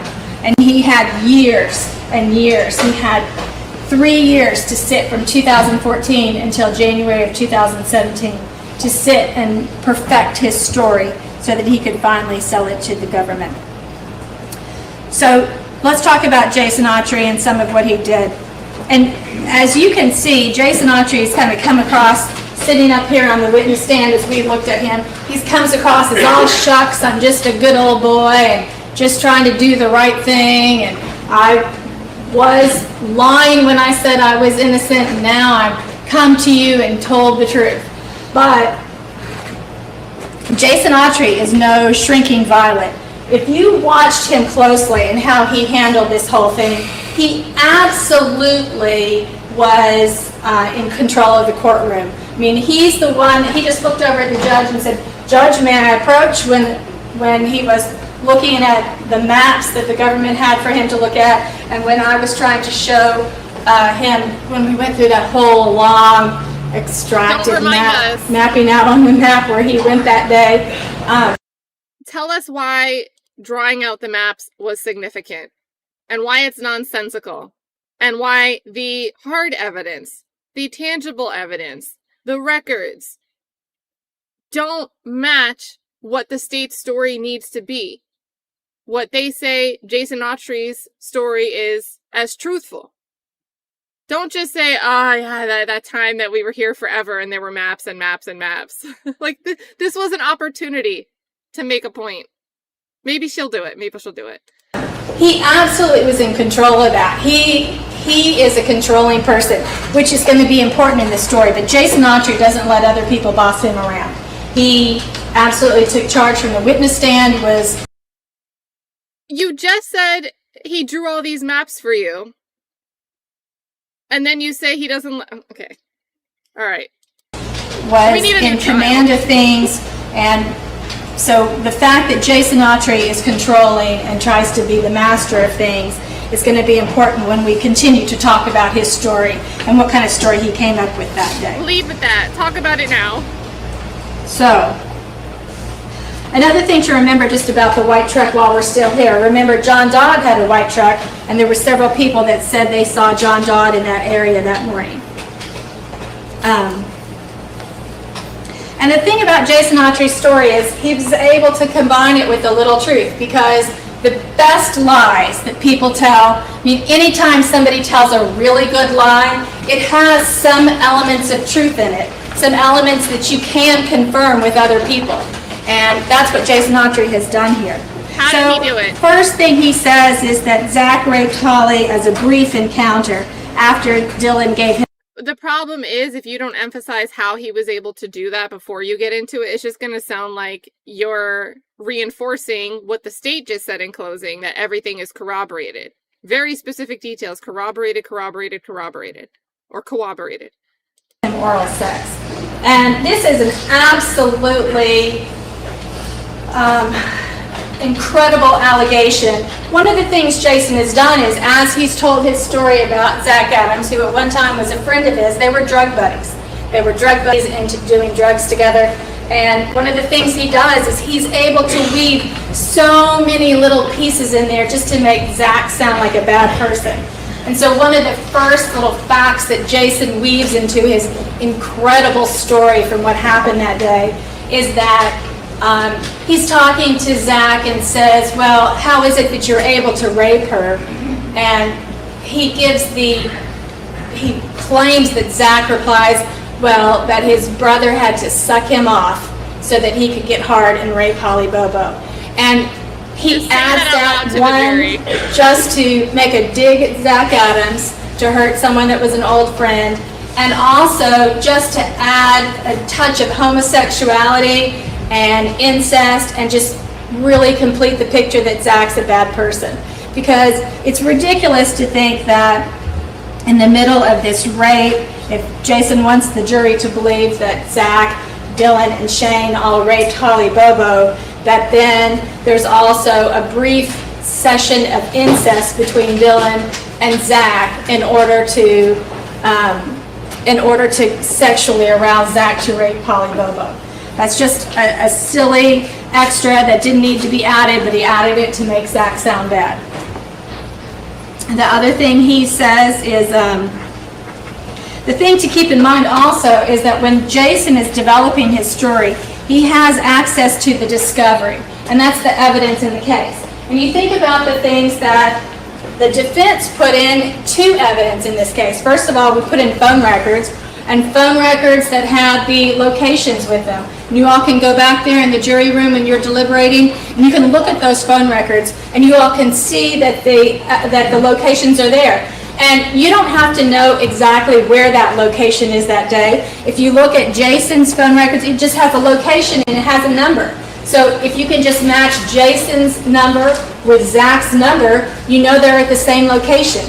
And then you just mix it with a little bit of truth, because if you can remember from that day a little bit of what you did that day, if you remember, yeah, we were over there by the river area, we were over there at that bar, we're over there at the river area that day. If you remember a little bit of the truth there, then you've got some kind of story to tell, and then everybody else says, well, it's true. I mean, everything else must be true because they were there together and their phones were there together. Well, remember, Jason Autry had access to all the evidence in the case, the same access to evidence that Zach Adams and his attorneys had. The other thing that we put in is we put in the lab reports. We put in the shoe report that showed there was a shoe print there that day. That's what the defense put in. The defense put in all kinds of other evidence in this case and knew enough about reports and things to ask questions. If you think about, and I'll try to go through some of it as we go along, but a lot of the quote. What? And I'll try to go through some of it as we go along. It's not good that we're getting punctuation marks every couple of sentences where she's saying, I'll try to get you through that. I'll try to get you through that. And I do feel for her knowing the context now of how she described what this point in the trial was like for her. But it just seems like, don't pay attention to the non-evidence, the non-evidence, the non-evidence. I'm going to recite all of the line item non-evidence for you that the state just told you proves their case. Don't pay attention to that, even though I'm going to recite it. And then I keep promising I'm going to tell you the other things instead, but then I'm not actually getting you there. Have a good one, Jeremy.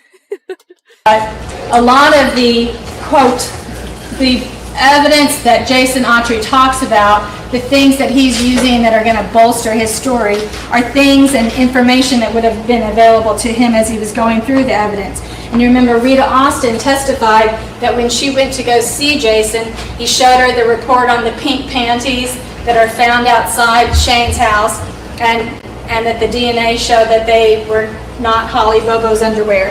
And the DNA showed that there was an unidentified female and male on the underwear. And He also was able to tell them that Holly was shot and which direction the bullet in Holly's skull was going, where it entered, where it exited, and the 3 shell casings that were found at the site.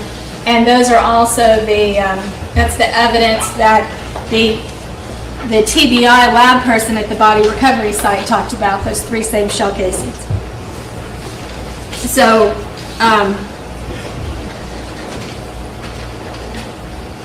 Jason knew that Brian Vitt was there mowing his grass that morning. You heard Brian Vitt, when I questioned him, he admitted that yes, he had given that report to law enforcement early on in the case. And so he had made a report that he was outside that morning along Yellow Springs Road. So that's a fact that Jason would have known by throwing in that these things occurred near there. He now seems to have put himself actually there that morning because he says, well, I saw this person. But in fact, Brian Vitt didn't see Jason Autry there that morning. And so there's nothing that counter corroborates Jason's story. Jason also knew that the cable guy would have been coming to Shane's house that morning. That would have been in a report, and Jason would have known what Victor Dinsmore said, because that would have been in a report. And the fact, Brenda O'Brien, she's the woman whose father owned the pond across from Kelly's Ridge, and said that a person, a PT Cruiser, showed up that day. Jason would have had access because Brenda O'Brien said she called the police just a few days later after that happened, and shortly after Holly disappeared, to report that as suspicious activity in relation to Holly disappearing. So that's another piece of information that Jason Autry would have had when he was preparing his story. So now we'll go to our next slide. So Jason Autry, he's talking about showing up at Shane's house. So he says that he shows up at Shane's house that morning. And if you'll look at the phone record evidence that's been put in and the report from our phone expert, Jason Autry's phone never hits off of that cell tower that's there by Shane Austin's house. It doesn't ever show that Jason is over there. So if you're looking at that as to when Jason might have been there, it's not on the phone records. It shows on the phone records that he's over by Zach's house. He's hitting off of Zach's home tower that morning, but he's not hitting off of, he does not hit off at any time Shane's home tower. So he says he shows up to Shane's house, and this is just kind of an incredibly crazy story that he tells. He says Shane is running around with a gun in a holster. And initially, when Jason tells his story in January of this year, he says that Shane has a .357 or a .38, and that's the kind of revolver that he's got that day. And he specifically does not mention a .32. But later on, when the government finds a .32 and comes back to him and says, is this the weapon you're talking about? He says in court, well, yes, it's definitely the weapon I'm talking about. I can tell. Well, first of all, if you're going to believe his story, the gun that he saw, he says it looks just like the gun, but the gun that he saw years ago does not look just like that anymore, because the gun that they have here today is very rusted. It's a rusted gun. It's been cleaned up some, but you wouldn't look at this gun right here with all this rust on it and everything and say, oh, that's the exact gun I saw, because if you're going to believe Jason's story, the gun has changed significantly. So, but yet he's able to just look at that gun and say, oh yeah, that's the gun for sure. And anybody that knows guns, I mean, if you're a gun person, you would not confuse a puny .32 caliber revolver with a .38 or a .357. If you're a gun person and you know guns, you would definitely know that there's a difference between those two guns. So he says that when he pulls up, that The judge. Look at the judge. those two guns. So he says that when he pulls up, that Shane's running around with the gun and that Dylan's standing in the doorway with his shirt off, and he has this strong smell of meth. He can smell meth chemicals and meth there. So I think clearly, again, Jason is implying that in the middle of the whole going and kidnapping, raping, murder of Holly Bobo, they've also cooked up a batch of meth that morning. And boy, those guys were busy, because between, I think it's 8 o'clock that was testified to when Holly's phone leaves the area, and I think that's around the time that Clint Bobo says he sees Holly walking off into the woods right before 8 o'clock, 7:58 approximately at that time. He sees Holly walking off into the woods, so that means between 8 o'clock and about 9:10, 9:15, whenever Jason says he arrives, they have driven that trip up there, which is a fairly lengthy trip. We have had our investigator map those times out, so you can sit down and look at those times. That's a fairly lengthy trip, so it's a long drive that they've gone on. They've stopped at Granny's corn crib and raped Holly. All three of them have been raped Holly, and then they've come back and cooked an entire batch of meth. Again, that whole meth thing, the smell of meth cooking, that's a little fact that, again, Jason Autry has thrown in to make Zachary Adams look like a horrible person. He just throws in another little semi-crime, just another little criminal behavior that he has there to make him look bad. So he says he pulls in, and here's how things are set up. We have the PT Cruiser, and he parks right behind Zach's truck. He claims at that time that Zach has his white Nissan pickup truck there with him. There's the PT Cruiser right there. The pickup truck is parked in front of him, and then behind the trailer, he says this Shane's black truck is parked behind the trailer. And this is going to be important, because if you're going to believe the state's theory in this case, and their theory is full of holes. I mean, they have kind of this mystery, everything's under the veil, and yeah, things are bad, but don't really pick up the veil and look under it, but here's kind of what's happened. And clearly the state is implying that after Zach and Jason allegedly leave to go to the river and take the body to bury it at the river, but then somehow Shane and Dylan are there, and they're the ones that go and dump Holly's possessions, and they're driving the phone around. I think that's clearly that Dylan is driving the phone around is what the government's trying to imply to you all and trying to argue. But how could that possibly be when Zach leaves this house? According to Jason's own testimony, all that's left there is this wrecked black truck that's parked behind the trailer. So there's not even a truck there for them to leave, a running car there for them to leave and drive this 20-minute drive down to where Holly's phone or her lunchbox is found dumped, and where her phone pings then at 9:25. So that just doesn't make sense.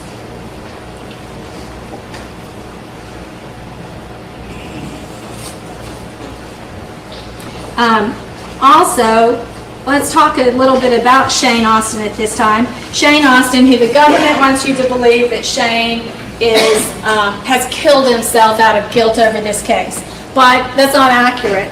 You heard Shane's mother testify before you that at the time, Shane had had years of a drug problem. He'd had years of being involved with drugs. He tried very hard to get off of drugs. The drugs started well before Holly. I mean, clearly, just based on what some of the government's witnesses testified to, Shane had been involved in drugs before Holly disappeared. I mean, Jason even says that Shane was into morphine, and Shane was selling morphine. So if you're going to believe the government's witness, Shane is already into morphine, and this is before Holly is taken. And so, so Shane has had a drug problem. Shane had dried out for a while. He had gotten off the drugs. He'd gone to Florida, and you heard his mother also say at one time he'd been up in Pennsylvania working. And then he'd gone to Florida. He was working for his brother-in-law in Florida. And while he was down there, he had gotten back on drugs. He was making $1,500 a week, and after he died, he had no money in his checking account, or $200 in his checking account. So he clearly was spending a lot of money on drugs while he was in Florida. His brother-in-law found him high. He said that he was going to send him back home. Shane was facing the possibility of coming back home. He did not, he had gone off the wagon. He'd been given multiple chances. He was really acting out of control because he was too high to get on the airplane when he was supposed to come back home. And he had torn up his hotel room, so they took him to a separate hotel room. And so then they found him dead the next, or I guess by the time his parents got down there, they discovered that he had died. But the government wants you to believe that this is all related to Holly. This is not related to Holly. This is related to drugs, too many drugs, and somebody that has a bad problem, especially with a lot of money to spend and in a city far away from most of the family that could have kept an eye on him and maybe tried to intervene. So, and then also the state waved around some kind of note during the talking with Rita Austin, Shane's mother. They're waving around this note about, read this, and what does this say to you? Don't you think this means something? But remember, that note doesn't come in as for the, quote, truth of the matter. Whatever was said about that, that's hearsay, doesn't come in. But there's no question that the people involved in this case had been big talkers and had said a lot of inappropriate things. But just simply because people were big talkers and saying a lot of inappropriate things is not evidence that, in fact, they are involved in this case or that they have, in fact, killed Holly Bobo. Remember, Terry Dykes testified that there were people in the case who had claimed to have Holly's head in their freezer. There were other people who had claimed to have Holly in the basement. And there were people that were using, unfortunately, and it's very inappropriate, but unfortunately people that used Holly Bobo's name like a verb. You know, you're gonna end up like Holly Bobo. I'm gonna Holly Bobo you. You're gonna disappear like Holly Bobo. And that's what Terry Dykes admitted to, that was really hard because there were, we said, up to 20 people that had made different statements like that during his portion of the investigation, and his portion of the investigation was just through 2013. So that's unfortunate, but simply because people are using those type of phrases or going around saying those type of things does not mean that they were involved. I mean, after all, there was a lot of meth dealing, especially around certain people, because we heard a lot in that county. I mean, we heard a lot of people that testified on behalf of the state, and most of them, if they weren't law enforcement, came in and said, yes, at the time, you know, I was using drugs, I was using meth, I was friends with Zach Adams and had been using meth with him, so definitely an issue. So all this stuff about waving this around and what was said, if it had been anything that clearly tied Zach Adams to the murder, certainly we would have heard more about it.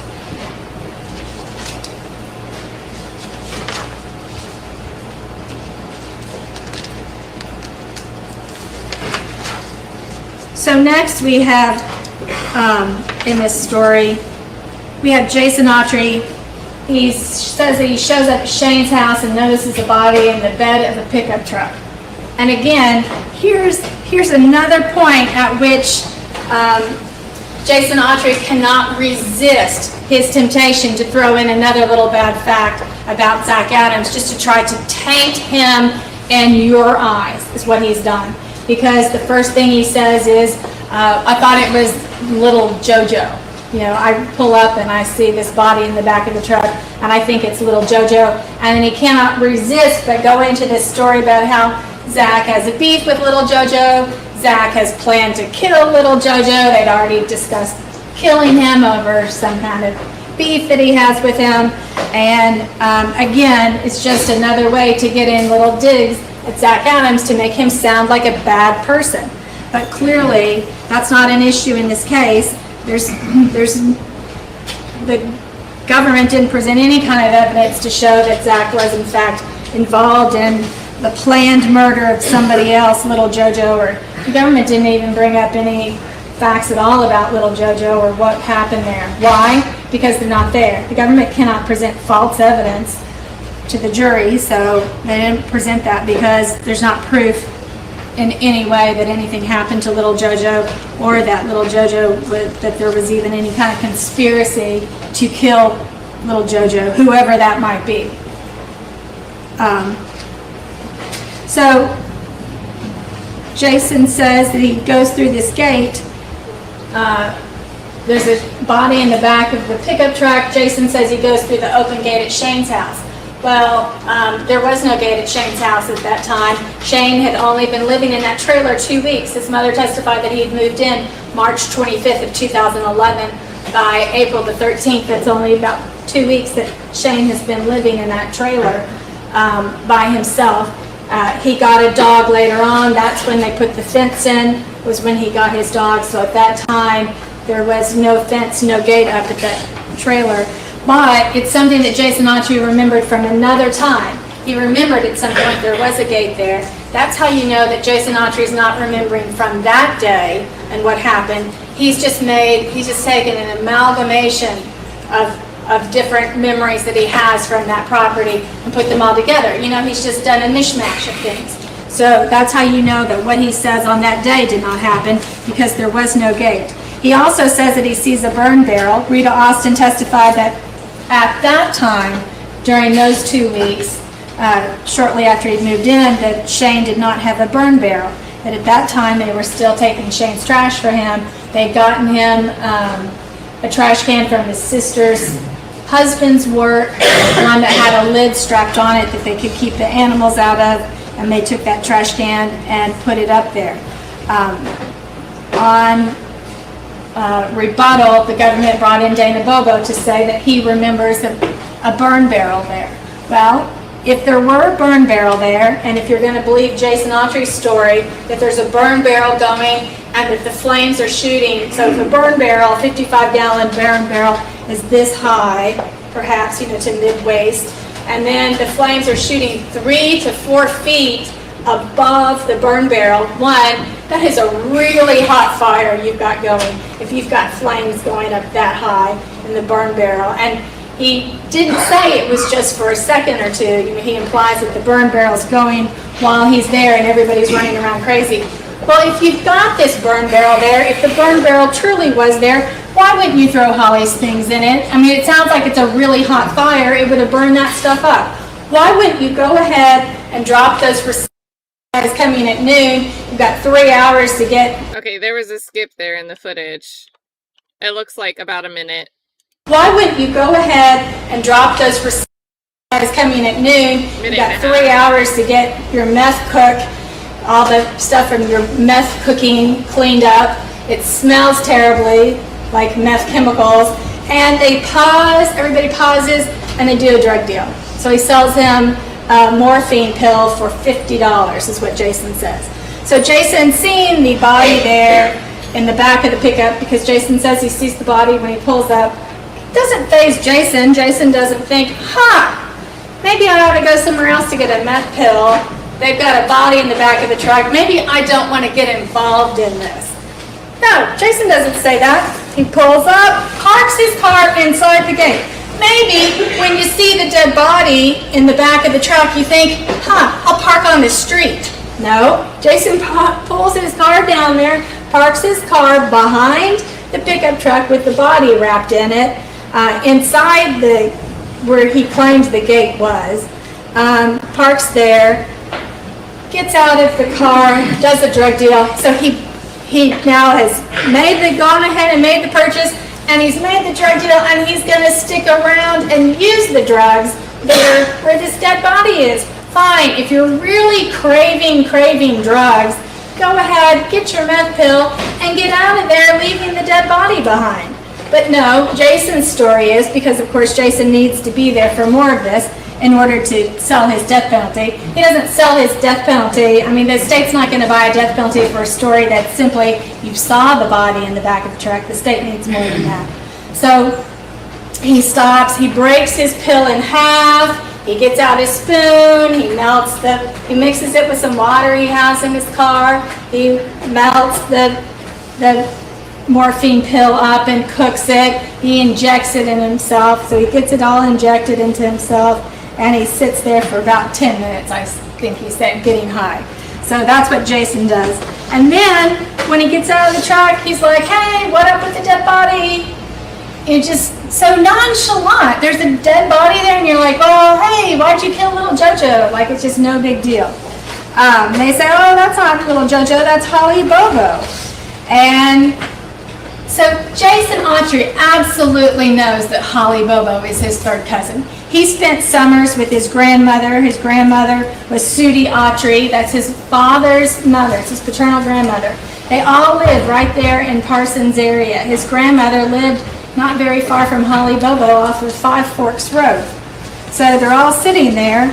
He says, oh, that's Holly Bobo. Now Jason wants everybody to believe that he did not know that Holly Bobo was his third cousin, when his father and Dana Bobo are first cousins. It's like, who's Holly Bobo? And then Zach says to him, hey, man, can you do me a solid? Can you help me get rid of this body? And he's like, sure, I'm in. So Jason's just like automatically in on getting rid of a body. It's a person that he's not responsible for killing. Jason is street smart. He admitted he had a long history of convictions. He is street smart. A street smart person that sat there and testified does not just automatically put themselves in the middle of a murder with a dead body if they don't have a reason to. So that's a silly to believe that somebody like Jason Autry would just automatically be in on helping get rid of a body. Sure, I'll help you get rid of the body.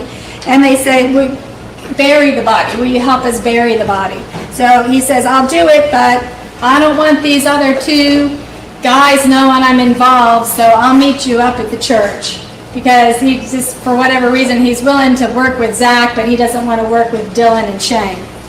Well, the reason it has to be that way is because Dylan and Shane's phones are not with Jason's phone that day. It's Jason and Zach's phones that are together that day out on that Birdsong exit, that Birdsong 7 tower sector of that tower, and he knows it. So he can't put those other two with him because he knows that they both have records that show them other places around the time he's out at the Birdsong tower.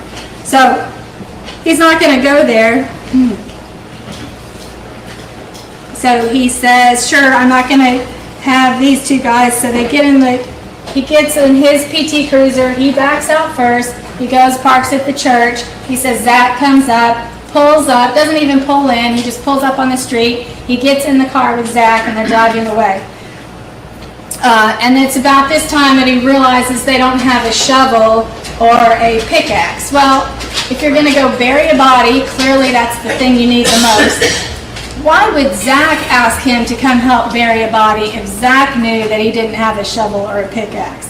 Why wouldn't Zach have prepared, at least in his head, about where they were going to get a shovel to bury a body with if Zach specifically said, will you help me bury this body?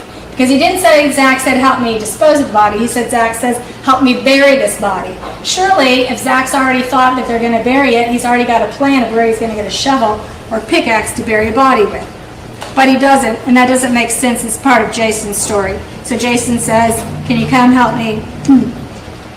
They start to drive, and Jason realizes, darn it, we don't have a shovel or pickaxe. And that's when Jason tells Zach that one time he had seen a body floating. So Jason just happens to have, on another occasion, seen a body floating in the Tennessee River, or at least that little slough there on the side of the river. A body he didn't report at the time. He doesn't mention to anybody that he sees a body, but he sees this body floating the Tennessee River. And he says, you know, I saw a body. The bodies that I've seen, the body I saw floating was floating because gases built up in the intestine, and you have to gut the body in order to make sure it sinks. So he says this to Zach. They have no discussion. Jason's testimony from this seat is they have no discussion about where this occurred at the Tennessee River. But Zach And he doesn't tell Zach where to go. He never says, drive here, drive there.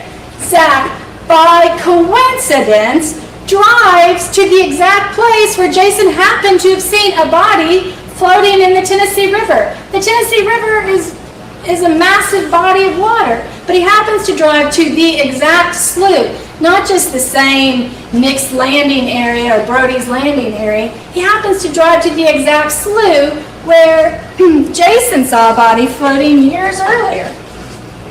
So it just doesn't make logical sense that you'd go there. I mean, the one thing that Jason knows about bodies is when a body is in that spot, it is floating. And Jason even admitted on the stand that that spot right there is full of stumps. It's stale water, stagnant water. It's not flowing as part of the channel of the Tennessee River. It's a slough. And he admitted that there's lots of stumps there. So you're going to take a body, if there's stumps, it's shallow water. You're going to take a body that you're trying to hide from people and you want to sink down to the bottom. That's why you're going to gut it so the body sinks. And you're going to sink it in a place that's shallow enough it has tree stumps sticking up from the bottom. That doesn't make logical sense that you would do that. So,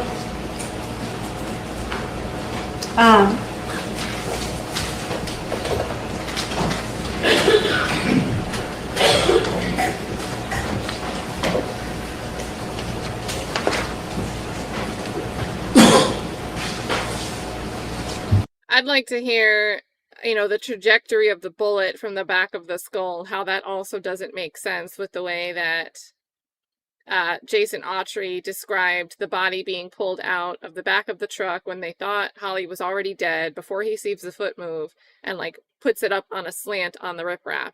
Because that's where they're apparently shooting her. That's where the boom, boom, boom echoes on the bridge before they, after shooting her, move her and take her somewhere else. The trajectory of the bullet, to me, is important. She's shot through the back of the head with an exit through the skull. And I don't think the jury really got to hear this, but apparently teeth are also found where they find Holly's skull.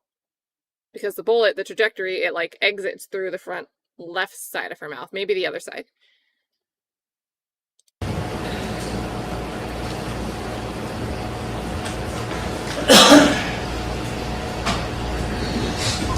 and remember, at this time,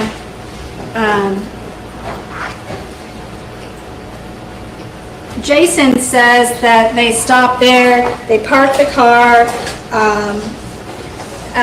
park the truck, and Jason gets in the back. He jumps up into the truck. I mean, clearly he's not afraid of dead bodies because he's the one that first puts hands on this dead body, as he's claiming. He jumps up into the truck. He grabs the body by the torso, picks up just the blanket. He just picks up the blanket and sets it right at the end of the truck so that then he and Zach can grab it together. They walk it over to this riprap, which he says it is, a certain angle there on this. He gave a number. I'm sorry, I don't remember exactly what number he said it was.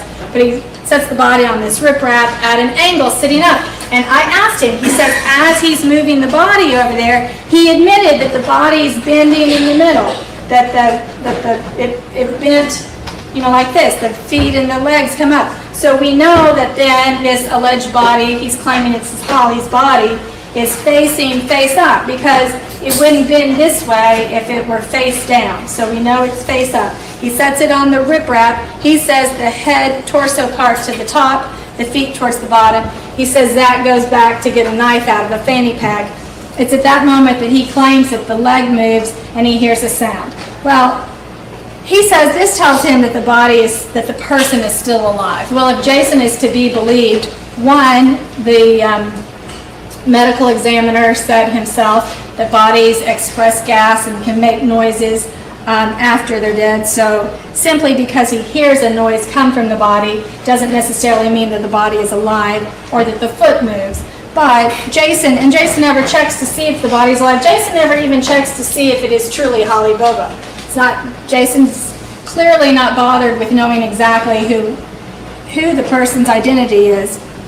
But he says that there's this orange spot on top of this a blood spot on the blanket the size of an orange at the top of the torso. He sets the body down. He then hears it make a noise. He's all upset now. She's heard our names, you know, and he begins to curse, bad curse words and yelling.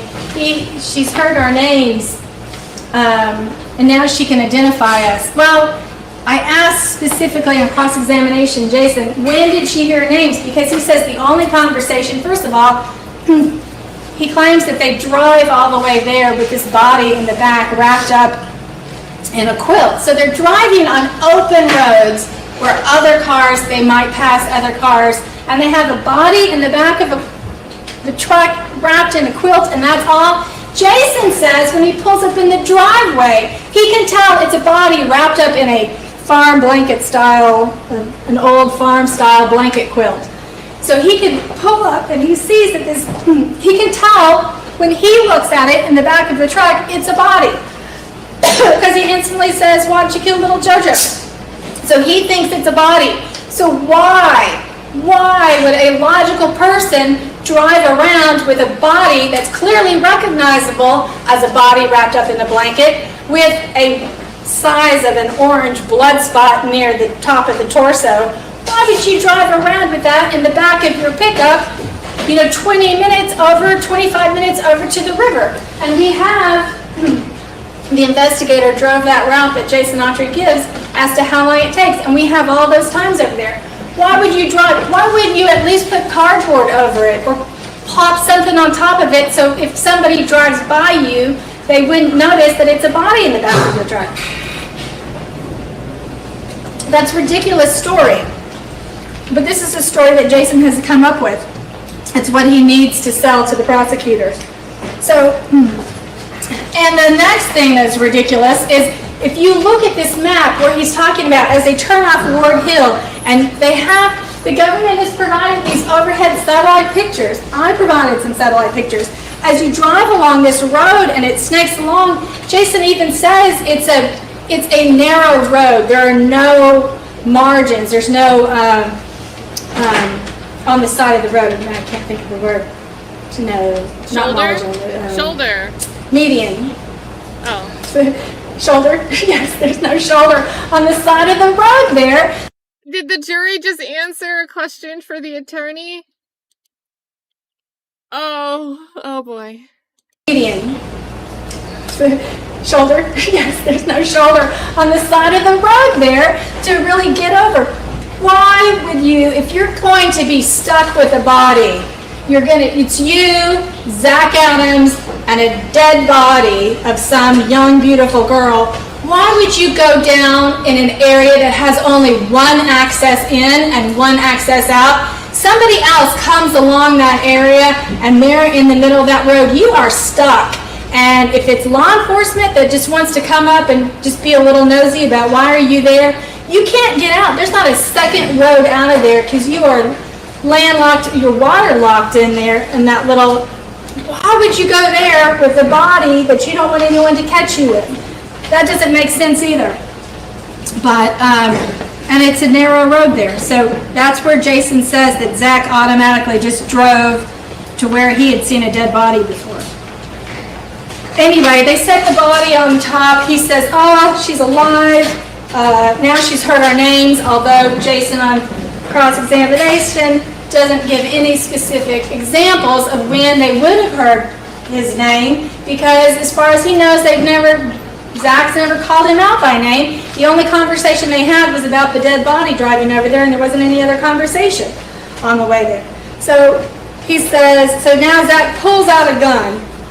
Jason's like, wait, let me go check. So Jason runs down to the end of the curve of the road to make sure nobody's coming. Well, that's probably a wise idea considering the fact that it's only one road in, one road out, but he's not at the very end of the road. Anyway, he runs down there to make sure nobody's coming, gives Zach the all clear. Zach shoots the body.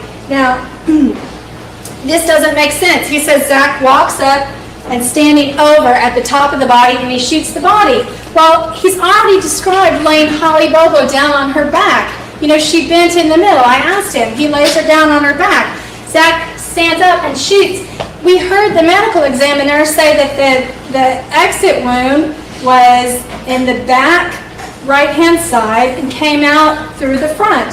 So how does he shoot her? He did not say, and this would be very important, I know I walked him through it piece by piece. I know it was painful for the jury to have to sit there and listen piece by piece. As I said, then what did you do next? Then what did you do next? How did Zach stand? He says Zach stands over her and shoots her. He does not say Zach lifts her up, flops her head down, so now she's on her stomach, and shoots her. He doesn't. He says he's standing up over her and leans down and shoots her. That's not the wound that's on Holly Bobo's skull. So that's not what happened. That's, again, Jason's made up a story, but he's not thinking it through long enough to get it the right direction. And he says, it's going from if you listen to the medical examiner, it goes slightly from low to high, from lower to higher, a little from left to right, from right to left. And so that's not how Jason describes that gunshot at all.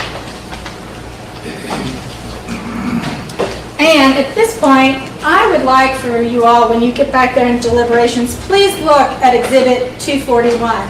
This is the Birdsong 7 sector. This is about all the times that the people in this case, their cell phones were over in that area, pinging off of that tower.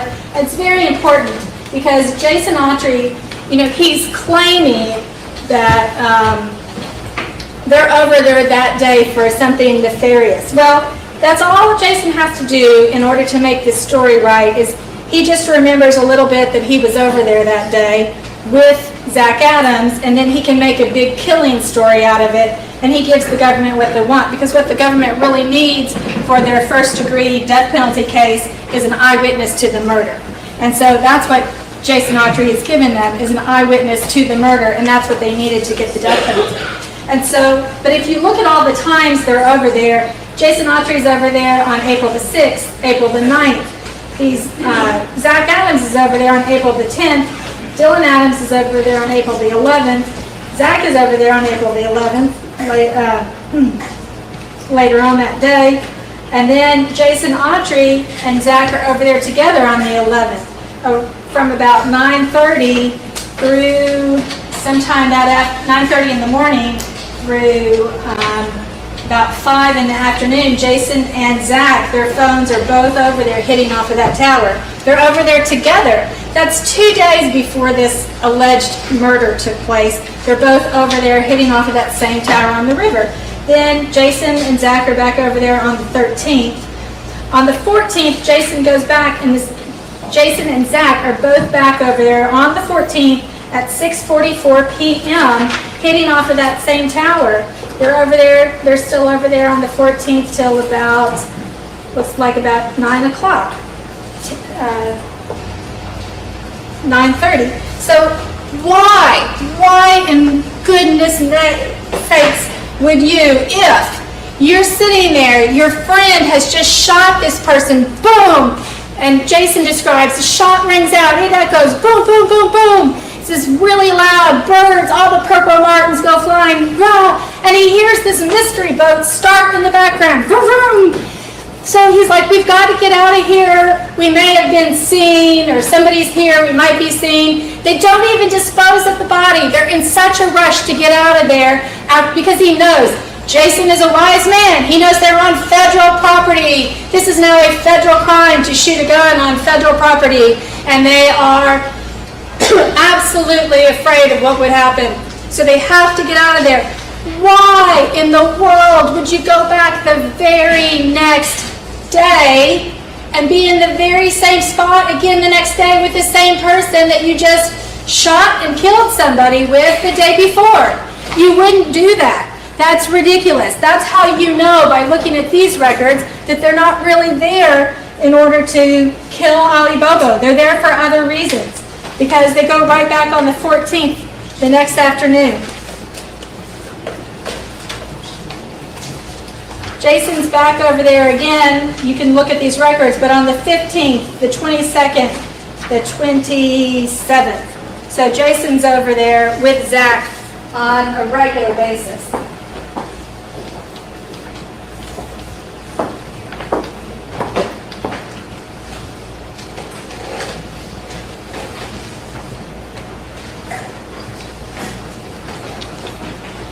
And this is a popular place. Rita Austin testified it's a greenway where people go down there and walk. It's a popular place to go fishing. People go down there to go fishing a lot. It's not a place. If you have a whole county, Decatur County, a huge county, you live on a big bunch of land out in Decatur County. And there's so many abandoned, empty places where nobody is, where you're out in the woods in the middle of nowhere. Why? Why would you go to a popular fishing spot to dispose of a body? You wouldn't. That just doesn't make logical sense. That's not where you would go to take a body, is to federal land where it's a popular fishing spot.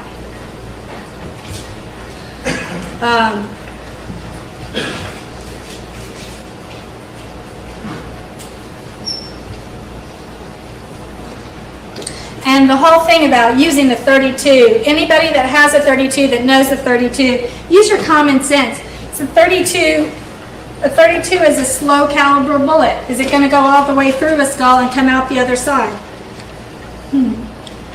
So they say they pick up the body, but yet, you know that the TBI had lab technicians come in and testify about the body recovery site. They went over the body recovery site piece by piece. I mean, she was saying they were shoveling little scoops of dirt up, just little piece by little piece, and sifting them to see what they could find in the dirt. So they were doing that. And you heard all about Holly Bobo's house and how the TBI lab people went over there and they went through piece by piece and just looked at all the evidence they had. They took out all kinds of evidence from her house.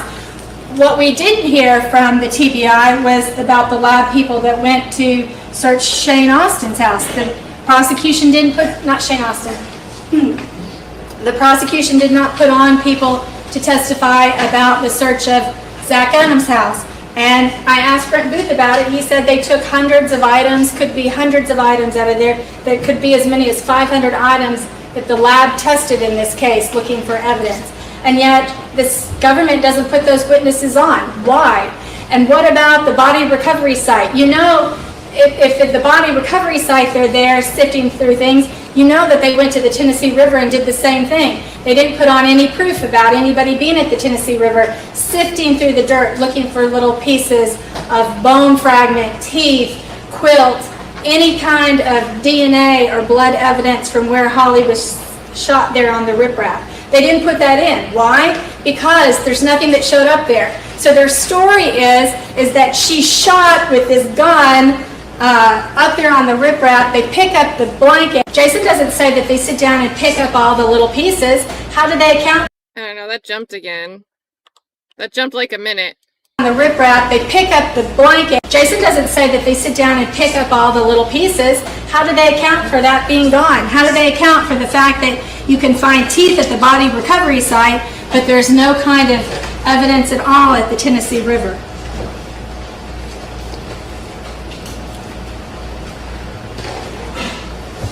So Jason says that now, if we switch to the next slide, Jason says that he recognizes now that Zach is in a bind, but not him, because as Jason tells the story, he threads the needle. It's like sending a needle through some kind of material where you're so careful you never catch a single thread of the material. You weave it through exactly. So Jason has just woven this very careful story where he weaves some of the evidence that he knows is in the case in, but he's carefully kept himself out. After all, he is not involved in the kidnapping in this case. He's not involved in the rape in this case. And he certainly is not, from the way he describes it, involved in the murder in this case. He's simply a witness to the murder. He's not involved in the rape, and he's not involved in the kidnapping. Because he's carefully kept himself out of all the bad stuff. He's more worried that day about being late for lunch with his girlfriend than he is about what's just happened in this whole body disposal. And the government has also mentioned about the 911 call that day and what the 911 call shows us. Well, I'll tell you what the 911 call from that very day shows us. It shows us, one, Zach didn't have a car or truck. He doesn't have a vehicle because he's desperately trying to get his brother to provide him with one or his grandfather to provide him with one. He wants his grandfather's van and his brother's truck. It also shows that Zach does not have a gun on that day because his grandfather says he didn't have a gun. And it shows that Zach is absolutely obsessed with his girlfriend, Rebecca, because he says, "Pa, you just don't understand. I love Becca so much." So he's crying to his grandfather. He's not violent. He's there crying with his grandfather, begging for a car, begging his grandfather to please not call the police. Please don't violate his bond because he's already bonded out on the charges of Natchez Trace. Please don't violate my bond. I'm digging myself in the hole. I've got to get out of it. That's what it shows that Zach Adams' state of mind was that day. If we can just skip to the next slide. But Jason Autry, let's talk about what's wrong with Jason Autry's story. Clearly, Jason Autry is a psychopath. But Jason Autry is very well coached when he was giving this story because 3 times he used the word allegedly. If you're really telling a story about what you saw, you would never, ever use the word allegedly. You would say, yeah, I was there, I was at... I always say, like, one of my pet peeves is when I see, like, a sensationalist style, like, blog page on Twitter resharing a story for clicks, and they are the source of the rumor. They are the ones putting it out there, and yet they say the word allegedly. Allegedly doesn't cover you if you're the source of the supposed first-hand information. Allegedly means somebody else is alleging, and I'm discussing what was being alleged by this other source. So, great point. Great point. This caught my ear here from Jennifer. I wish it was earlier on in her closing arguments. That I was where they killed her. You know, I was right there where they killed her. This is where they shot her. This is where they dumped the body. He would never say the alleged, quote, dump site. So let's listen to Jason Autry in his own words say that and try it. Somebody has to go mark as number 2.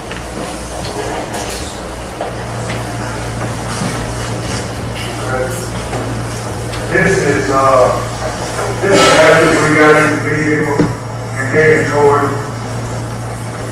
the ladies moving upside. Okay, let's listen to the second time he uses the word allegedly. So he said he went to my car at some point.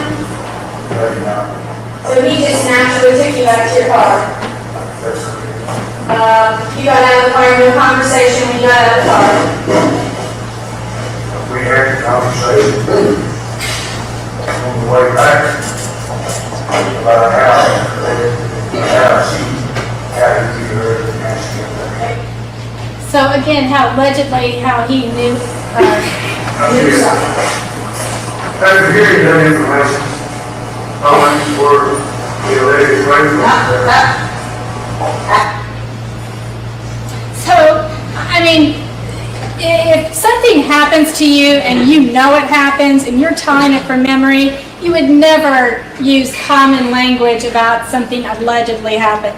You use allegedly if you're not sure something happened, if you're talking about something somebody else said. That's a word that law enforcement uses when they're... I wish she opened with this. Like, just play allegedly. Play the clips and then say, the state wants you to come back with a guilty verdict off the word of their star witness. He's the only person that can close the gaps, that he knows what happens, and yet he's saying allegedly. Describing things, it's not a word that a witness would normally use.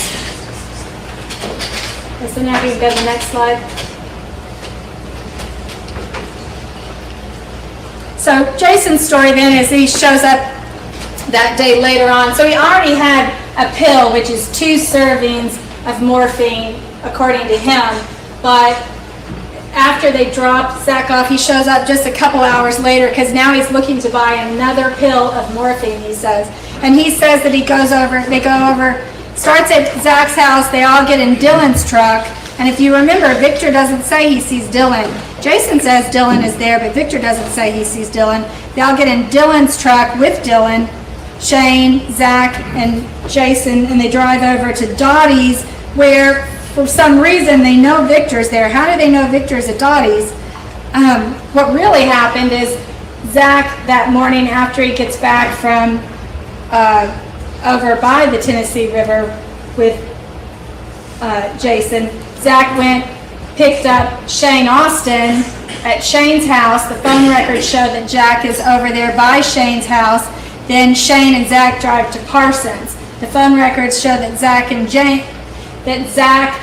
Shane are in Parsons. They go to Parsons directly after the Tennessee River. So if you look at their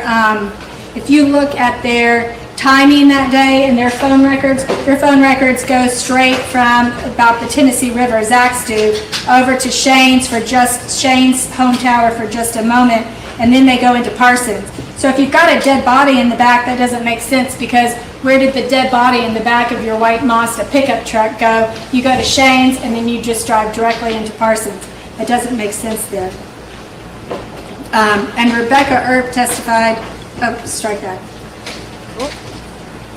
So, it doesn't make sense though that you would be in Parsons and with the dead body in the back or blood in the car.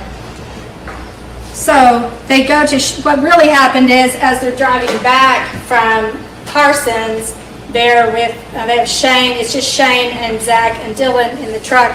They're driving Shane back home, and you did hear testimony that where Dottie's house is, Dottie Cooley's house is on Pew Road. You would pass by that as one of the ways you're coming back from Parsons. You'd pass by there on your way to take Shane home. So as they're getting ready to take Shane home, because he has to be there to meet the guy that's going to install the cable that morning, that's when they drive by Dottie Cooley's house and they see Victor's truck there. That's how it comes about. The story that Jason tells doesn't make any sense, because if you're going by what Jason says, how would they even know that Victor Dinsmore is over at Dottie Cooley's house doing any kind of work? But they go over there to buy a pill, morphine pill from Victor. Jason Autry, when he testified to it, gave a long, drawn-out explanation of how they bought that pill, that morphine pill, how they passed it back and forth, the money back and the pill back. But that day, Victor Dinsmore denied that he had sold a pill to Jason Autry. He said they came over there and they were doing meth. Then you also hear this whole business about that they got in a fight because they let Shane hit it. Jason testified that they got in a fight about who they didn't have to kill Holly, and that Zach says, you know, you're just as guilty. But if you listen to what Victor Dinsmore said he testified to the fact that they were fighting over who was going to hit it first. And let's listen to what Victor Dinsmore said. Zach and Shane Austin were arguing and fighting, and I heard a few little spurts out, and I thought who was going to hit it first. Okay, and so now looking back, Victor says, well, that was them fighting about who was going to rape Holly. But if you're going to believe Jason Autry's story, at that point Holly was already dead and Holly had already been raped. So what could hitting it mean? If we go to the next slide. Jason Autry claimed that hitting it meant rape, but if you listen to what he says, he uses the word hit to mean a puff off of a meth pipe. Let's listen to him. You sit down for a road, and they put us through, like, sit on the rack. Took a couple of hits. Off the back side. And he says it again. And what did he say or did after he said that? He hit the pipe a few times. So it's more likely, just looking at the evidence as plainly is that they're over there and they're fighting about who's going to take the first puff of marijuana. Remember that the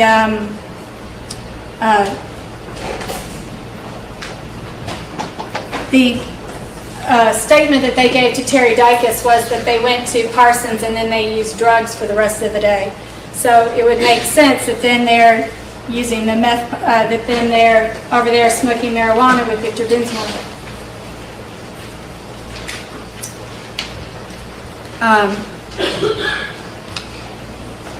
And let's talk about Dylan a little bit, because now at this point, Jason's talking about Dylan. So remember, Dylan, we've heard testimony that he was in special education when he was in school, that he had mental issues, mental educational problems, and that he was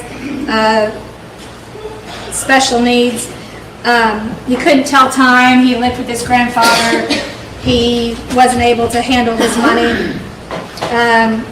Remember, we also heard testimony that Dylan had charges in federal court. That's how this case started. And he was released. We heard Brent Booth testify from the stand right there that Dylan Adams was released from his federal case to go live with Dennis Benjamin. And as part of his terms of his supervised release from federal court were to go live with Dennis Benjamin, which means that if Dylan, if that's part of your terms of your supervised release, if you leave there, if you're not living with that person, they can violate you for violating the terms of your supervised release. You can be put back into custody.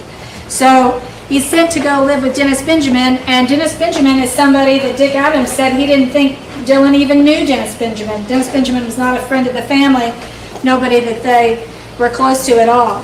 So he's released to go live with a stranger. Why is that? That's because at that point in 2014, the TBI was desperate. They were absolutely desperate. Brent Booth sat here and testified that no, it was just internal pressure to solve the case. There was no serious or tough pressure on anybody to solve the case. But then, as rebuttal witness, the government calls in Jack Van Hoosier. Jack Van Hoosier sits there and testifies and says that Terry Dicus is removed from the case. This is sometime in 2012, 2013, that they said Terry Dicus was simply just focused on Terry Britt. They didn't have any reason to charge Terry Britt, and so Terry Dicus is taken off the case. That is incredible pressure. Once they took Terry Dicus off the case, he had not solved it 2 years into it, 2012, 2013. He had not solved it. They took him off the case and they replaced him with another agent. That is pressure. Everybody from then on knows you have to find somebody to charge in this case. It is absolute pressure. So they're going to find somebody in this case to charge. And so what do they need at that point? They absolutely needed some kind of confession from somebody. That is when they focused on Dylan Adams, who is special ed, and they had him go live with a stranger as part of the supervised release program because they needed to get this case started. Okay, my projector, there it goes. Then Jason says 2 days later, can we go back there? 2 days later, he says that Zach tries to make a deal with Jason to kill Dylan. Again, this is just for the benefit of making Zach look like a bad person and a bad brother, that he would then want to have his brother killed. So they're going to Jason tries to make a deal with Jason. Jason has to think about it. Finally, he says, yes, I accept the deal. I will kill Dylan for you, but then I'm going to kill you. And he says he takes Dylan out to the river, and they go fishing first, and they've been fishing for a while before this man comes up, this strange unknown boater comes up. The strange unknown boater comes up, has now seen them and spoiled the plan. Well, if he really intended to kill Dylan, why didn't he go back and do it a day or two later? Dylan wasn't any the wiser. It doesn't make sense that that was the one and only time he had an opportunity to kill Dylan. If he'd made up his mind, why didn't he do it? It's because it's not true. He just says that because he really, really needs a way to make Zach look bad again.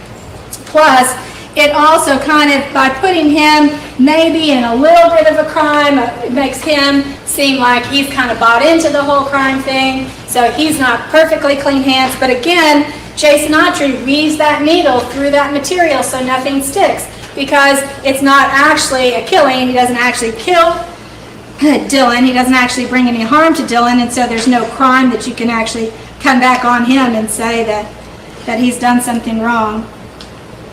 The other thing that the state has done is they've brought in this stuff about Dylan. So Jason says he talks with Dylan, and Dylan tells him something, and of course that's hearsay, whatever Dylan tells him, but then the next thing Jason does is he goes and looks in his granny's barn to see what's there.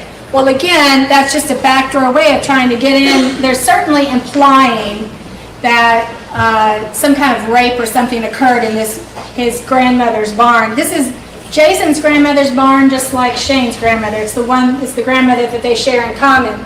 So he says that, something bad has happened in the grandmother's barn. But if you think about it and what's gone on there, it's not true. Jason Autry knew that barn was torn down in end of 2012, beginning of 2013. So when he's telling his story in January of 2017, it's once again, he knows that this is something that cannot be traced. He knows that this cannot come back to him. The same way that he talks, if we skip to the next slide, when he's talking about being at Kelly's Ridge, he sees in the report, he probably was going there to burglarize the home. You heard that the men in the home had all gone out to search, so probably cars were gone. They'd gone out to search for Holly Bobo. Jason's probably thinking that home's abandoned at that time. He goes up there, but he sees in the discovery that they were there, that they had been there to search that house, that the woman had called in a report about him being there. So again, this is something he can try to fill in. But if you listen to the testimony, Kelly Ridge Road T-bones into those people's property. Jason wasn't there to try to figure out where the body had gone, because even if he were up there fishing, that road T-bones. Kelly's Ridge is on the other side of the road and going directly away from him, so he wouldn't have been there to try to look for a body. Jason says buzzards are there. That's something that cannot ever be disproved, saying, oh, on a certain day buzzards were there. But it doesn't make sense. It doesn't make sense that Zach Adams would have taken Holly Bobo's body there, dumped it there, along with the purse and all the teeth and everything, and then at some point later on came back, moved the body, went ahead and moved the purse. If you were going to move the purse, why wouldn't you just pick up the purse and burn it at that time? Why would you go to the trouble of moving the purse but still keeping the ID right there with it? It doesn't make sense that she did that. The other part that doesn't make sense is he says that this is that Zach then tells him about Clint Bobo, and that the real reason that they were there was to teach Clint Bobo how to make meth, and that Holly saw us and she raised hell, and that's why he took her. That's not a good explanation. First of all, you heard Clint Bobo on the stand say that if he had known anything at all about his sister, he would have told. Even if they had been there to make meth, Clint Bobo was not going to protect somebody that he has absolutely no loyalty in taking his sister. It's one thing to be involved in drugs, but drugs usually get you probation. It absolutely, he would not have protected Zach Adams from being involved in the disappearance of his sister. Let's look real quick at what does Dr. Marco Ross say. He says the hole in the skull is 9 millimeters by 11 millimeters, but he used the anthropology report, which if you look at Exhibit 174, and it's on page 13 of 16, that's where the anthropology report is as part of the autopsy report. That hole is 9.24 millimeters by 12.10 millimeters. And if you take that reading, Dr. Ross testified that anything less than 0.36 inches could have made the hole. But if you're going to take the biggest reading there, that's based on a 9.24 millimeter hole. He also testified that bullets may not be round. At the time of impact, bullets can morph and be different shapes. So if you're going to use that 12.10 millimeter, a bullet as big as 0.48 inches could have made the hole, according to Dr. Ross. But a .32 caliber bullet is actually .3125 inches in diameter. So we can flip to the next slide. It's the .380. A .380 is .355 inches in diameter. It's not actually .38 inches in diameter. Just because it's a bullet is a certain caliber does not mean that in fact it's the same size. So a bullet, it's less than .36 inches in diameter and could have made that mark, not the mark, but the hole in the skull. So there was a .380 found at the site of the skull at the body recovery site. That's the bullet that killed Holly Bobo. It's not this .32 that they had.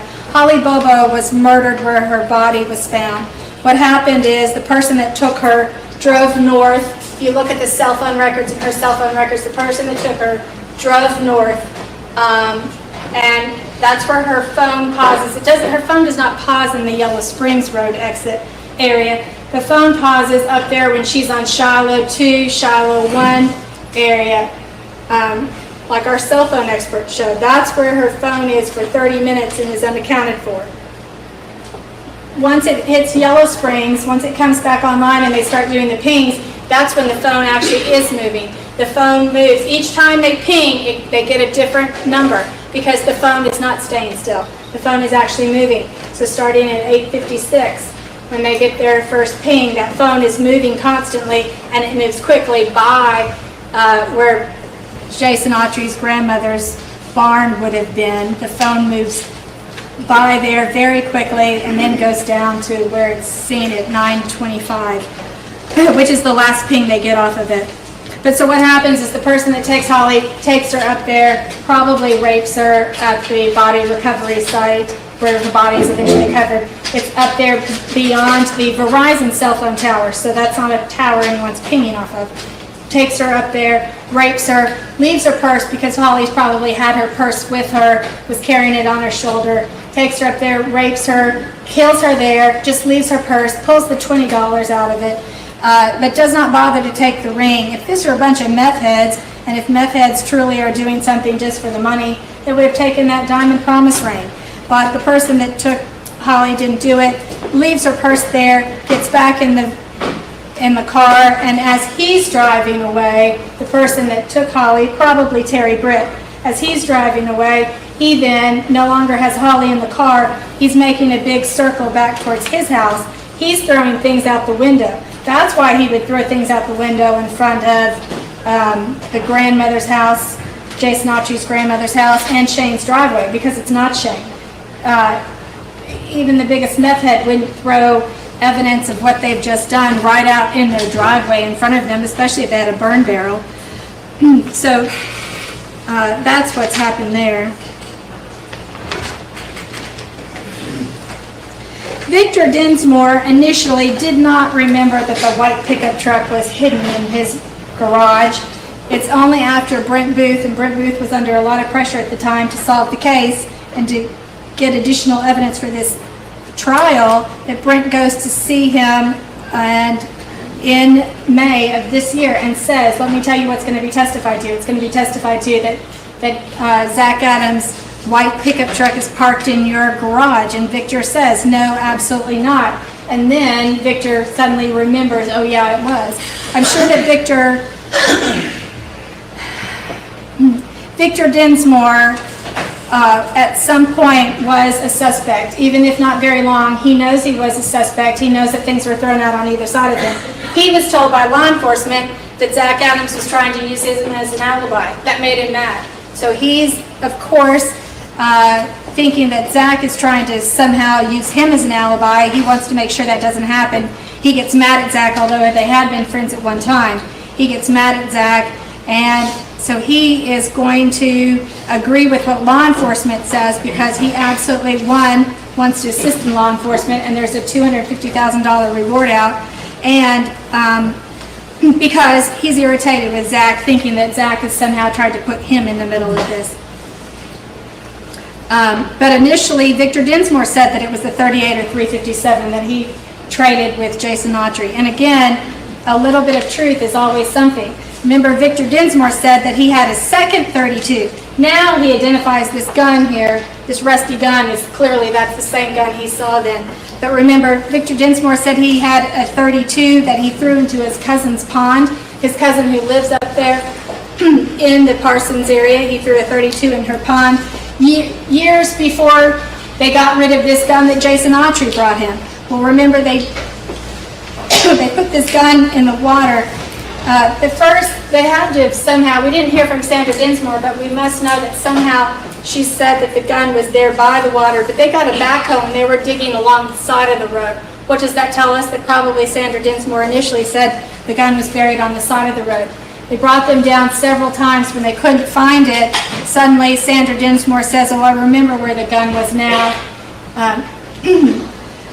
Because they went back again and looked with people that had, so it had to happen that way. They go back again and they look with people that have underwater metal detectors. And they go back and they find this gun, this 32, which initially the gun had been a 38 or a 357, but they find this 32 sitting on top, under 15 inches of water, but on top of all this silt and soil. This gun that's been in that water since the Dinsmores left, and they left this area 5.5 years earlier. So since they left this area 5.5 years earlier, that gun's been sitting in that creek there. The creek, we even heard testimony that the road had been graded and blacktopped. With all that construction around there, all those rains, all those floodings that we've had, not a bit of silt was on top of that gun. It's been sitting in that water 5.5 years. And there's no mud, no silt, no gravel on top of it. It's still sitting fresh right there on top of all the gravel itself, but in 15 inches of water. That's not believable. But there's a big reward in this case, and people, a lot of people, we heard that Victor Dinsmore was not to be trusted. He's not a trustful person. He sold Jamie Darnell a house that he didn't really own and took $21,000 from him. They want you to ignore the phone stuff. They're going to come back when they do their second half of their closing, and they're going to say, no, just Zach Adams doesn't have to be the person that kidnapped her. But what we know is he's right there with Shane, and they're going to want you to suppose and do a lot of guessing about what Shane and Dylan were doing. But again, they have no proof. There's absolutely no facts that show. Why is it that the government has to prove their case? Because it's almost impossible to prove a negative. How is it that you can possibly prove that Shane Austin was not there that morning, or that Dylan Adams is not there that morning? They have to prove they were. And in fact, they do not meet the description of the person that was there that morning. There's no proof whatsoever. The state wants you to make a jump because this case is absolutely so emotional. This is a beautiful young woman who has been killed in this case.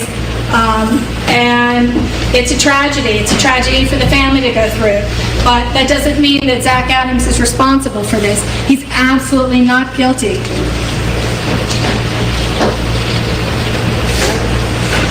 The other thing, they say that Zach has confessed, because they have two different people in jail that say he confessed. But you heard testimony.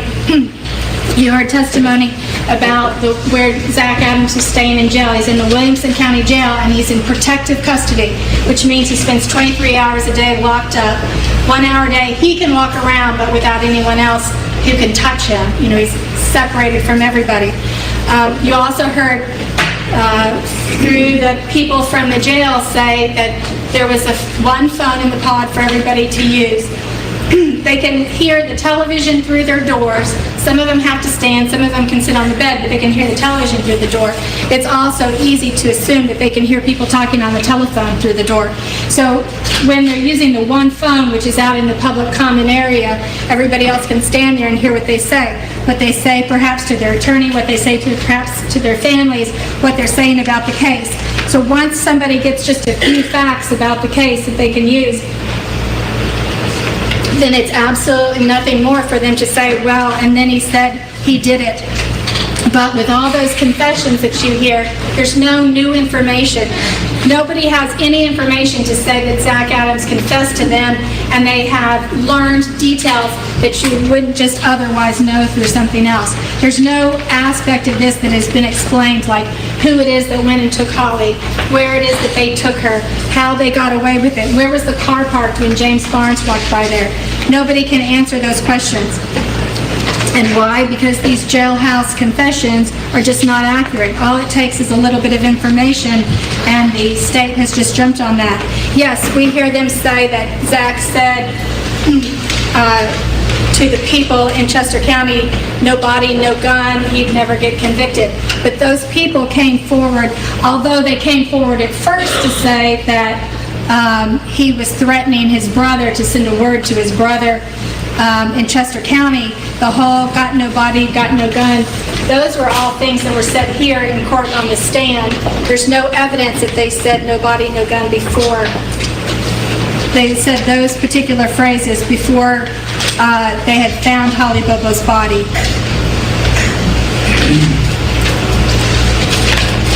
Terry Britt, you've heard the evidence on Terry Britt.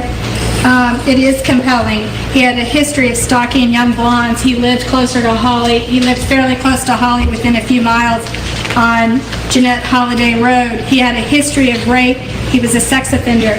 He fit the physical description: 200 pounds, 6 feet tall, about 6 feet tall, dark hair. At some point it was long and covered his collar. He was barrel-chested, skinny legs. Looked like he used to work out. He'd been in jail. People in jail work out. Wearing a black cap. They have a picture of him in a black cap. So he saw Holly. He was able to see Holly one day at the Dollar General store.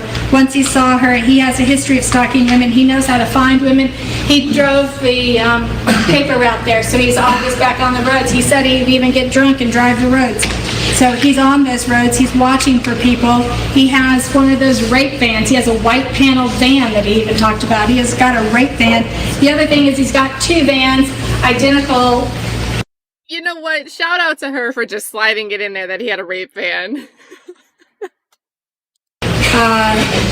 Red vans that he's driving, but different years. He goes up, he punches Holly in the nose. He's standing there probably waiting for her because he's a stalker. He knows what her schedule is. He knows that this is the one day that that the brother Clint's truck is parked out in the garage. He's standing there waiting for her. She comes out. He knocks her in the nose. He has to wait for her to kind of get her wits about her so she can walk off in the woods with him. He walks off in the woods. The first time the deputies go by to see him, you heard Deputy Donovan, he's not there. Although Terry Britt claims he was back by noon. That's what he's there on the stand because he's a compulsive liar. He cannot tell the truth. But the marshals, when they went by at about 1:45, 2 o'clock, Terry Britt was not there, and cars were gone. Not just one car, 3 cars. There was only 1 car there, and he said he had 2 caravans, 1 white van, and a pickup truck, and a gold pickup truck and a black pickup truck. So he has multiple cars parked around for him to get away in case he needs second cars. So Jan is gone too when they first go by to see him. He's not there. It's not till later that evening. You heard Tony Weber say it's later in that evening when he comes back and he's talking to them that they're there, and that's when they're unloading the truck. Why? Because suddenly Terry realized he needed an alibi, and he went and got, and maybe they had already purchased that truck before. They left it in the car till the police came by because he thought that the police would be coming by. He even says they're going to try to pin this on me. So they get trying to make some kind of reason why Jan would have missed work, like on the biggest news day of the year, and she works at the news leader in that county, the very biggest news day of the year, that's when she takes off because they had a bathtub leak, and Terry Britt even testified they didn't even put the bathtub in on that day. So the bathtub leak, whatever they had, was not bad enough for them to put the bathtub in on that day. But he needed an alibi. He needed an alibi fast. And they also somehow they lift one of those receipts because the receipt did not match the receipt from All Goods. They lift one of those receipts, they fill it out as if they bought the tub that day, and then they stage, they put the receipt in the safe, and they go ahead and just stage an alibi for Terry Britt. People that have alibis ready-made, those are the suspicious people. The people like Shane, Dylan, Zach, Jason Autry, they didn't have their alibis ready-made because they didn't know they needed one. So in this case, there's more, reasonable doubt is not a technicality. Reasonable doubt is not something to think, well, it's just a little technicality, we've got reasonable doubt. In this case, unlike so many others, there's absolutely multiple reasonable doubts in this case. You have a man who offered to plead guilty. He's not being played. You're talking about a U.S. Marshal with 31 years experience. When was the one time that you saw the district attorney in this case get the most upset? It's when she's cross-examining the U.S. Marshal. That's when she gets upset because she doesn't like the way that proof's coming in. This man has 31 years experience. He's trained in all kinds of, and you don't have to give Miranda warnings. She's acting like you absolutely must give Miranda warnings. There's many, many exceptions legally when you don't have to give Miranda warnings, and certainly it wasn't required to give Miranda warnings. But Terry Britt sits down and says, sounds like you've got it all figured out. I'll go ahead and plead and resolve this, solve this, tie this case up for you, tie up your case. But you can close the case. Looks like you got it all figured out. I'll plead to it and you can close the case. What powerful words that would be from somebody. But the TBI at that point, you heard they had already decided they were going to focus on Clint Bobo at that time. You heard that in 2013 they were getting the family's finances, saying that the family had material lied about things. And by the way, I sped it up a little bit as a joke, but we've been watching this for the most part on 1.25, and it is currently back on 1.25 speed. And I think they must have had 2 hours per side, because she is speaking quickly now, even though I don't have it like extra sped up compared to what we've been watching this whole time. So I think she's sputtering all of this out because the time's approaching. Again, this segment is 1 hour, 49 minutes, and 54 seconds. So it sounds like she's got 10 minutes of wiggle room, but there's been several jumps from this feed. So I think she's right up on her 2 hour clock. And so the TBI at that point, they didn't see any way they were going to get Terry Britt, because after all, you absolutely heard Brent Booth sit up here and say, well, Terry Britt, they bugged his house and they didn't hear anything on the wiretap about him confessing, and so they decided to move on to somebody else. Well, of course they didn't, because you heard Art Vivero say he was listening in on the wiretap when Terry Britt was discussing the fact that they might be recording and to be careful about what they said. So absolutely, there's nothing on the wiretap, and Terry Britt didn't have a brother with mental handicap that they could go backdoor and try to get some kind of confession. He didn't have a charge partner. It's just Terry Britt. He didn't have a charge partner to go and try to charge with him and see if they could do death penalty against two people and get somebody to change. So all of that. So final thoughts in this case. It was the government's job to fill in all the holes and complete the story. They utterly failed in this case. Terry Britt was most likely the real abductor and the killer of Holly Bobo. You've had multiple agents get up here and testify about Terry Britt, and they all have years of experience. The government wants you to believe Zach is guilty based on mere suspicion and rumor. In this country, we do not convict based on mere suspicion and rumor. A finding of guilt must be based on reasonable doubt. And at this time, it's a very serious what you're about to do, because a man's life, and a lot of times they say somebody's life is on the line, but literally in this case, Mr. Adams' life is on the line. It's a very serious matter.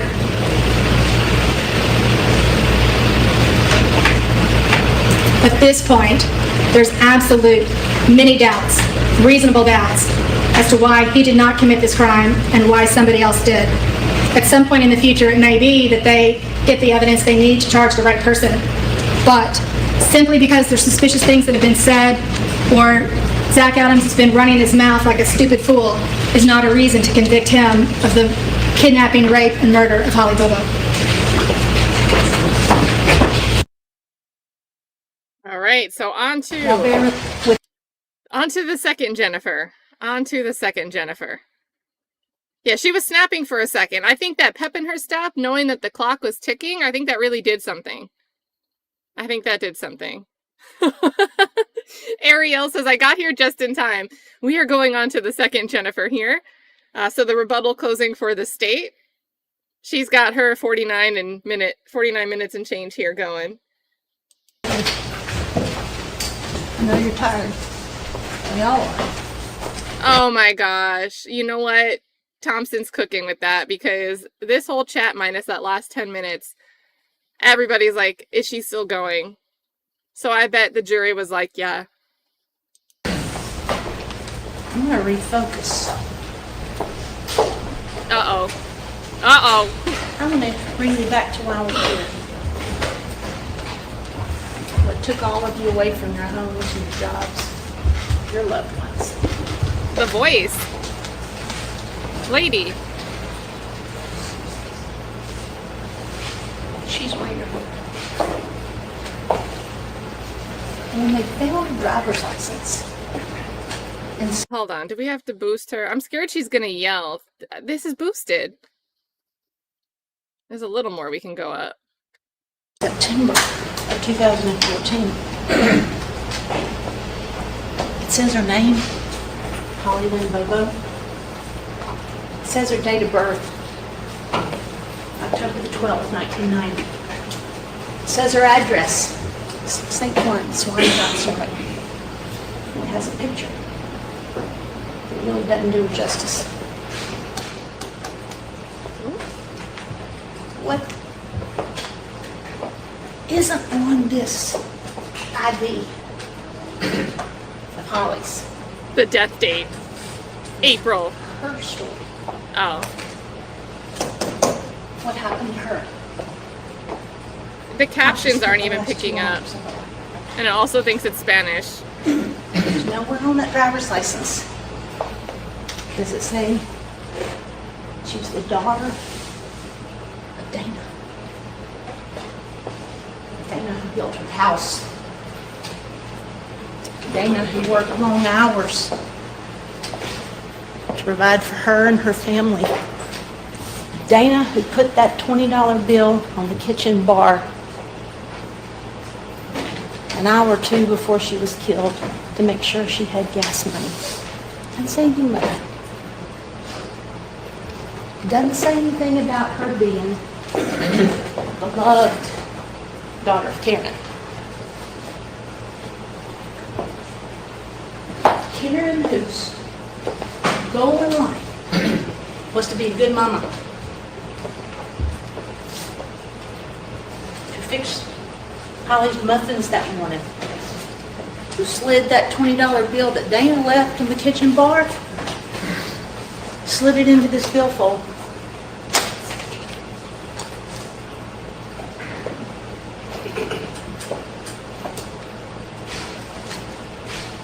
Karen.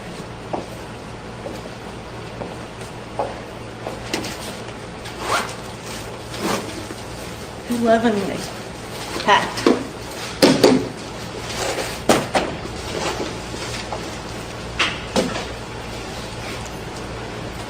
Holly's last lunch.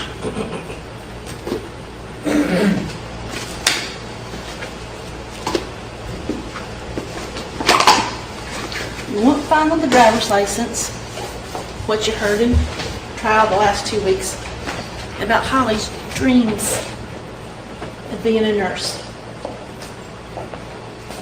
about her homework that was dated that day, about her binder that she'd written student nurse with a smiley face on it.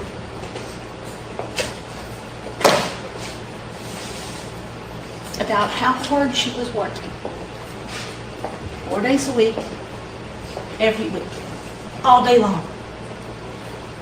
Just trying to be the best student nurse she could be. And nowhere on that card, that license,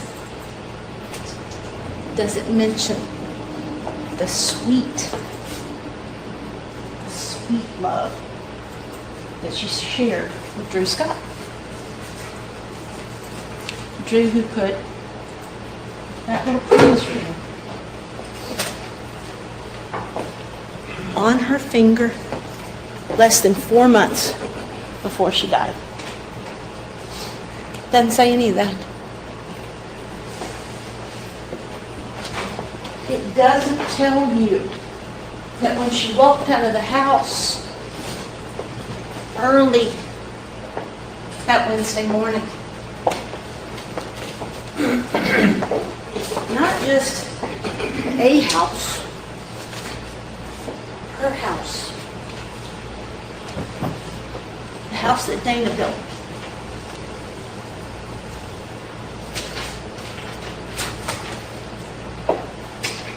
does it tell you that when she walked out her back door,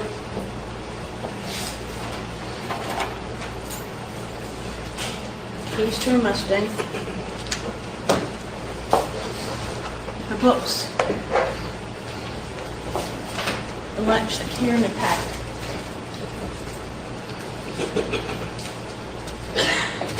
Oh, she's Wearing walking the around way- with the lunchbox. Like she did every day, that Drew gave her.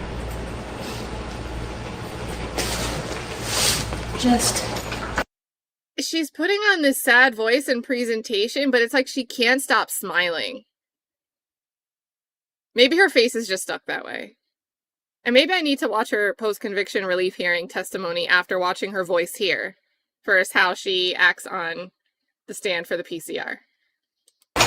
precious inches from her car door. Because all she had to have done was to have made it into the car. And then you've been able to close that door. You saw how close the car was. Inches. She didn't make it.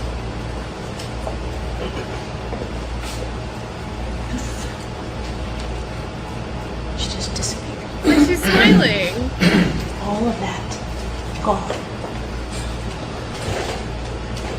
Dad not there. Mom not there. Teacher's not there. Drew not there. All gone. She disappeared. But you know better, don't you? People don't just disappear without a trace, do they? Do they? Holly didn't. I mean, you kind of buried the trace. Holly spilled her precious blood. You didn't want to let in the guy that could trace her remains. The house that they had built. And you saw the pictures. It was grouped together in about 4 or 5 different groups. I think Special Agent Lauren James said it was like 70 to 80 drops. All tested. All Holly. She didn't disappear without a trace. Ladies and gentlemen, that's your kidnapper. Do one of you have any doubt in your mind that she went willingly? You think that? That's your kidnapper. That's why I say you know better. We're going to do a little interlude. Just, I love a good contrast. I love reactions. I love when things change and people don't change their reactions to correct with new information. And I love contrast. Let's check out this contrast here. Oh. Make it a little louder before I switch. So let's zoom forward to Jennifer Nichols in 2025. Referring to a whiteboard behind you, I can't see that if I'm supposed to. So, Witness can be past Exhibit 15. I don't have my readers. We need to take a break for you to get your readers. Is my purse back there? If somebody will retrieve some readers. Please pass over.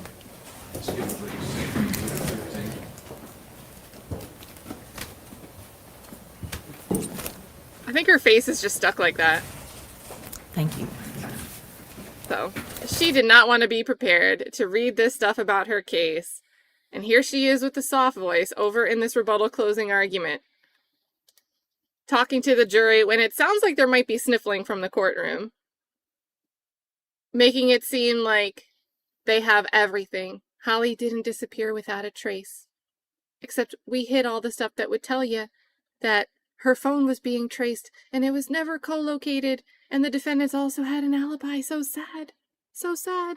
You don't see an alibi in that driver's license, do you? As for the rape,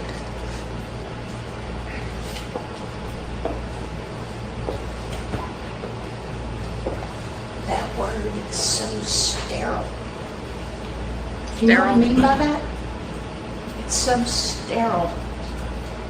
You can read it in your book and in your newspaper.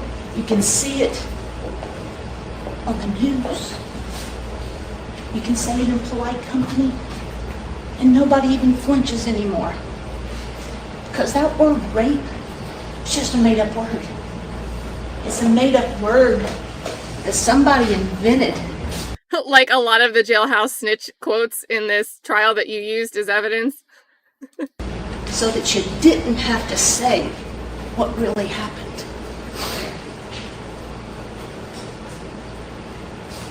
Because what really happened, when they got Holly out of there,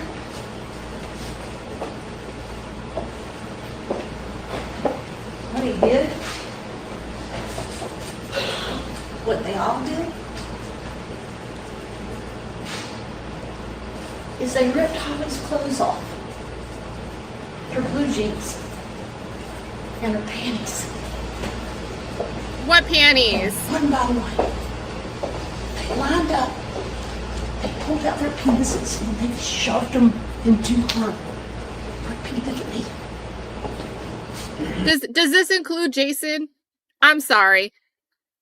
Is this including Jason, who you allowed to get on the stand and act like he didn't partake in the thing he was saying everybody else but him partook in? What? How many penises were involved in this theory, in this storyline? Her blue jeans and her panties.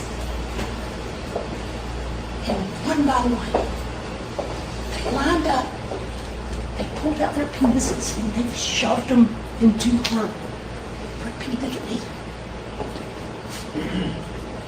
That's what happened. That's what we put that nice word, raped.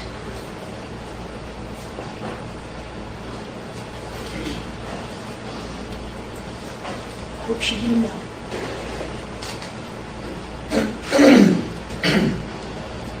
Lined up, took turns. Who?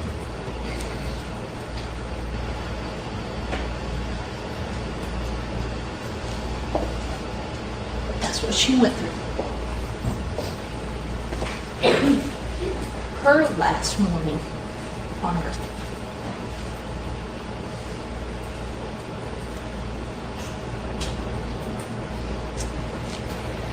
And she was murdered. Plain and simple.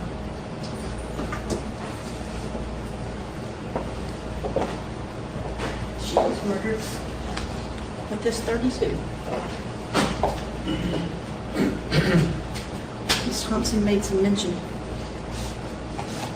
about the bullet placement. Go ahead and talk about that now. Entered through the back of Holly's head.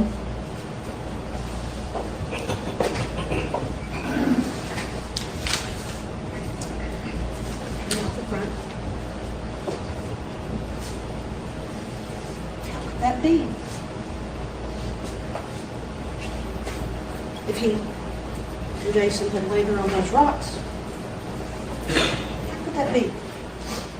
Oh, she's gonna tell me.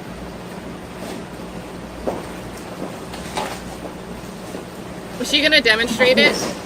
Oh God. This time, Jason heard her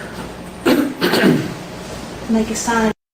Was she demonstrating that she was just, like, Holly was just kneeling rather than being in the blanket kind of making a noise?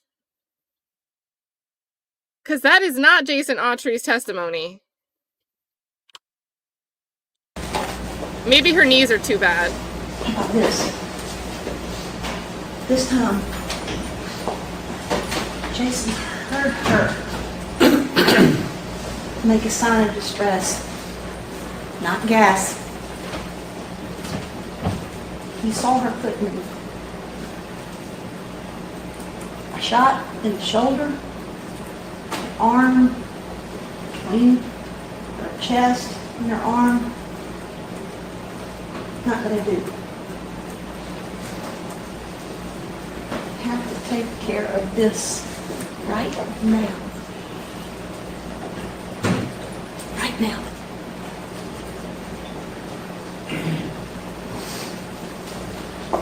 probably beaten. You know she was. She left a lot of blood in the carport. Gang raped. Are they suggesting she was like beaten with multiple hits in the carport now? Wrapped tightly in a blanket. Propped up on those rocks. Had to go. Not gonna accidentally miss. Thought she was already dead. But she wasn't. Pulls out the gun. Jason, hero that he is, said, "Whoa." Not to save her. Just to make sure they didn't get caught. And the defendant. Oh, so maybe she was like kneeling to demonstrate how Zach was shooting? Like maybe she was role-playing as Zach? But in any case, that's where you'd have to wonder, like, Jason Autry's story of Zach being on the other side of the bridge, and Jason had to come out from his side of the bridge, but he's the one that heard the foot. Like, that just doesn't make sense. Stoops down. Feels around. Make sure. Picks up her head. And fires. Picks up her head and fires. No rocket science. Just, it doesn't take rocket science to figure out how it happened.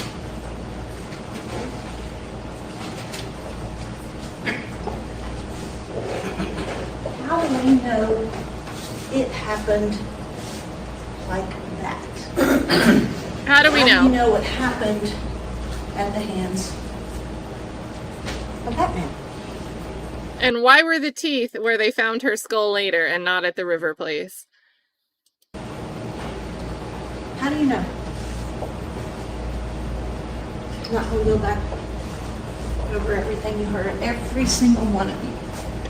Just taking notes and listening the last 2 weeks.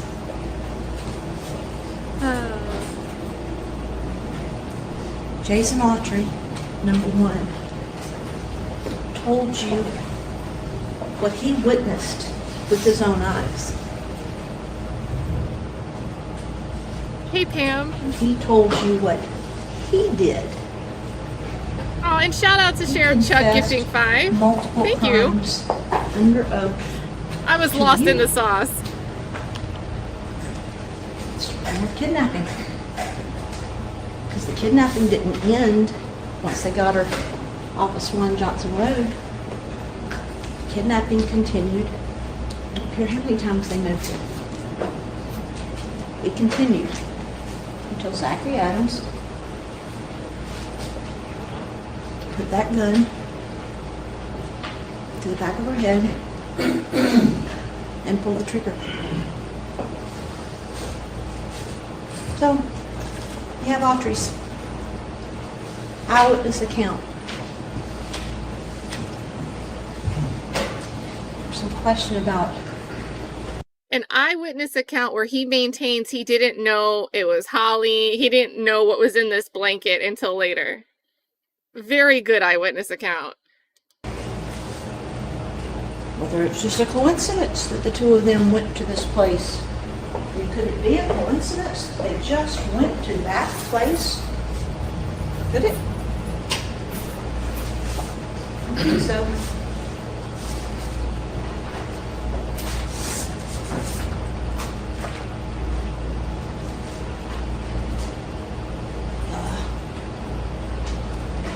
Took her to a spot, took Holly to a spot, 50 yards. 50 yards.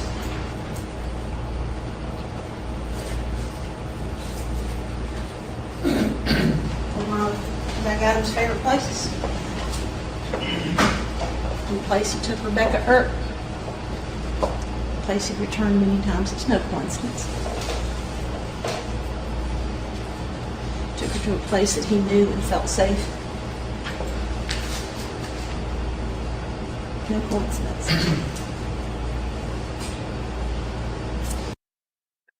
To a piece of federal property where not only are you not supposed to have firearms, but you're not supposed to be committing murders anywhere. Doesn't need to be federal property. But these little details, like the critical details, the logical details, the substantive details, were not laid out by the defense. And now we have an alpha omega cry session for the state's closing on both ends, bookending what was not a good defense closing statement. Did we just get a dolly raid? Is that 2 dolly raids in a day? We've been on here for a long time, you guys. Shout out to Dolly. Dolly, always good to see you. Hello, Dolly crew. Dang, I'm going to be so late. In my head, we were going to redirect over to you, and we're never going to get there today. So, guys, Dolly's been covering a jailhouse. We're going to call it the Nibble trial. Day 2. I don't know if you guys completed day 2, but I know you're going to watch day 2. I'm going to have to be replay crew since you guys are done, but I'm excited to catch that. Hey to everybody coming over. We are watching a sympathy-driven closing, state's rebuttal closing in the 2017 Holly Bobo trial, Zachary Adams trial. In addition to telling you it's done. Okay. What he witnessed himself, Jason Autry told you what Zach Adams told him about that morning. They took her.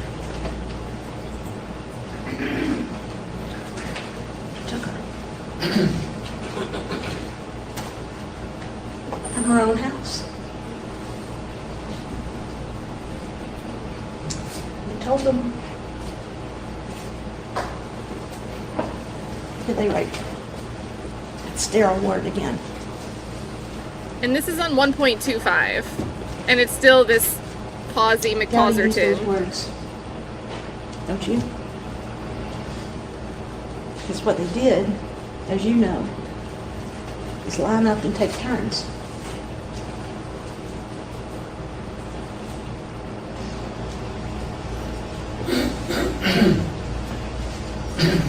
So Jason sort of covers the whole morning time until after he gets back to his car. It's fuzzy on where Zachary Adams put her. Because he wasn't there when the body was disposed of. Honestly, after admitting to what he did, there was no reason to hold back that information he had. Improperly disposing of the body may be some sort of a crime, but I don't know about that. No reason to hold that back. He didn't know. I told you what Zach told him, that he had dumped her near Kelly's Ridge. And you know the corroboration that comes with the Kelly's Ridge spot, Miss O'Brien. But if you want to rule him out for knowing what happened that morning, how about Victor Dinsmore? Zach Adams decked Shane right out there in front of beside Miss Dottie's house while arguing about who was gonna hit it, who did hit it. You think they were fighting about marijuana? Is that what you think? That's what's suggested. Common sense. Use your common sense on that. In addition to Dinsmore, about Carl Statler. He may have been the only non-felon friend of Zachary Adams that you heard from this week. Carl Statler told you. Zach Adams said, I let Shane hit. You think he was talking about marijuana that time too? And he told Carl Statler, I did it. I did it. And he told some of the others. Anthony Phoenix.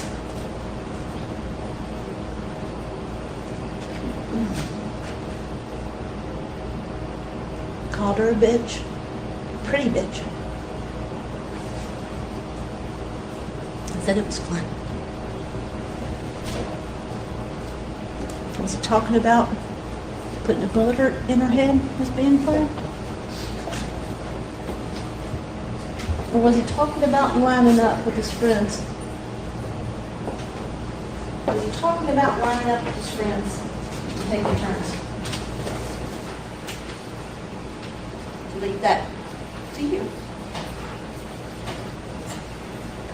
When he told one person, I was there for the worst of it.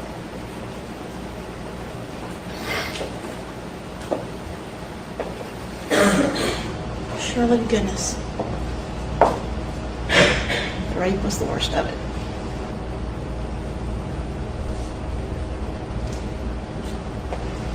When he asked two different people,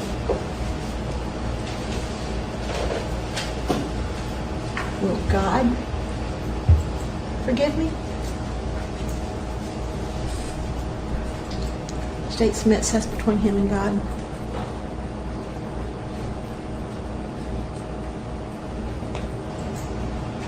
Not between him and you.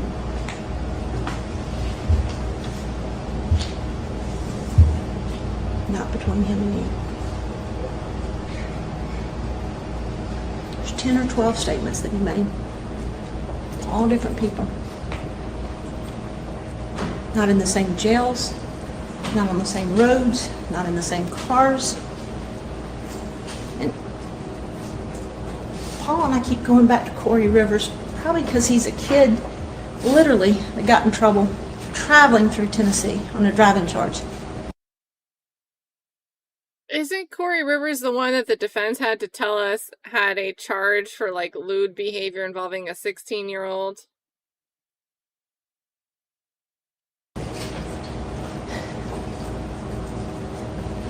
Here, last year, in East Tennessee, knows nothing about this case, has never heard about this case, but because he had the history he has, he ends up being in the same section with Zachary Adams. And Corey reads the Bible and he prays, and Adams saw him. So let that be between him and Corey. Corey and God. Lady. Doing it. Started up a conversation. And Corey not wanting to judge, being that his mother killed his stepfather after walking in on his stepfather raping him. Corey listened to him and didn't just cut him off.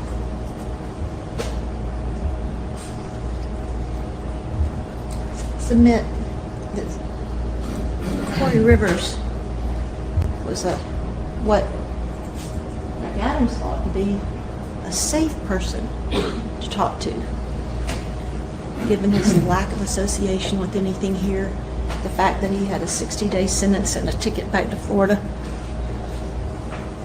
Then why did he talk to all these other people, to have an axe to supposedly? grind with Zachary Adams, and he confessed to him.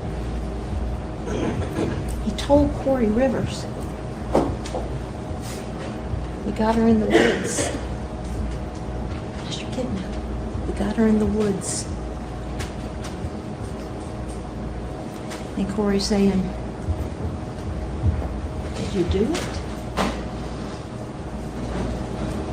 I'm not supposed to talk about it. then he'd come back and talk some more.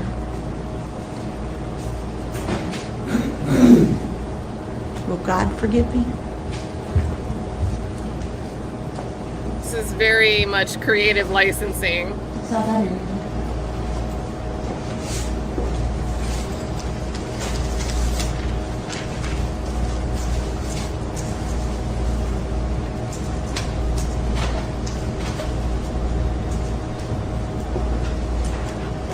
Phones. Promise. I'm not going to talk about the phones a lot. There's 5 takeaways. Okay, 6. The first one is the defense expert said at the beginning of his testimony that he didn't disagree with Special Agent Frizzell. He just took a more nuanced approach. Remember that? Meaning, yeah, what he said is right, but I'm going to break it down some more. So let's just take Agent Frizzell's testimony and set it aside for a minute and just look at the defense expert. When asked the question by Mr. Hagerman, is the phone data consistent? Dylan and Shane. Oh yeah, I forgot. This is the same prosecutor that at these 2025 post-conviction hearings, when she was asked about the cell records and the mapping, dicey. It's dicey. Maybe we can run a clip. Taken Holly. He said yes. Is the phone data consistent with Dylan and Shane taking Holly to Shane's grandma's property? Answer, yes. Third thing, is the phone data consistent with Holly's phone lingering in the Yellow Springs area at the same time Zachary Adams? Answer, yes. 4, is the phone data consistent with Zachary Adams and Jason Autry driving north to the river and back? Answer, yes. 5th thing, is the phone data consistent with Holly's last ping, at the time of Holly's last ping?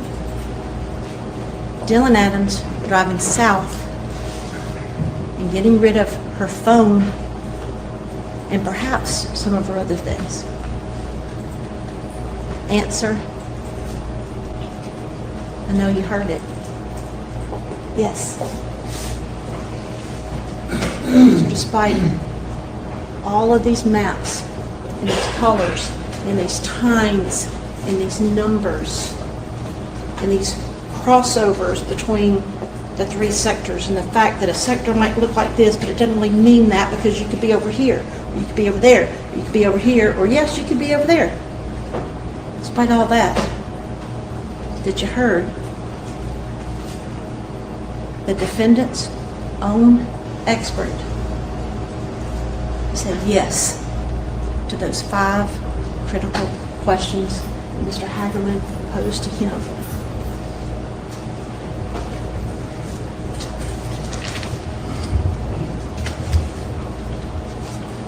Okay. Couldn't find the dicey clip, but I do have this one. Phone proof. And Mr. Bates, I wouldn't lie to a jury.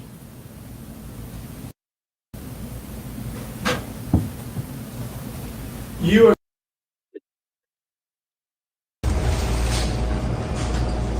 Ms. Thompson covered a lot of material, and I'm not going to try and cover it all, but I want to touch on just a couple of things, and I've already touched on some of them. One was the placement of Holly's head and the gunshot wound, and we've already talked about that.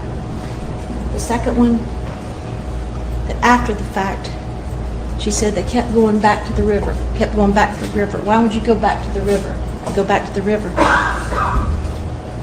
But you saw the maps of both her expert and Agent Frizzell It is an enormous area.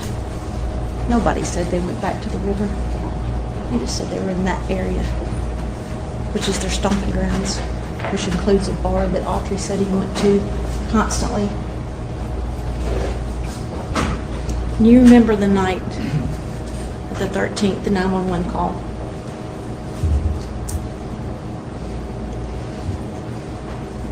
You remember the heavy breathing of Dick Adams, who'd had to wrestle 2 guns away from his grandson. And you remember Zachary Adams asking his grandfather as well as his brother for their vehicles. Why didn't he have a vehicle? Why didn't he have a vehicle? Where was the white truck? Hidden in Victor Densmore's garage for a minute, and then returned back to the Bells. I don't know if it was returned back to Billy Bell's between those 2 shops that night or the next, but we know it went back. We have no reason to doubt Mr. Bell.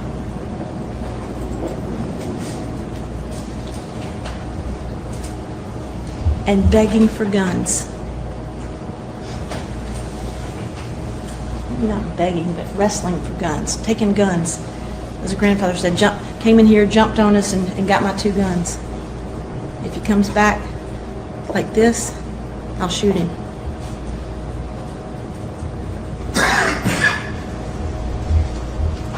It gives you just a little glimmer of what was going on in his mind.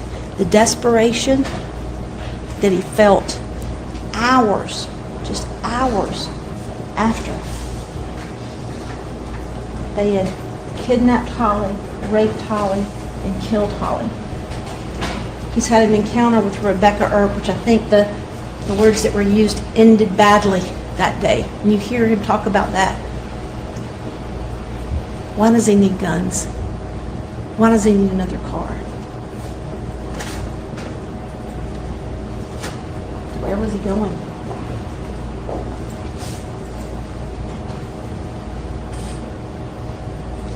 There was some discussion about putting Dylan in a stranger's house, Dennis Benjamin. You gotta remember, the proof was, remember, Dylan's still locked up when what happened? When his brother's sending messages, keep your mouth shut or I'll put you in a hole.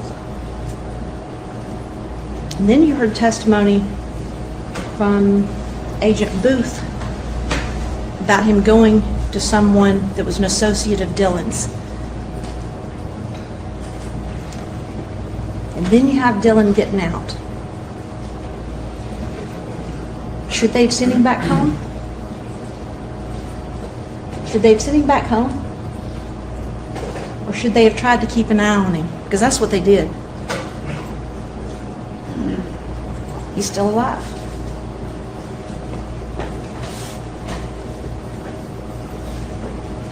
And there was some discussion about the measurements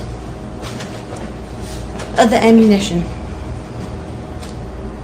And Marco Ross told you the exact measurement of the hole in Holly's skull as compared to the measurement of a .32 caliber.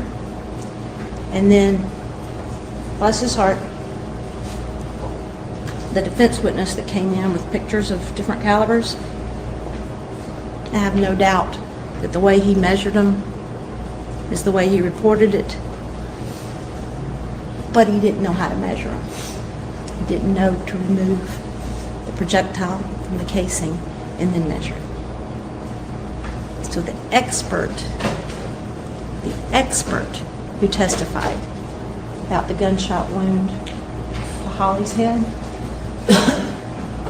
said it matched my words perfectly, basically, with the .32. Perfectly, And basically. if you look at those measurements, and remember his testimony,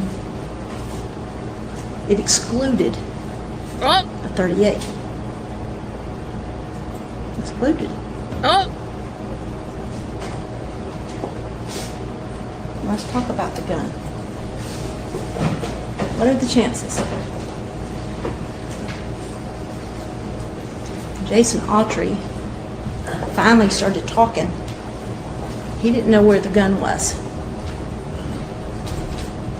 Hadn't seen the gun. Oh, wait, should we run that back? Should we run that back? Do I have it queued up? I think I have it queued up. Mr. Bates, I wouldn't lie to a jury. Said shortly after it was used to kill Holly Bobo. And he went with his cousin Shane. He traded it for drugs to Victor Dinsmore. And he's done with the gun at that point. Victor Dinsmore gives it to his wife to carry.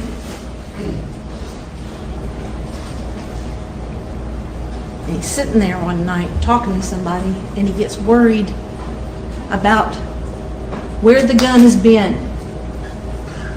What gun is this? I better get rid of the gun. So he tells her, get rid of it. She does. He's done with the gun. That's in 2011. They left Tennessee before the end of the year. And when, again, TBI agents go to talk to Victor Dinsmore and his wife, they tell us where the gun is. They dig, they use a backhoe, they bring him down, can't find it, the road's been regraded, it looks different. They go back, they talk to him some more, she's thought about it again. They go back to the spot she tells them with underwater detectors, and guess what? They do find a gun. I don't know why Miss Thompson is upset that it wasn't buried. Nobody said it was sitting on top. You saw the pictures, they're in there, what it looked like when they raised it. It was covered in slime and rust and all sorts of crap. We And wanted about Servenia the Braswell soaked body it, not got it being off, buried. and guess what? Guess what? It still fires. It still fires. Still loaded. Still fires. Nobody?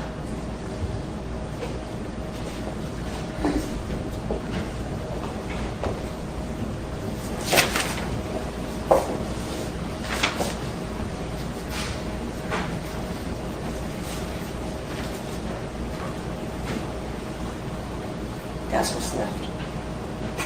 Make the 32 revolver slime again.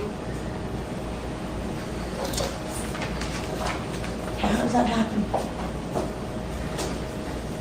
I think that's the picture with the ribs and the skull. How do you go from that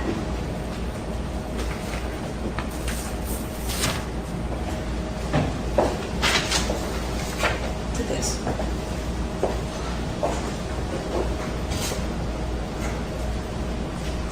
Well, you know the answers.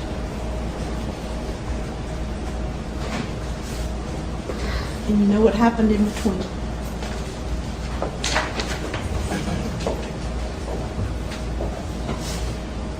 Spend about 1 minute talking about Terry Britt. And I agree with Mr. Hagelman. I don't know why we're talking at all about Terry Britt. We've had local law enforcement, TBI, FBI, U.S. Marshal, a wiretap, his house bugged, his computer searched, his property searched. They even took his chicken scoop, whatever you call it. It's not a shovel for burying bodies, it's a scooper. And it was a dead end. When they looked at his computer, I think the agent said, for the entire history of the computer, they found 4 searches. 4 searches for The judge. porn sites. But when they searched Zach Adams' computer,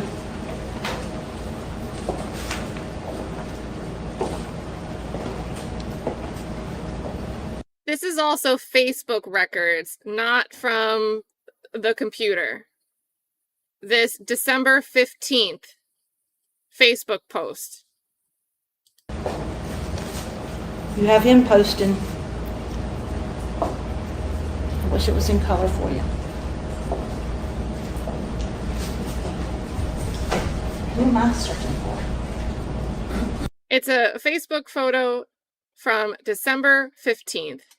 The abduction was April 13th. Facebook post, who am I looking for? December in Tennessee, and it's from his chest up, and he's wearing a fuzzy camouflage like zip-up hoodie thing, zip-up jacket.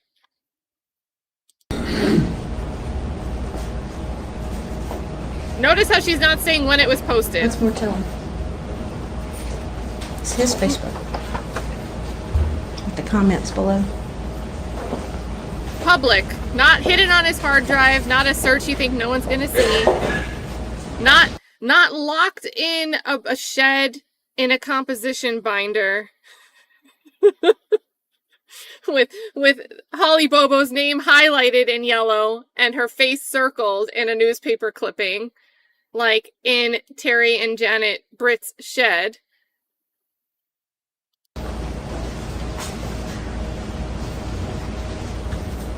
It wasn't Terry Britt. Terry Oh, Britt, it would have been a lot easier. It just wasn't.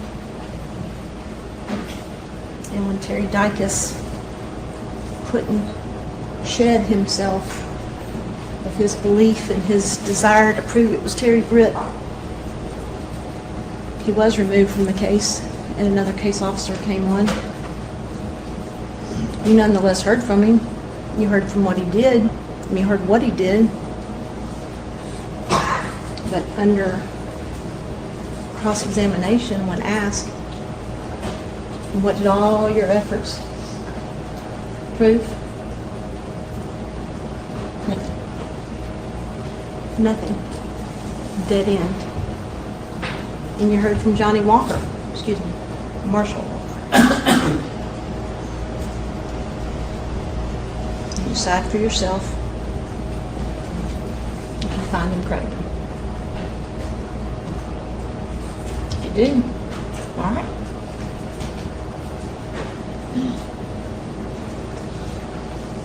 Given what he testified to, it seems like that'd be pretty hard.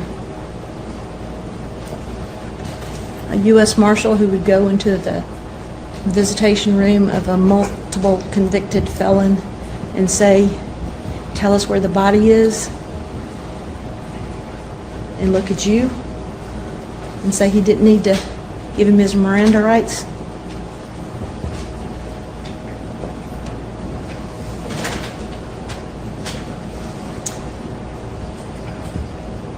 Agent Walker, who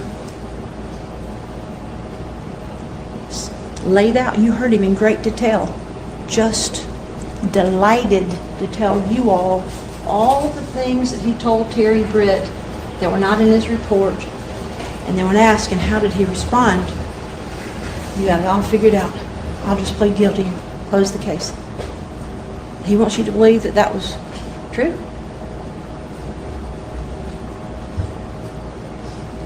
Because when he said, well, where's the body? No, I don't have it. Can't give you something I don't have. You decide if you find that credible. it's 1.25, I think. Yeah, it's 1.25. It's just very pausey.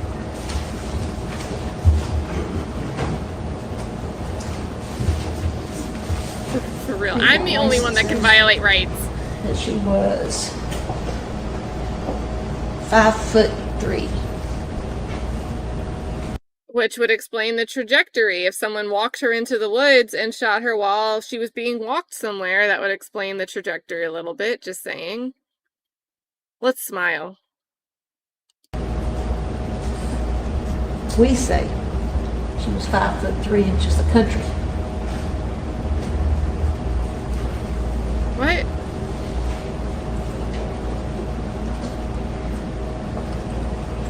And those of us involved in her parents have waited a long Long time. Those of us in, okay. 2011,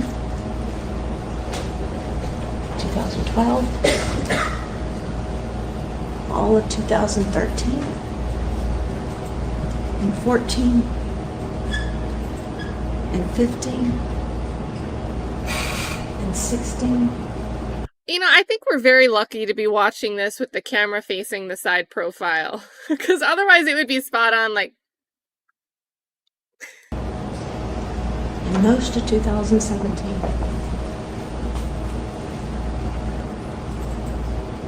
for 40-something It's minutes. hard to turn it over. But it's time. Oh, If you believe,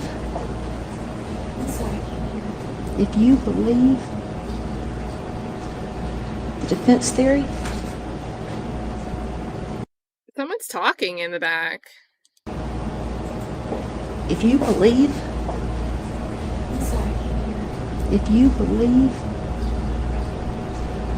the defense theory, I think, is that the court reporter saying, I'm sorry, I can't hear? if you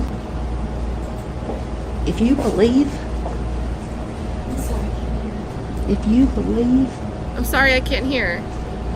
the defense theory, Oh, Jennifer. It's Jennifer. then ladies and gentlemen, let him go. Jennifer Thompson. What you're supposed to do.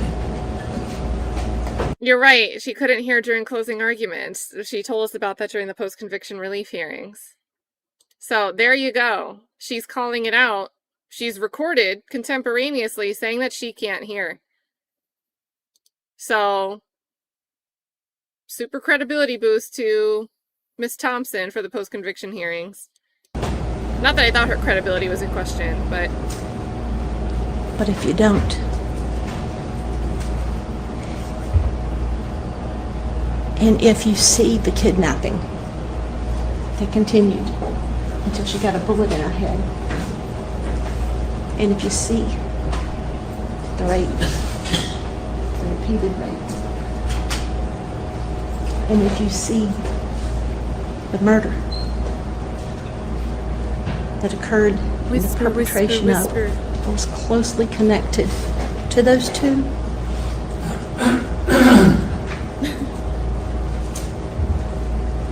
then return the right verdict.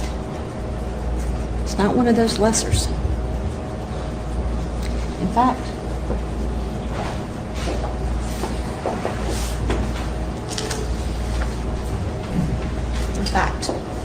I don't know why it's page 36.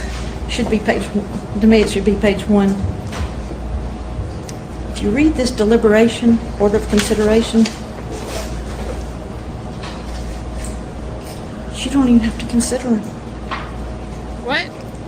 Every single one of you has to agree that he's not guilty of murder perp before you ever even look at anything less. So if you agree, this isn't like a menu. You don't peruse the whole thing. This says,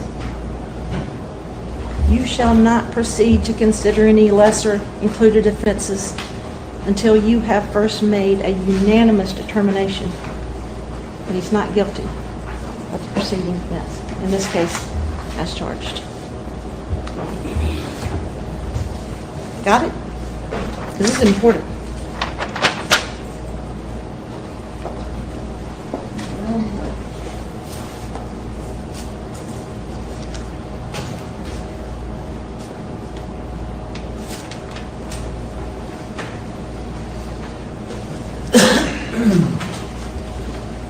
From the proof that you heard,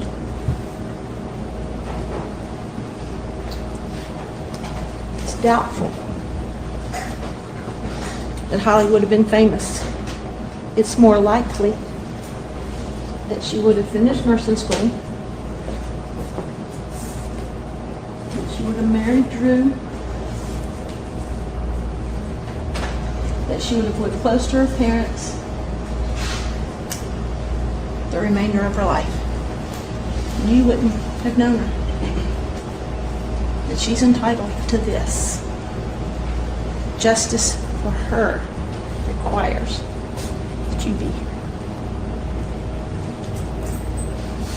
What we're asking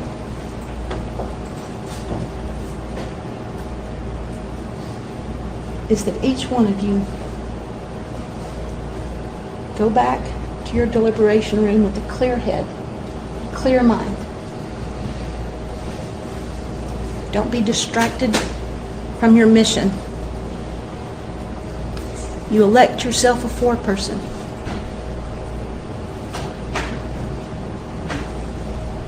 You take as long as you need. It might not take long, or it might. But you take as long as you need. And you come back out here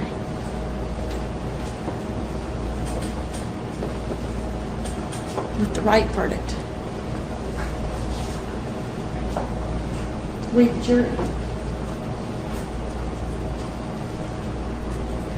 find Zachary Adams guilty. He's role playing as the reading of the verdict.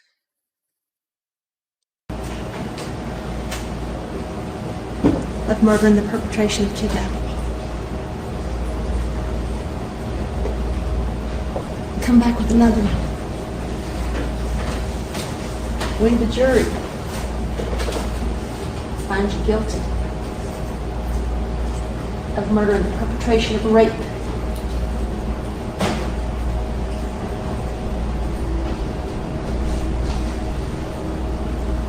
And we, the jury,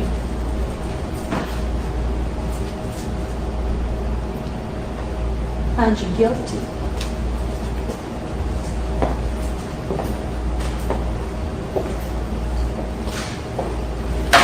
of premeditated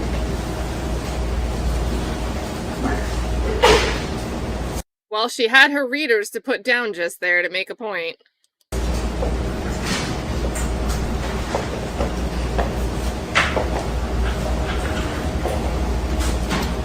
Do what needs to be done.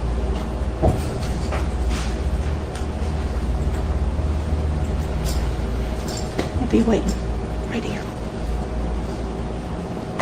for as long as it takes.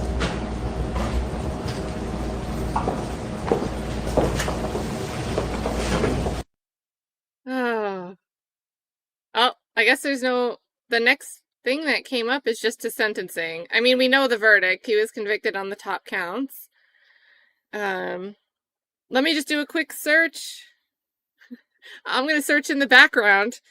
But while I do that search, I'll let this play. And I'll see if there's a verdict reading. I don't know how many more times I can say, I don't remember. I didn't present phone proof. And Mr. Bates, I wouldn't lie to a jury.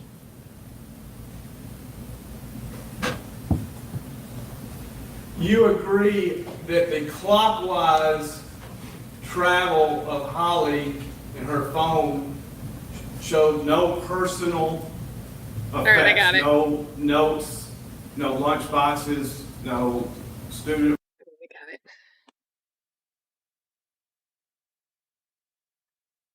All right, Mr. Foreman, I kind of outed you before, but I will also tell you folks, I'm limited in protecting identities.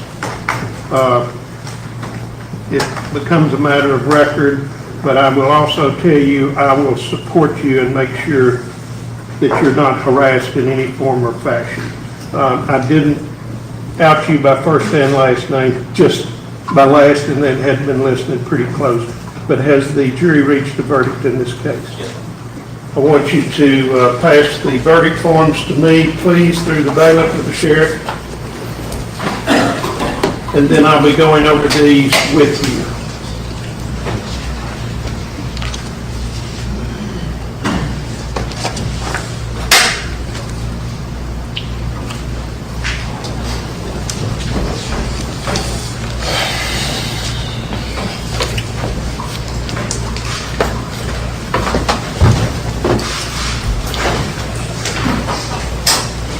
All right, I'm going to start with count one, verdict form.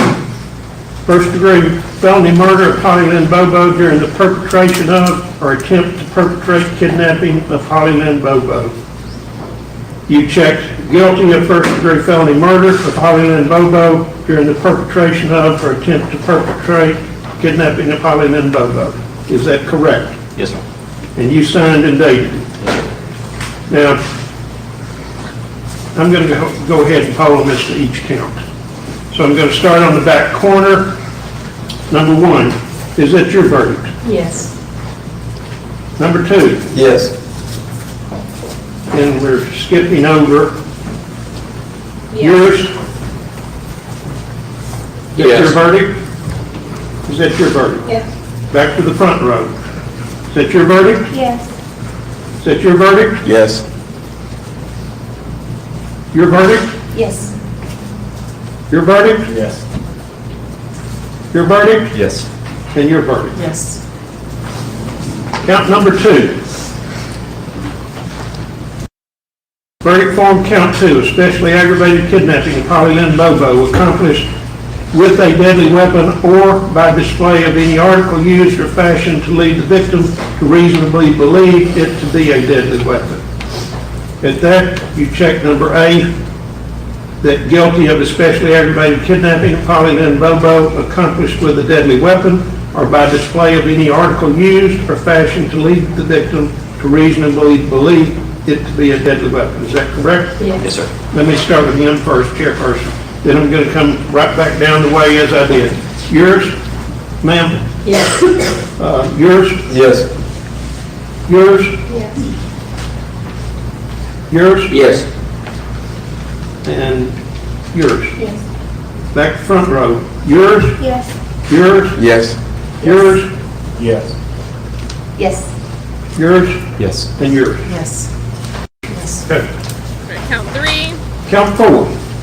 Oh, First degree felony murder of Holly Lynn Bobo during the perpetration of or attempt to perpetrate rape of Holly Lynn Bobo. You checked A, guilty of first degree felony murder of Holly Lynn Bobo during the perpetration of or attempt to perpetrate rape of Holly Lynn Bobo. Mr. Foreman, is that correct? Yes, sir.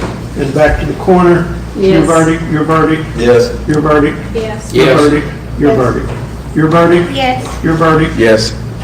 your verdict, Yes. your verdict, Yes. your verdict, Yes, sir. and your Yes. verdict. Count 5. Aggravated rape of Holly Lynn Bobo by use or force of coercion while armed with a weapon or any article used or fashioned in a manner to lead the victim reasonably to believe it to be a weapon. Mr. Foreman, you checked A, guilty of aggravated rape of Holly Lynn Bobo by the use or force of coercion while armed with a deadly weapon or any article used or fashioned in a manner to lead the victim reasonably to believe it to be a weapon. Is that correct? Yes, sir. And starting in the back corner. Your Yes. verdict, your verdict, Yes. your verdict, Yes. your Yes. verdict, your verdict. Back down here. Your Yes. verdict, your Yes. verdict, your verdict, Yes. your verdict, Yes. your verdict, Yes, sir. your verdict. Yes. Count 6. Aggravated rape of Holly Lynn Bobo where Holly Lynn Bobo suffered bodily injury. Mr. Foreman, you checked A, guilty of aggravated rape of Holly Lynn Bobo where Holly Lynn Bobo suffered bodily injury. Is that correct, sir? Yes, sir. And then all the way back down. Yes. Yes. Yes. Yes. Yes. Yes. Yes. Yes. Yes. Yes, sir. Yes. All right. Count 7, aggravated rape of Holly Lynn Bobo by use of force or coercion where aided or abetted by one or more persons. Mr. Foreman, you checked A, guilty of aggravated rape of Holly Lynn Bobo by use of force or coercion while aided or abetted by one or more persons. Is that correct? Yes, sir.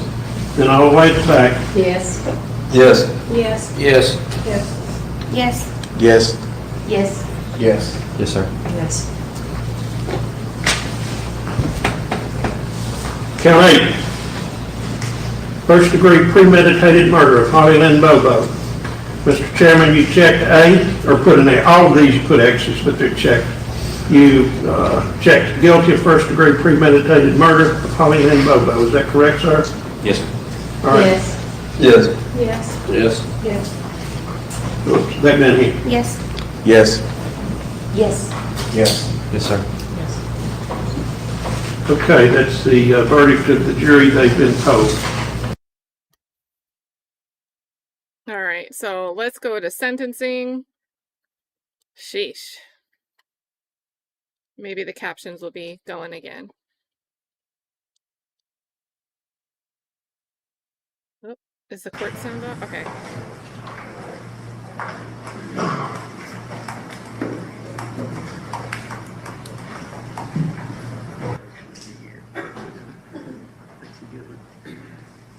When was sentencing? All right, so September 25th. They wasted no time. And remember, we know now that between the verdict and then sentencing, they met, and there's conflicting versions of events, how it came to be this resolution, but the death penalty was taken off the table. So they didn't need to go through all those motions of having like a mini trial to determine death penalty eligible or not.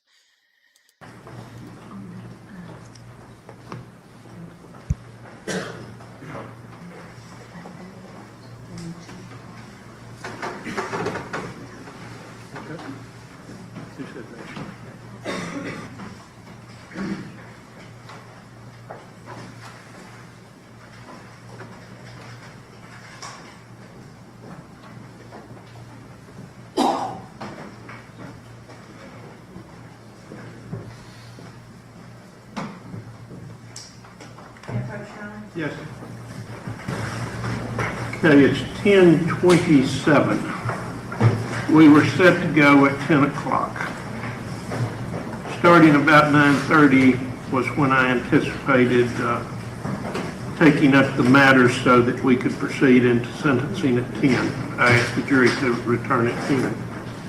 I was approached by attorneys at that time saying that if I could give them additional time, potentially there might be some agreement that could be reached. I think the agreement has been reached with a certain degree of reluctance, but nevertheless, the parties have indicated to me that they're in agreement.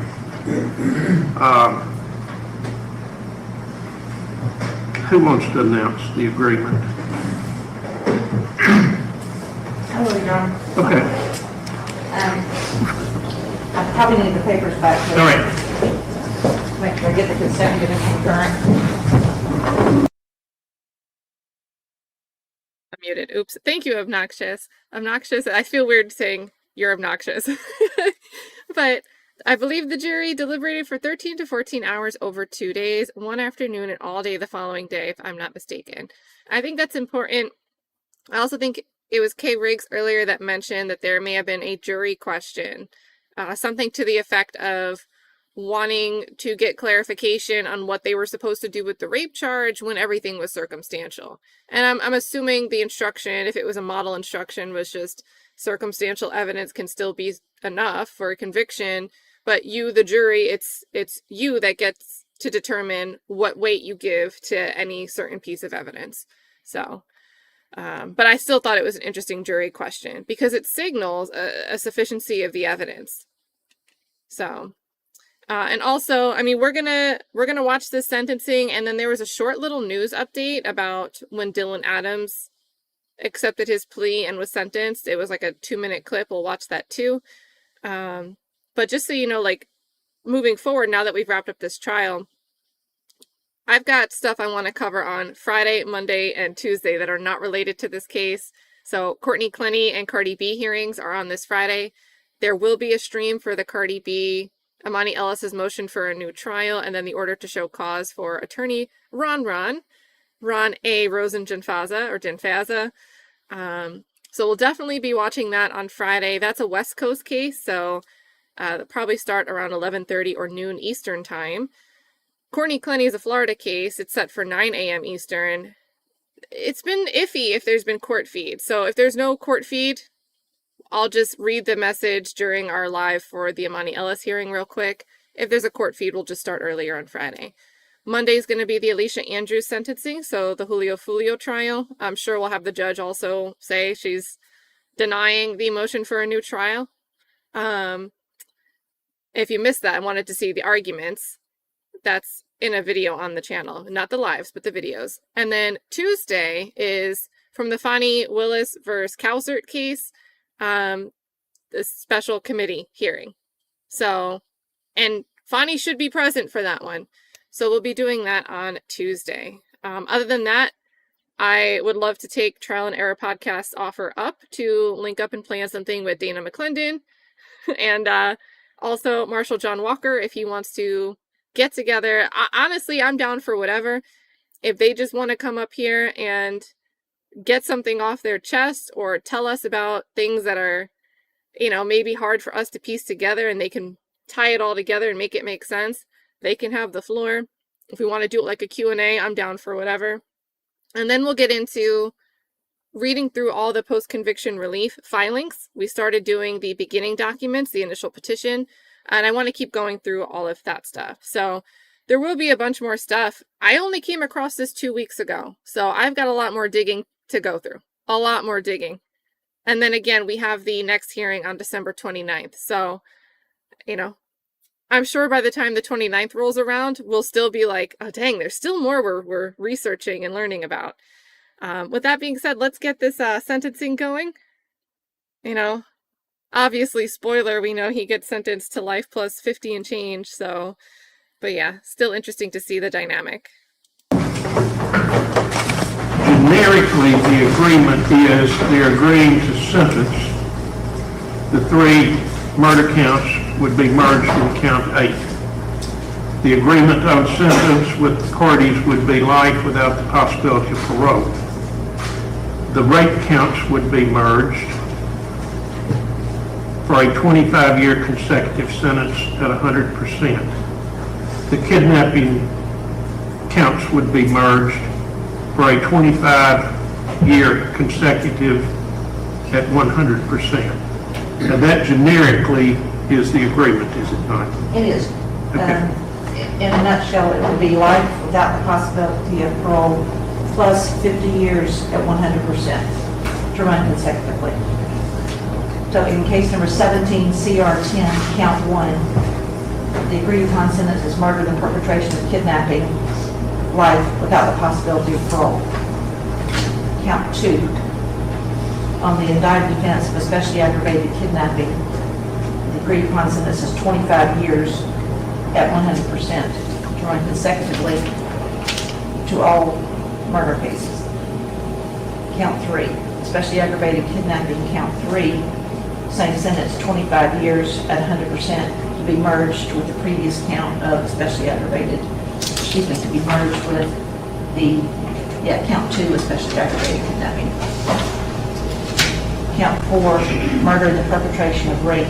The agreed upon sentence is life without the possibility of parole to be merged with murder of the perpetration of kidnapping, count 1. Count 5, aggravated rape. The agreed upon sentence is 25 years at 100% to run consecutively to count 1 and count 8. Count 6, aggravated rape. The agreed upon sentence is 25 years.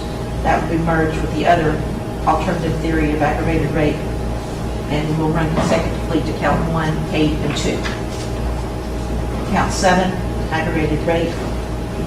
Again, the agreed upon sentence is 25 years at 100%. That will run consecutively to count 1, 8, and 2, and will merge with the other counts of aggravated rape. Count 8, murder, first degree, premeditated. The agreed upon sentence is life without the possibility of parole, and as previously announced by the court, it will be merged with the other felony murders, but the kidnapping, the especially aggravated kidnapping and the aggravated rape will run consecutively. Ma'am, right? You may.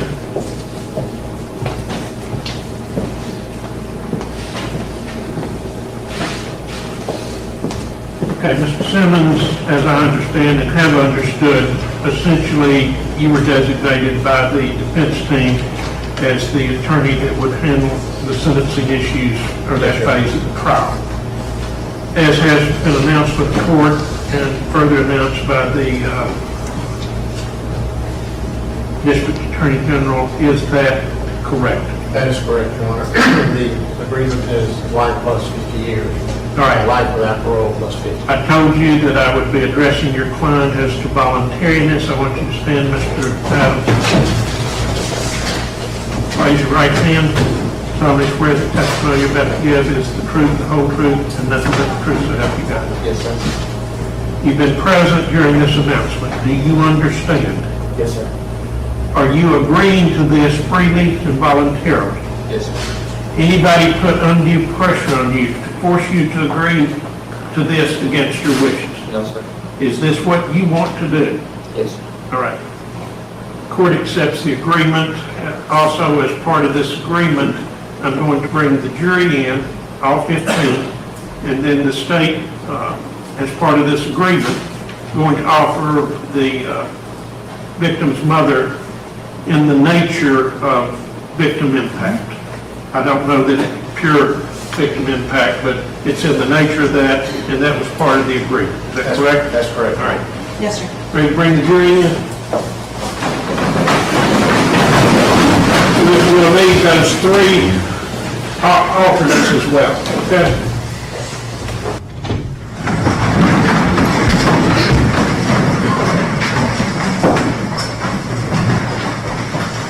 You folks know how I am about time. The last 30 minutes while you've been waiting, I think we have utilized the time wisely. Will it hurt anyone's feelings if you don't get to spend the rest of the day and potentially part of tomorrow with me? I don't think it would hurt anybody's feelings. I will tell you the parties have reached an agreement as to sentencing. The sentencing is as follows. The defendant will be sentenced to life without the possibility of parole on. So the jury's brought back in for him to read a sentence that's pled upon? Why wouldn't you just dismiss the jury and let them know that an agreement was made? This is kind of weird. The murder counts. As to the other counts, there will be a 50-year consecutive sentence. That means in addition to the life without parole, there will be 50 years, it's 25 on 2 of them, legal, they're merged, but 25 on 2 of the counts for result of 50 years, and that's 100% classification. Part of this agreement, which I will tell you has been reached maybe with some reluctance, but I think it certainly works to your benefit because it'd be a very difficult issue. You folks, I can't thank you enough for how hard you've worked, the work that you've done. I've had many people comment about how dedicated the jury was, how alert and paying attention to the evidence. You folks have been excellent. Part of this agreement is the state will be allowed to call Ms. Karen Bobo as far as, generally it's called victim impact. That was to be done at your presence, in your presence. So you may call the witness at this time. That's so, and look at Jennifer's face. You know, she kind of reminds me of Taylor Shabusiness. And that might just be because, where's your comment, Crystal? Talking about Taylor Shabusiness recently flipping the bird in court. So maybe it's just at the front of my mind that I'm making this connection, but this is very Taylor Shabusiness facial expression going on here. But this is weird. This is weird to me. I get that if the death penalty was not taken off the table, the jury would have been needed for sentencing in this case. But there was a deal reached where the jury's not needed for sentencing. So why are we shaping, like, a jury isn't called in. Like, the jury wasn't called in, for example, when the 4 guys took their pleas in the YSL trial. The jury wasn't called in for that.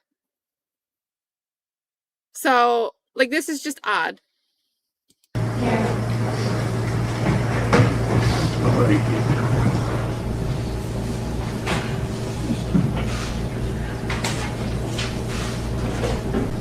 Let me find the clip of Taylor's Your Business being rolled into court this week. Ms. Bobo, you were already placed under oath, you understand that? Yes.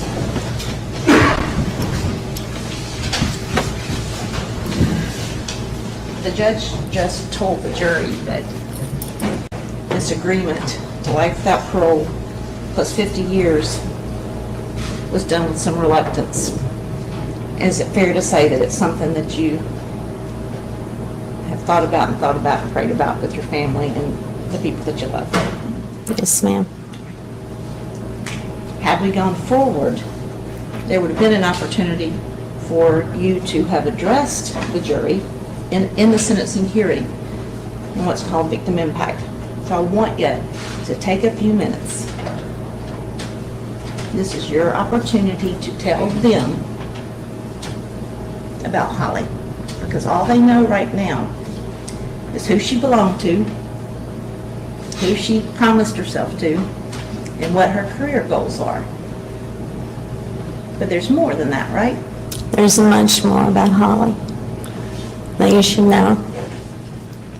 And all the people that I've ever been around, experienced, had the opportunity to know, she was the sweetest soul I've ever known in my life.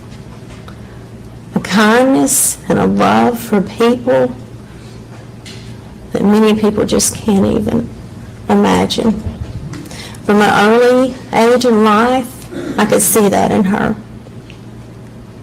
I could see the love and care that she had for people.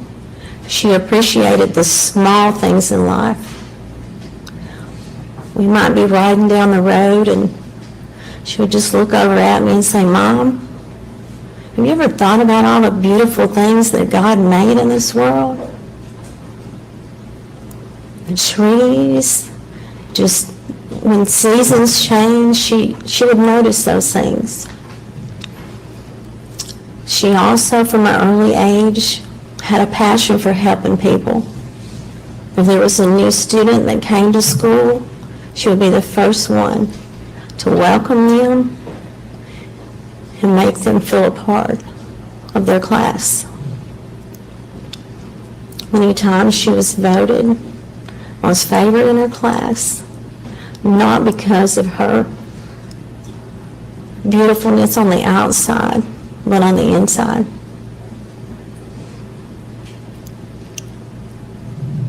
There's just so many things about Holly that,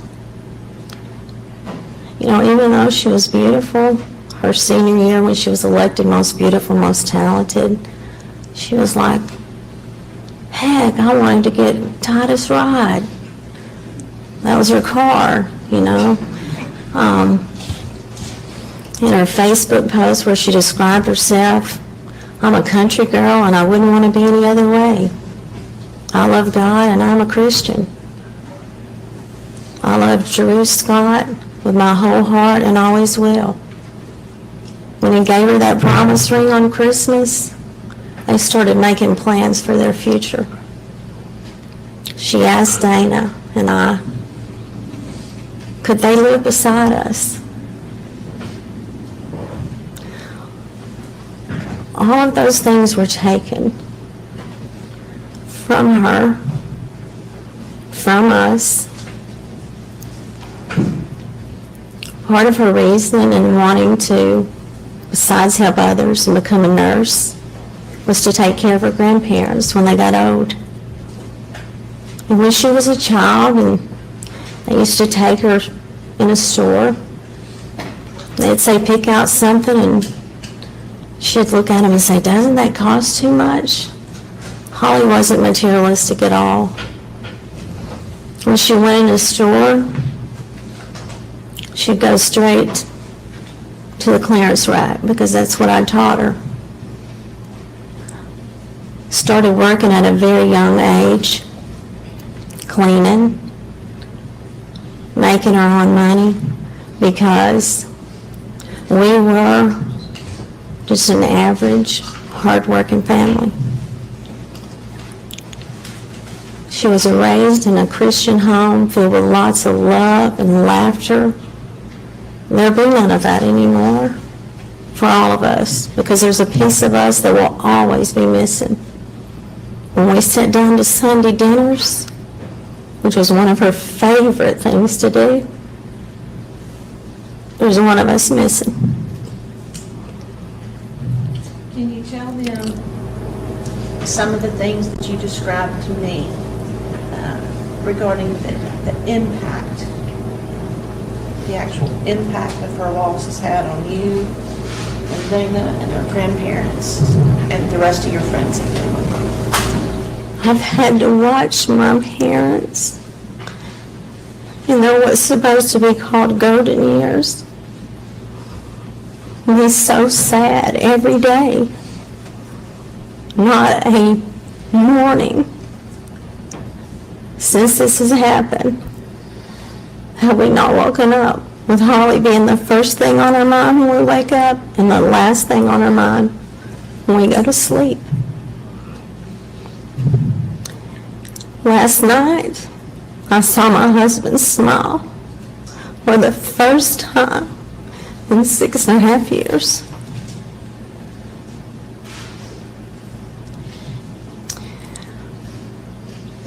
What about you? I didn't only lose my daughter, I lost my best friend. We rode to school together every day. Was it your idea or hers?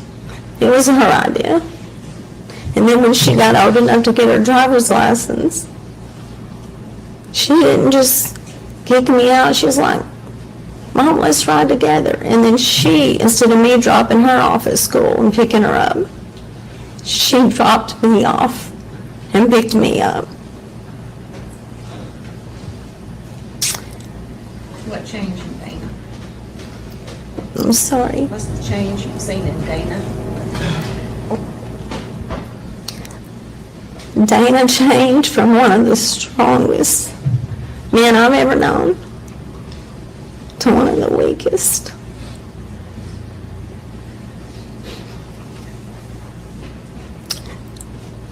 For 3 years, almost 3 years, the only thing that kept us going was hope. And then when all that hope was lost, what kept us going was we had to find our daughter's remains.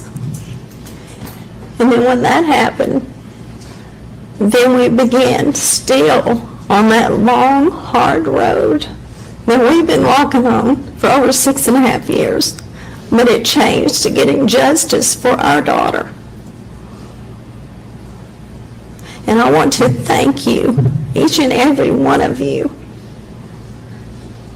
for making the right decision and helping us to know that we do have justice for our daughter.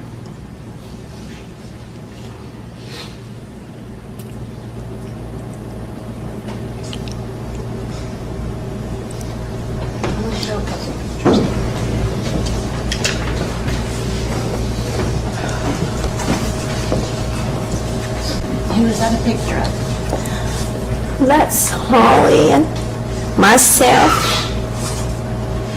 going shopping one day, which if she ever did go shopping, which she hated to do, we would go together. Or sometimes she would just say, Mom, just pick out something. You know what I like, and it'll be okay. How close in going to Monster? Just a few weeks before. And there's one more picture.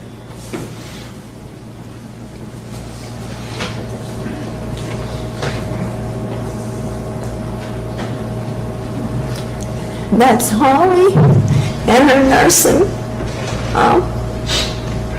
student classmates just a few days before. She was hoping to fulfill her dream of becoming a nurse. But we all know that didn't happen.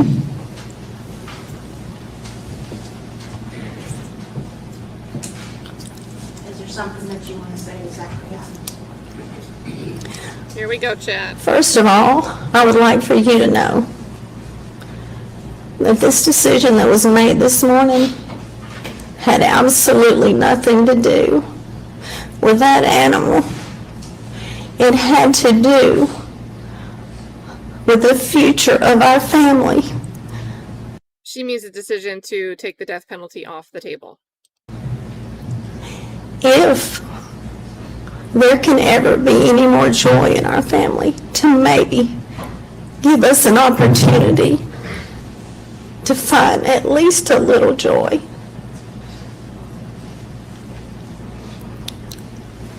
But I would like for Mr. Adams to look at me when I speak to him. I know that my daughter fought hard for her life. Can you back up just a little bit so he can look at me? And I know that she begged for I'd be messy. I'd be sitting right in front of my client. her life because my daughter loved and enjoyed life.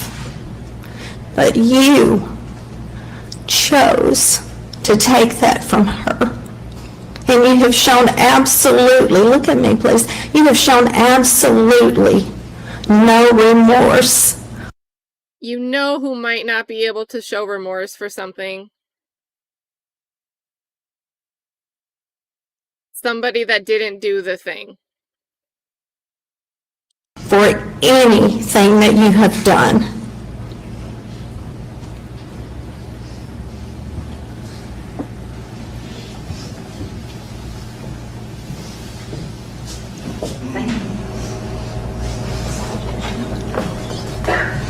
Unless there's something else that you want to share.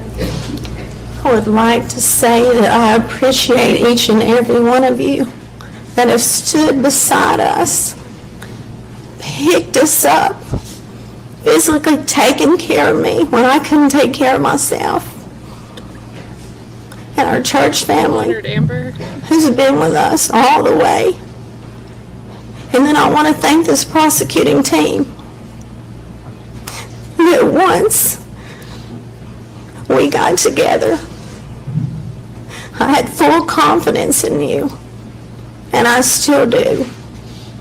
I would like to thank the law enforcement who's been with us all the way, on the good and the bad days. But we finally got there. It took 6.5 long years, but we finally got there. And I will never forget all the help that all of you have given us. Thank you. Yeah, so there's a little bit more here. That was a bit odd. I don't know how, I'm watching this with what we know now. Maybe my cold reaction to this would be differently if I was watching this when it was happening. I don't know.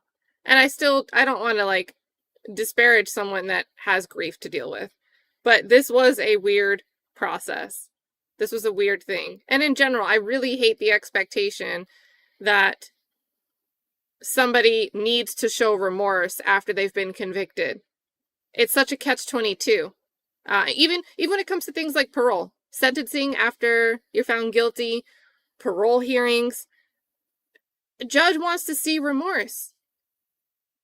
Judge wants you to, by parole hearings, judge wants you to concede that you did the thing as part of your criteria to meet release terms. And how do you reconcile that if you're convicted, but you're innocent? And it's always something that's just been a catch-22. How do you get around it? It's you're damned if you do and damned if you don't. So, yeah, we're going to keep going. We're going to keep going.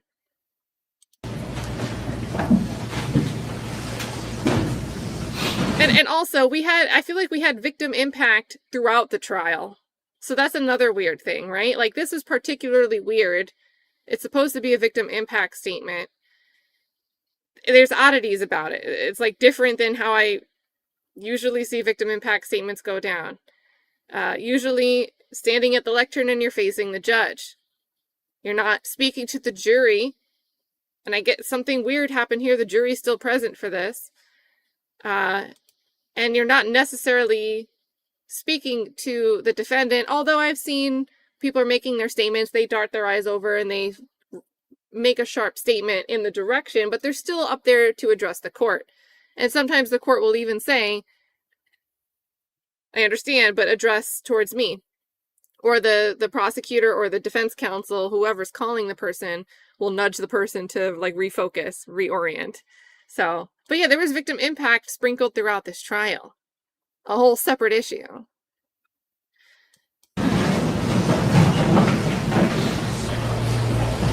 And it jumped there. That wasn't me.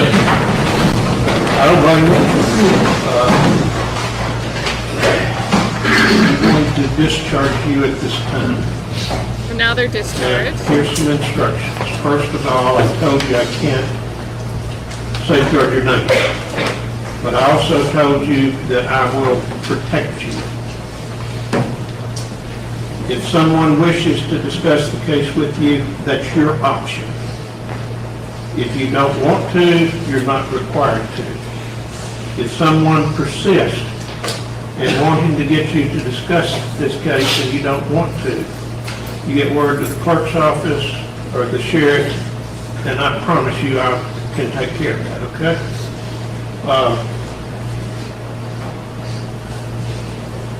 When I discharge you, I want you to go to the jury room. You can take what you want from those notebooks. Anything you want to take from those notebooks, you may do so. If you've got personal notes, if you want to take those, fine. If you leave them in there, they'll go, this lady over here will run them through a shredder. If you want to take them with you to assure your privacy, you're free to do that. If you want to take portions of the charge or the charge, you can do that. You might have written on it or anything, just take it out of the notebook. I do reuse the notebooks. As a matter of fact, how many sets we got? Okay, 5. I just wanted to keep 3 because sometimes I'll be trying cases back to back to back. Most cases I don't do 12 days like we have on this. This is the longest case in my history. Probably the most complex. And as I said, I can't commend you folks strongly enough. When you file out, go to the jury room. Then you get what you want to from that. Is Ms. Peck in here? She's probably in the press room. She will come up there. If any of you want to give interviews to the press, you can do so if you want to. But she will probably give you some guidelines, not trying to limit what you say, but to make sure you don't say anything that might embarrass other jurors or anything like that. Might embarrass. If you don't wish to do that, that's fine. Your privacy will be protected. You might again be contacted in the future. I had another very high-profile case. The attorneys on both sides said I could disclose names, and those people were contacted. The 2020 or one of the news programs, it might have been Dateline, I don't remember. And about half of them were willing to discuss, some of them really didn't want to. They were respected in their decision. Does everybody understand that? But go first to the jury room, and I think Ms. Peck will join you up there and probably be with you if you wish to lend yourself to an interview. And like I say, you might be contacted further down the road. That's up to you. In other words, if you want to talk, that's fine. If you don't, that's fine too. Do we have questions? I can't thank you folks enough from the bottom of my heart. This is above and beyond the call of civic duty. And I will tell you, if your name comes up on down the road, you just mentioned that you served on this case, and the clerk will excuse you on that one if you want to. Okay. You folks got any questions? I know a lot of your families. Your little boy played baseball with my youngest little boy. I've known your daddy for 1,000 years.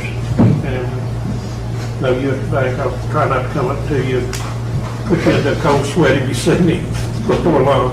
But I know a lot of you, but I really appreciate what you've done here. So if you would stand, the jury can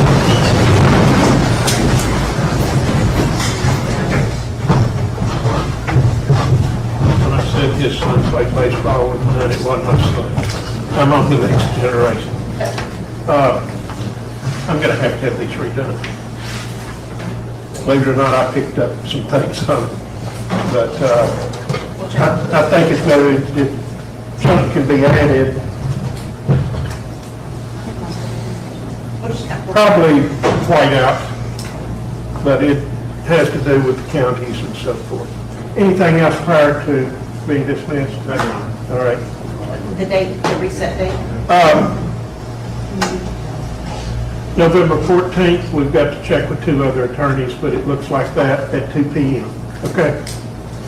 And that's status as to the other 2 defendants. This is here. It's all moved here.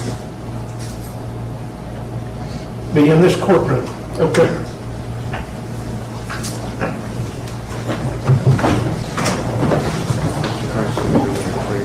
Is this where he goes and speaks with the gallery? Oh.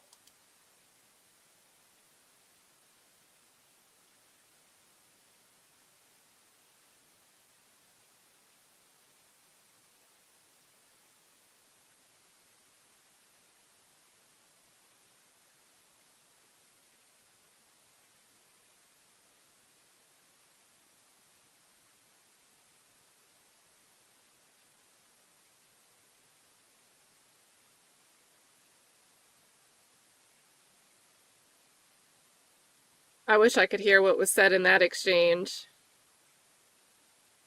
Brent Booth.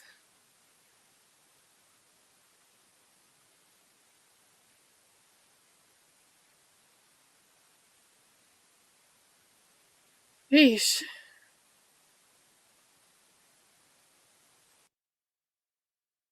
All right, so then we have speaking right after sentencing.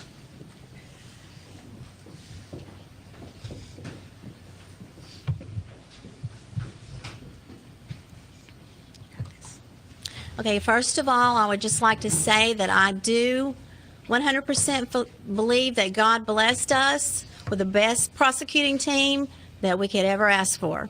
Oh, no. The right decision was made by the jury on the guilty verdict on all counts. We have been through 6.5 long, hard years, and I would like to thank all the people who have walked every step of the way with us. Finally, after 6.5 years, I do feel that we got justice for our daughter. Thank you. Can you just talk about why it was important for you to take the stand today? My daughter, of course, is not here to speak for herself. So today, I am her voice, and I wanted people to know there's more to this.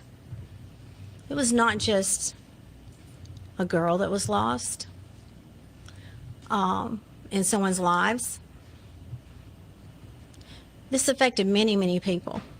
On April 13th, 2011, we lost our innocence. Decatur County lost its innocence. People that had never locked their doors before started locking their doors, as they should. Sorry, but we heard that there's like a long list of predators living in this area, so I agree, as they should, maybe a little bit earlier. But nevertheless, this still happened in a carport when someone was ready to leave for the day. This deep, dark world that these people lived in, we didn't know about that world because we didn't live in it. Can you talk about how much help the community, you still drive through Parsons, you see the signs, you see the ribbons, how much help the community has given the Bobo family in Holly Springs? We could have never, ever asked for any more support and help that we have received than we've received over the last 6.5 years. People continued day after day, week after week, month after month, year after year. You talked about how you took this deal for your family's sake. Can you just explain what that looks like, for what going forward looks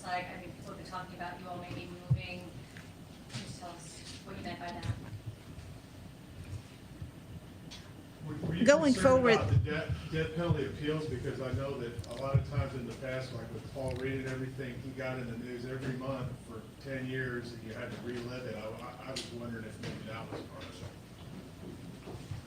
We have lived a hard life and walk on an extremely unimaginable hard road for 6.5 years. So I did consider that in our decision for the future, in hopes that maybe we can start to rebuild what life we have left. And if there is any joy to be found in life anymore, that we can start finding it. What was last night like for you all after the guilty verdict and then came back in? What was last night like for you all? I don't really, right now today, I'm really not even sure what to expect, because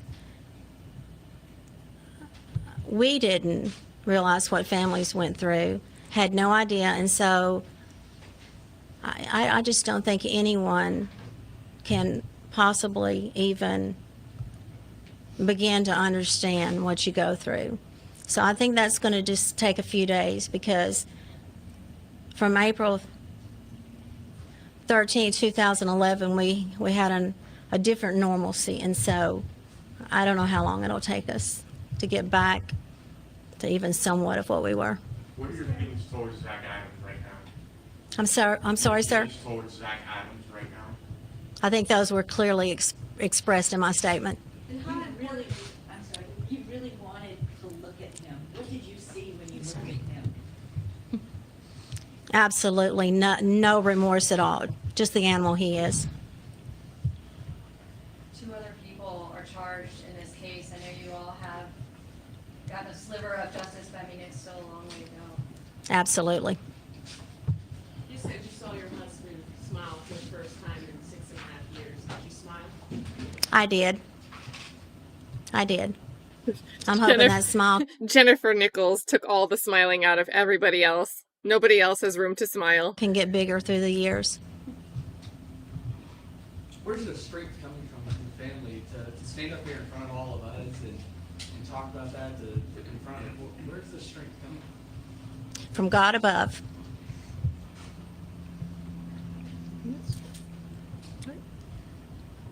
there's nothing else. Okay, thank you. Okay, and then there was... I'm not going to talk about the plea negotiations and who started it. I think...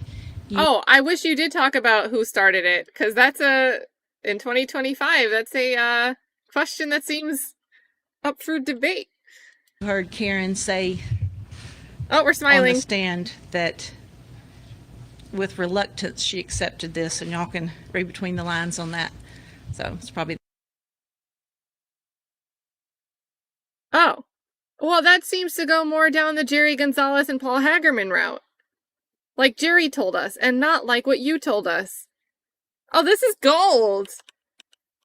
I'm not going to talk about the plea negotiations and who started it. I think you heard Karen say on the stand that with reluctance she accepted this, and y'all can read between the lines on that. So it's probably the best way to do it. What do you think what do you think was, I mean, you know, you've obviously worried about any case, but I mean, was it the 10 different witnesses from the 10 different places? What did you think was kind of your star element for that jury that just pushed it over? I mean, and the rest Say may Jason disagree with Autry. me. I don't think it was any one witness. I mean, yes, the 10 that he made statements to, and the 2 or 3 that he had actually made broader confessions to, that you guys heard from were important. The co-defendant was important. The corroboration of the co-defendant's statement was very important, because they were small pieces. They were small pieces that, you know, couldn't be dreamt up. I think this was truly a case where it took putting all of that together to get the, you know, full picture. I don't know if y'all disagree. I think it was everything. That's why we have to stick with the no key witnesses. Who, you know, who couldn't be. 6 hard years for her and for Dana and the rest of the family. Her daughter, Holly, and we heard the testimony. She was shown absolutely no grace by these defendants. They had chance and chance to let her live. Absolutely no grace. But at the end of the 6 years, at the end of the Zach Adams story, Holly's family, Karen and Dana, they chose to end this thing with grace. And is emotional, is powerful. I think it's the best end to this terrible thing. Nobody has ever seen this idea of, to see you with a hostile U.S. Marshal witness or a TBI agent. What? This is unprecedented. Even the judge had. Now we're laughing about Marshall Walker being a hostile witness?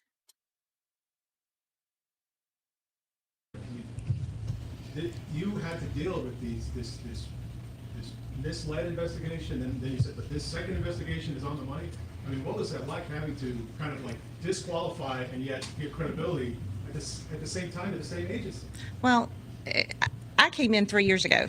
So when I came in, the stage was already set.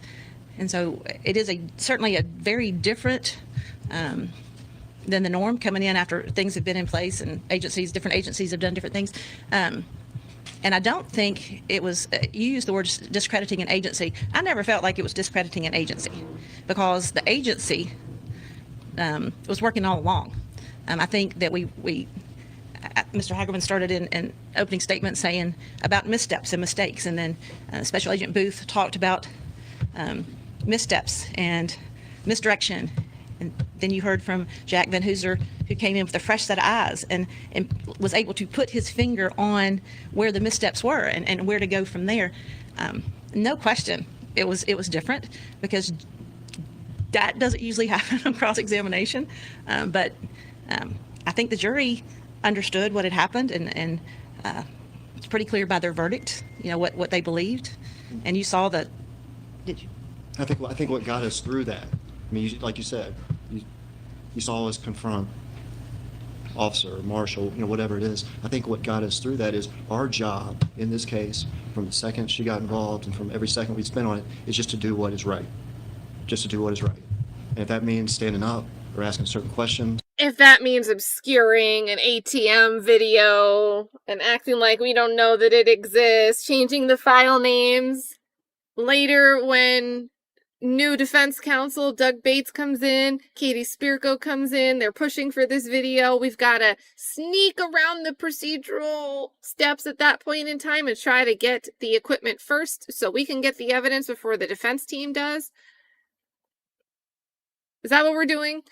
Or whatever else it is. You just do what's right. If it meant challenging those who normally might not be challenged, that was part of it in this case. And What? It meant, because of the 6.5 years, it meant taking an enormous amount of material, just an indescribable amount of material. And Where was it at trial? figuring out from that what we actually needed to make a case to present a case Sympathy. against Zachary Adams. Because that was what our job was the last 2 weeks, was the Zachary Adams case. Yeah, please just follow up on that discovery there, because there were three things you said, like in the jury room, that people's mouths dropped open.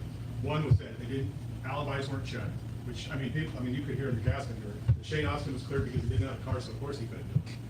And then the third thing, that there was a prevailing theory that it could only be one person. These things yes.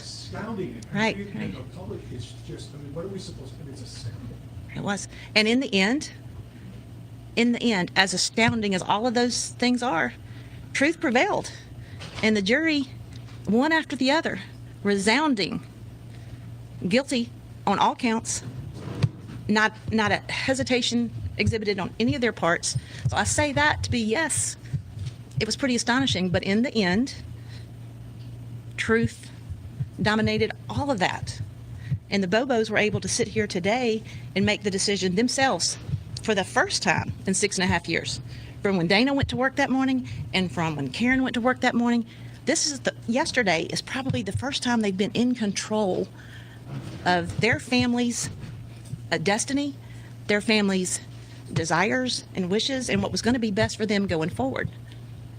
I mean, and that's probably why Barely, she said she Brett, saw Dana barely. Bobo smile for the first time. And I'll tell you, I'd never seen him smile. Not one time. I didn't know the man had dimples until yesterday. And I was like, Dana Bobo. So, you know, the jury did that. I mean, this is an incredible county. And these people, I think, worked hard the whole time, just paying attention and working through this. Just kudos to them.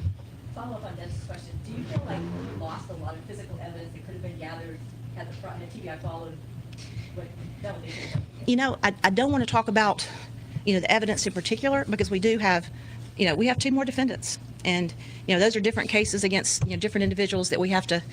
Oh, you're not going to rely on Jason Autry to tell the jury everything to close the gaps, to fill in unanswered questions that you didn't have filled in from the investigation? This contradicts what Paul Hagerman's going to say 3 years later at Autry's plea hearing. To work through.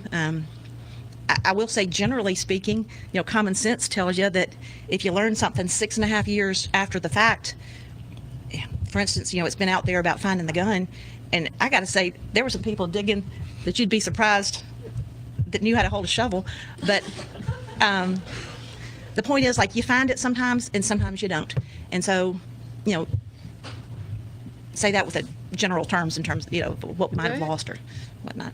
Can you talk about Jason Autry at all? I mean, he goes from being essentially your star witness, and now you have to turn around and prosecute him. He must have to be. Yeah, I'm really not going to talk about those that are still pending. Can you just talk about the process? The process, yes, it's set in November for a status date, which gives us over a month to get with their attorneys and talk to their attorneys and figure out what the game plan is. A lot of that, of course, depends on them. So. What worried you? What woke you up in the middle of the night about this case? Well, what didn't? Did you assume we went to sleep? Yeah, I'm like, yeah.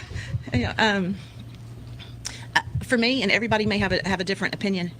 For me, it was what I talked about earlier, just the sheer mountains of material.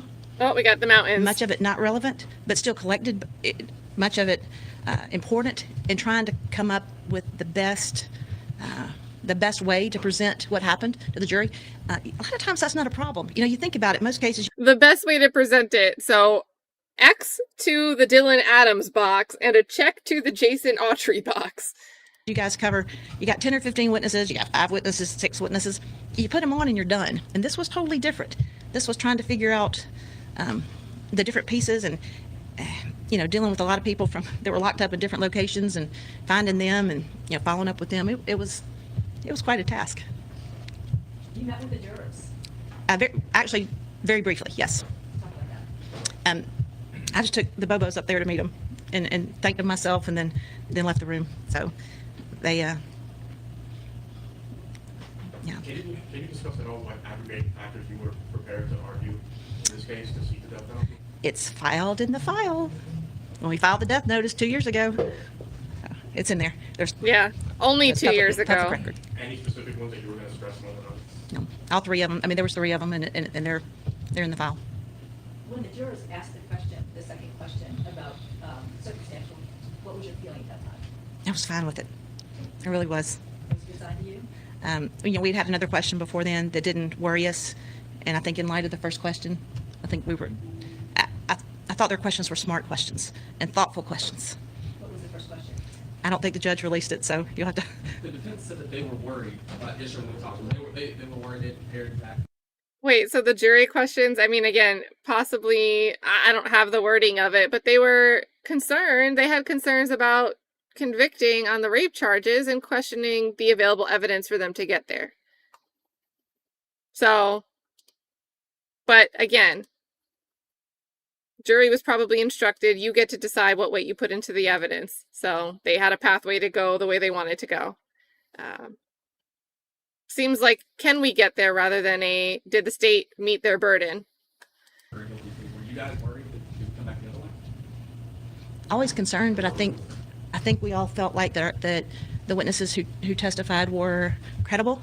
Oh, and most of what every single one of them said was backed up even by something else that was said. So I don't think any of us are ever like quite certain that how something's going to turn out, because that's a pretty bold and brassy place to put yourself in that we don't generally do, but Never stop worrying. yeah. Never. I think we all felt like that the proof came in because of the sleepless nights that y'all.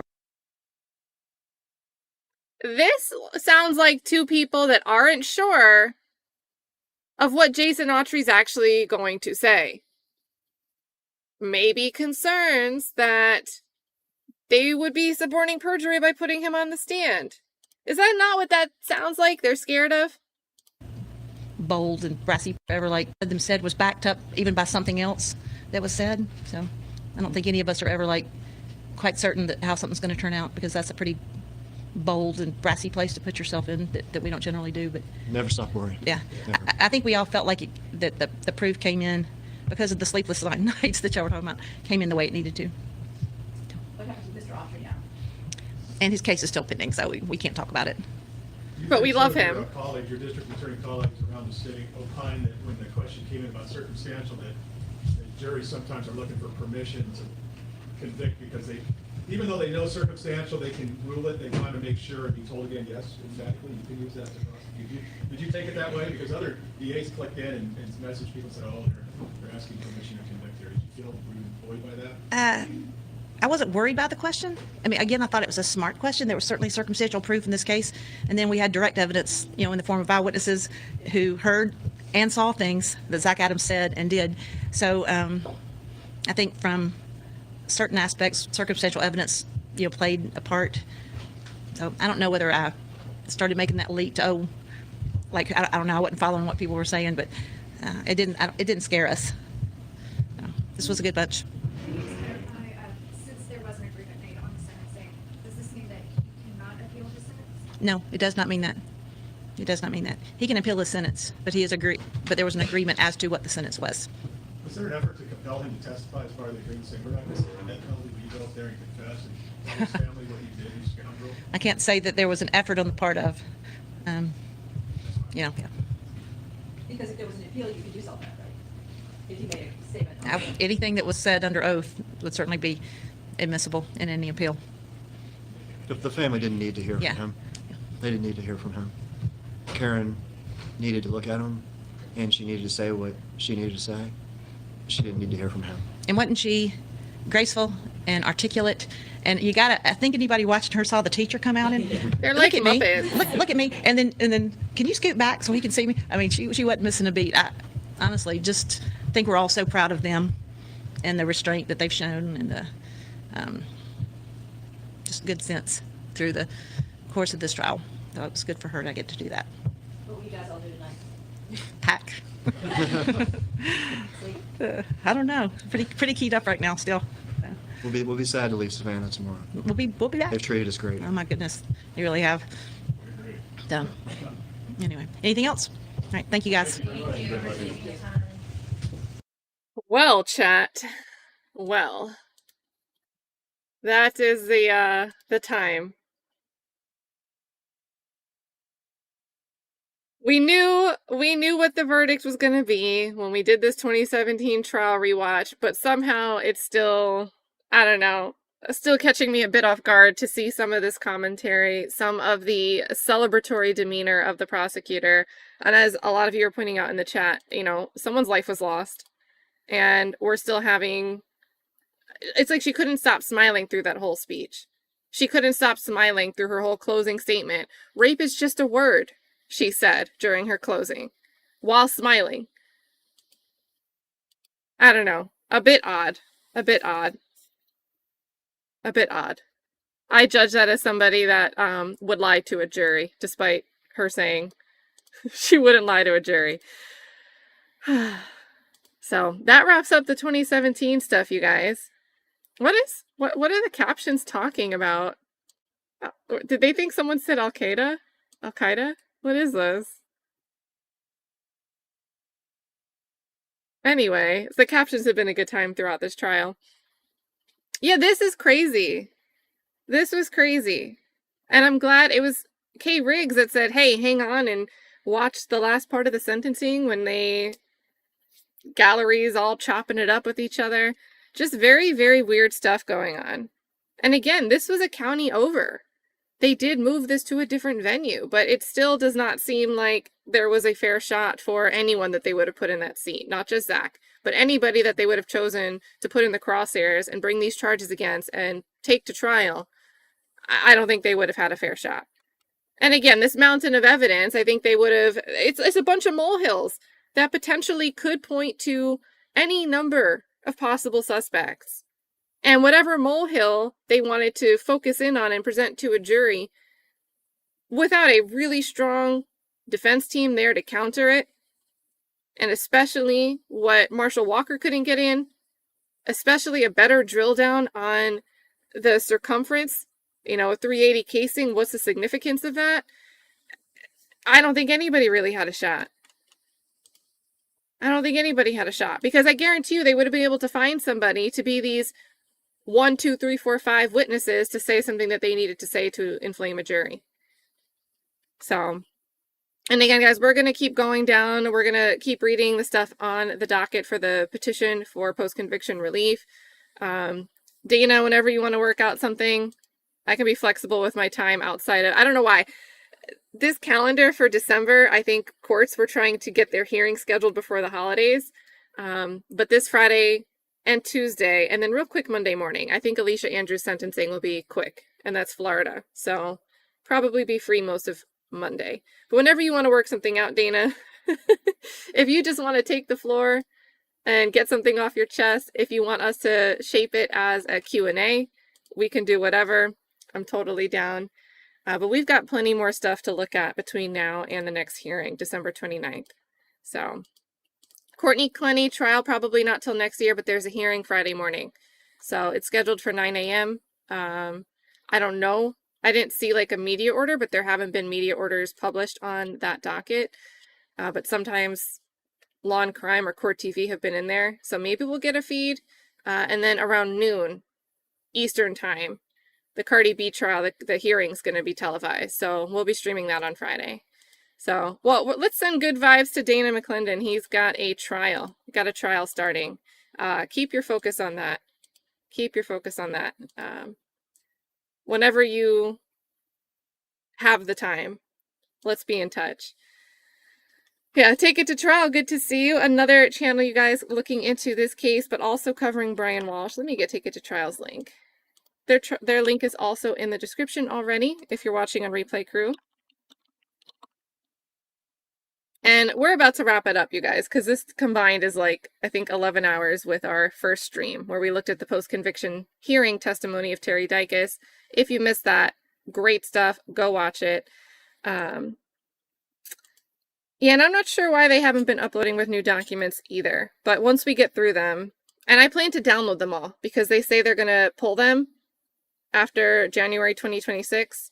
So I'm going to download them all and put them in like a Google Drive folder. But as far as the more recent stuff, I don't know. Maybe I'll poke around and bug somebody. Tomorrow, you guys, I think we'll pivot a little bit, switch topics, and do a shorter stream, probably earlier, like before 11 a.m. We're going to watch body cam footage of a DUI arrest. And we're going to do this retrospective again. We're going to watch it with what we know in hindsight. So we're going to watch them do the horizontal nystagmus gaze test. We're going to watch them do all the other field sobriety exercises. We're going to listen to how they talk to the person that they ultimately end up arresting. And the whole time we're going to know that the lab results are going to show 0.00 BAC. So I think that'll be a nice, I don't want to say it's lighthearted because that's still unfortunate and still problematic, but it's a bit less morbid, right? We're not dealing with anybody losing their life. So we'll do a short pivot to that tomorrow. It's like a 26-minute body cam footage, plus we'll read the updates. So very excited to do that. Perfect timing. Club Classy just started, so we're going to redirect to some good music. If you guys want to come hang out. Maybe Jennifer Nichols will be there because she looked ready to celebrate. So let me set that up. We've also got some post-conviction. Is this a hearing, Lakong Express, for Zachary Anderson?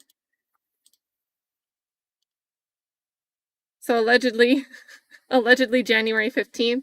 I'll have to put that on my calendar. You guys, I shared Making Law Simple, MLS. He's got the Zachary Anderson trial on his channel if you want to go back and rewatch all of that.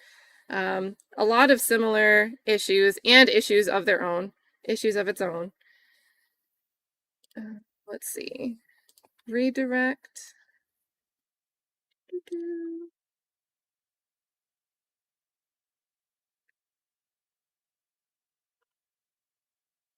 All right, cool. And if you guys have never attended Club Classy, it's Classy Beats channel. It's a fun name we came up with during the YSL trial. It's a way to support local artists and decompress after watching some tough trial moments. So you guys know Classy does his morning recap shows, goes over recent trial updates, case updates, and other like hot topic news subjects. But Monday, Wednesday, Friday nights, get together, support upcoming artists. It's a really, really great time. Hope to see some of you over there. And if not, see you tomorrow. See you tomorrow. And Hella also has the Zachary Anderson stuff. So love Hella Excited Utterance as well. And James, yeah, come share your songs. See you guys there.